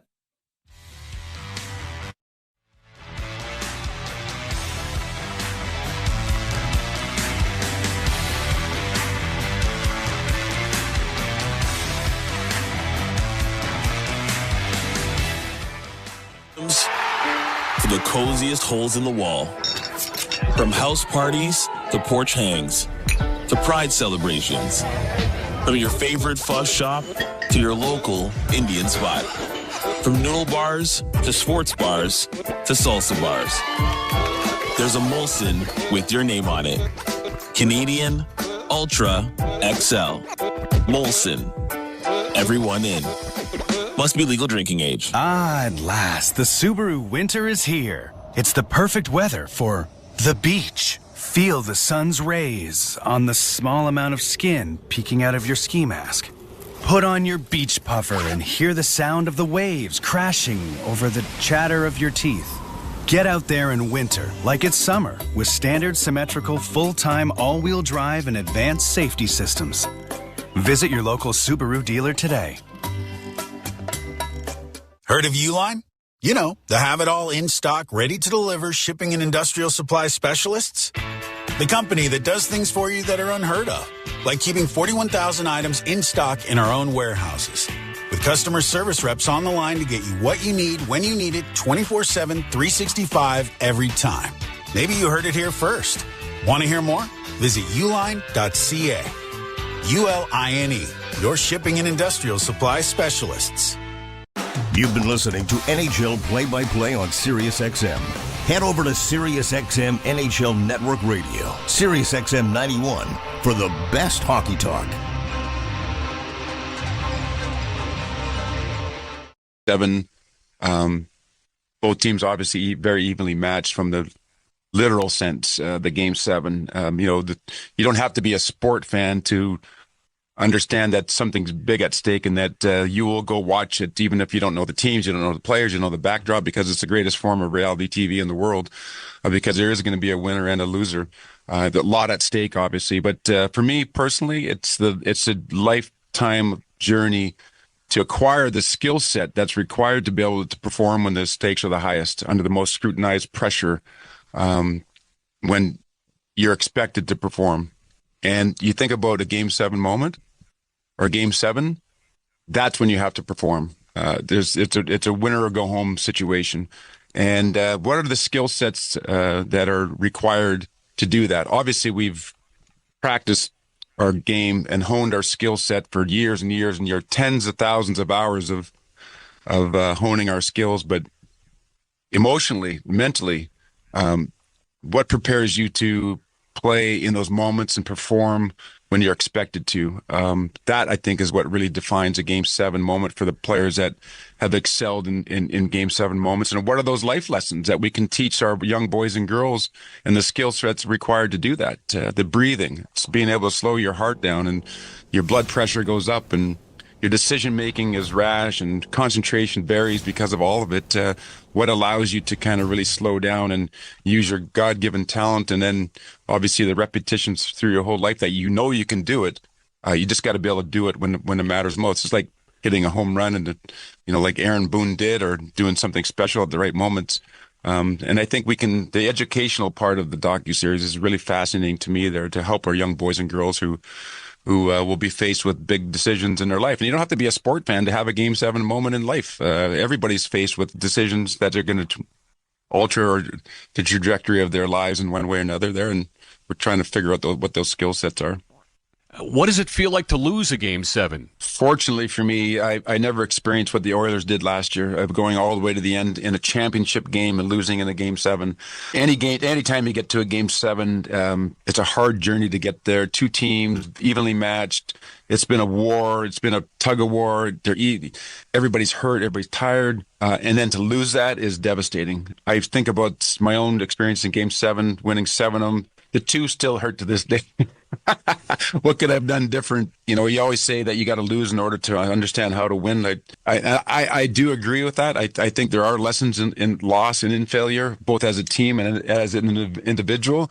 If I had my preference, I would have liked to have learned those lessons while I was winning. But unfortunately, that's just not the way it is. But I look back at it now and just think about how grateful I am for all the lessons in wins and the losses, because it really ends up defining who you are as a person and as a player. Mad Dog Sports Radio has the best sports talk in the business, covering sports with a passion and knowledge you need. Mad Dog Sports Radio, Sirius XM 86, and the SXM app. I'm Frank Trachtenberg with your Sirius XM NHL schedule for Tuesday, February the 25th. All times are Eastern, and please remember, all games, times, and channels are subject to change. Check SiriusXM.com for the latest updates. In the NHL, 7 p.m., Boston Bruins taking the Toronto Maple Leafs. Bruins on Sirius XM channels 91, Internet 921. Leafs on Internet 946.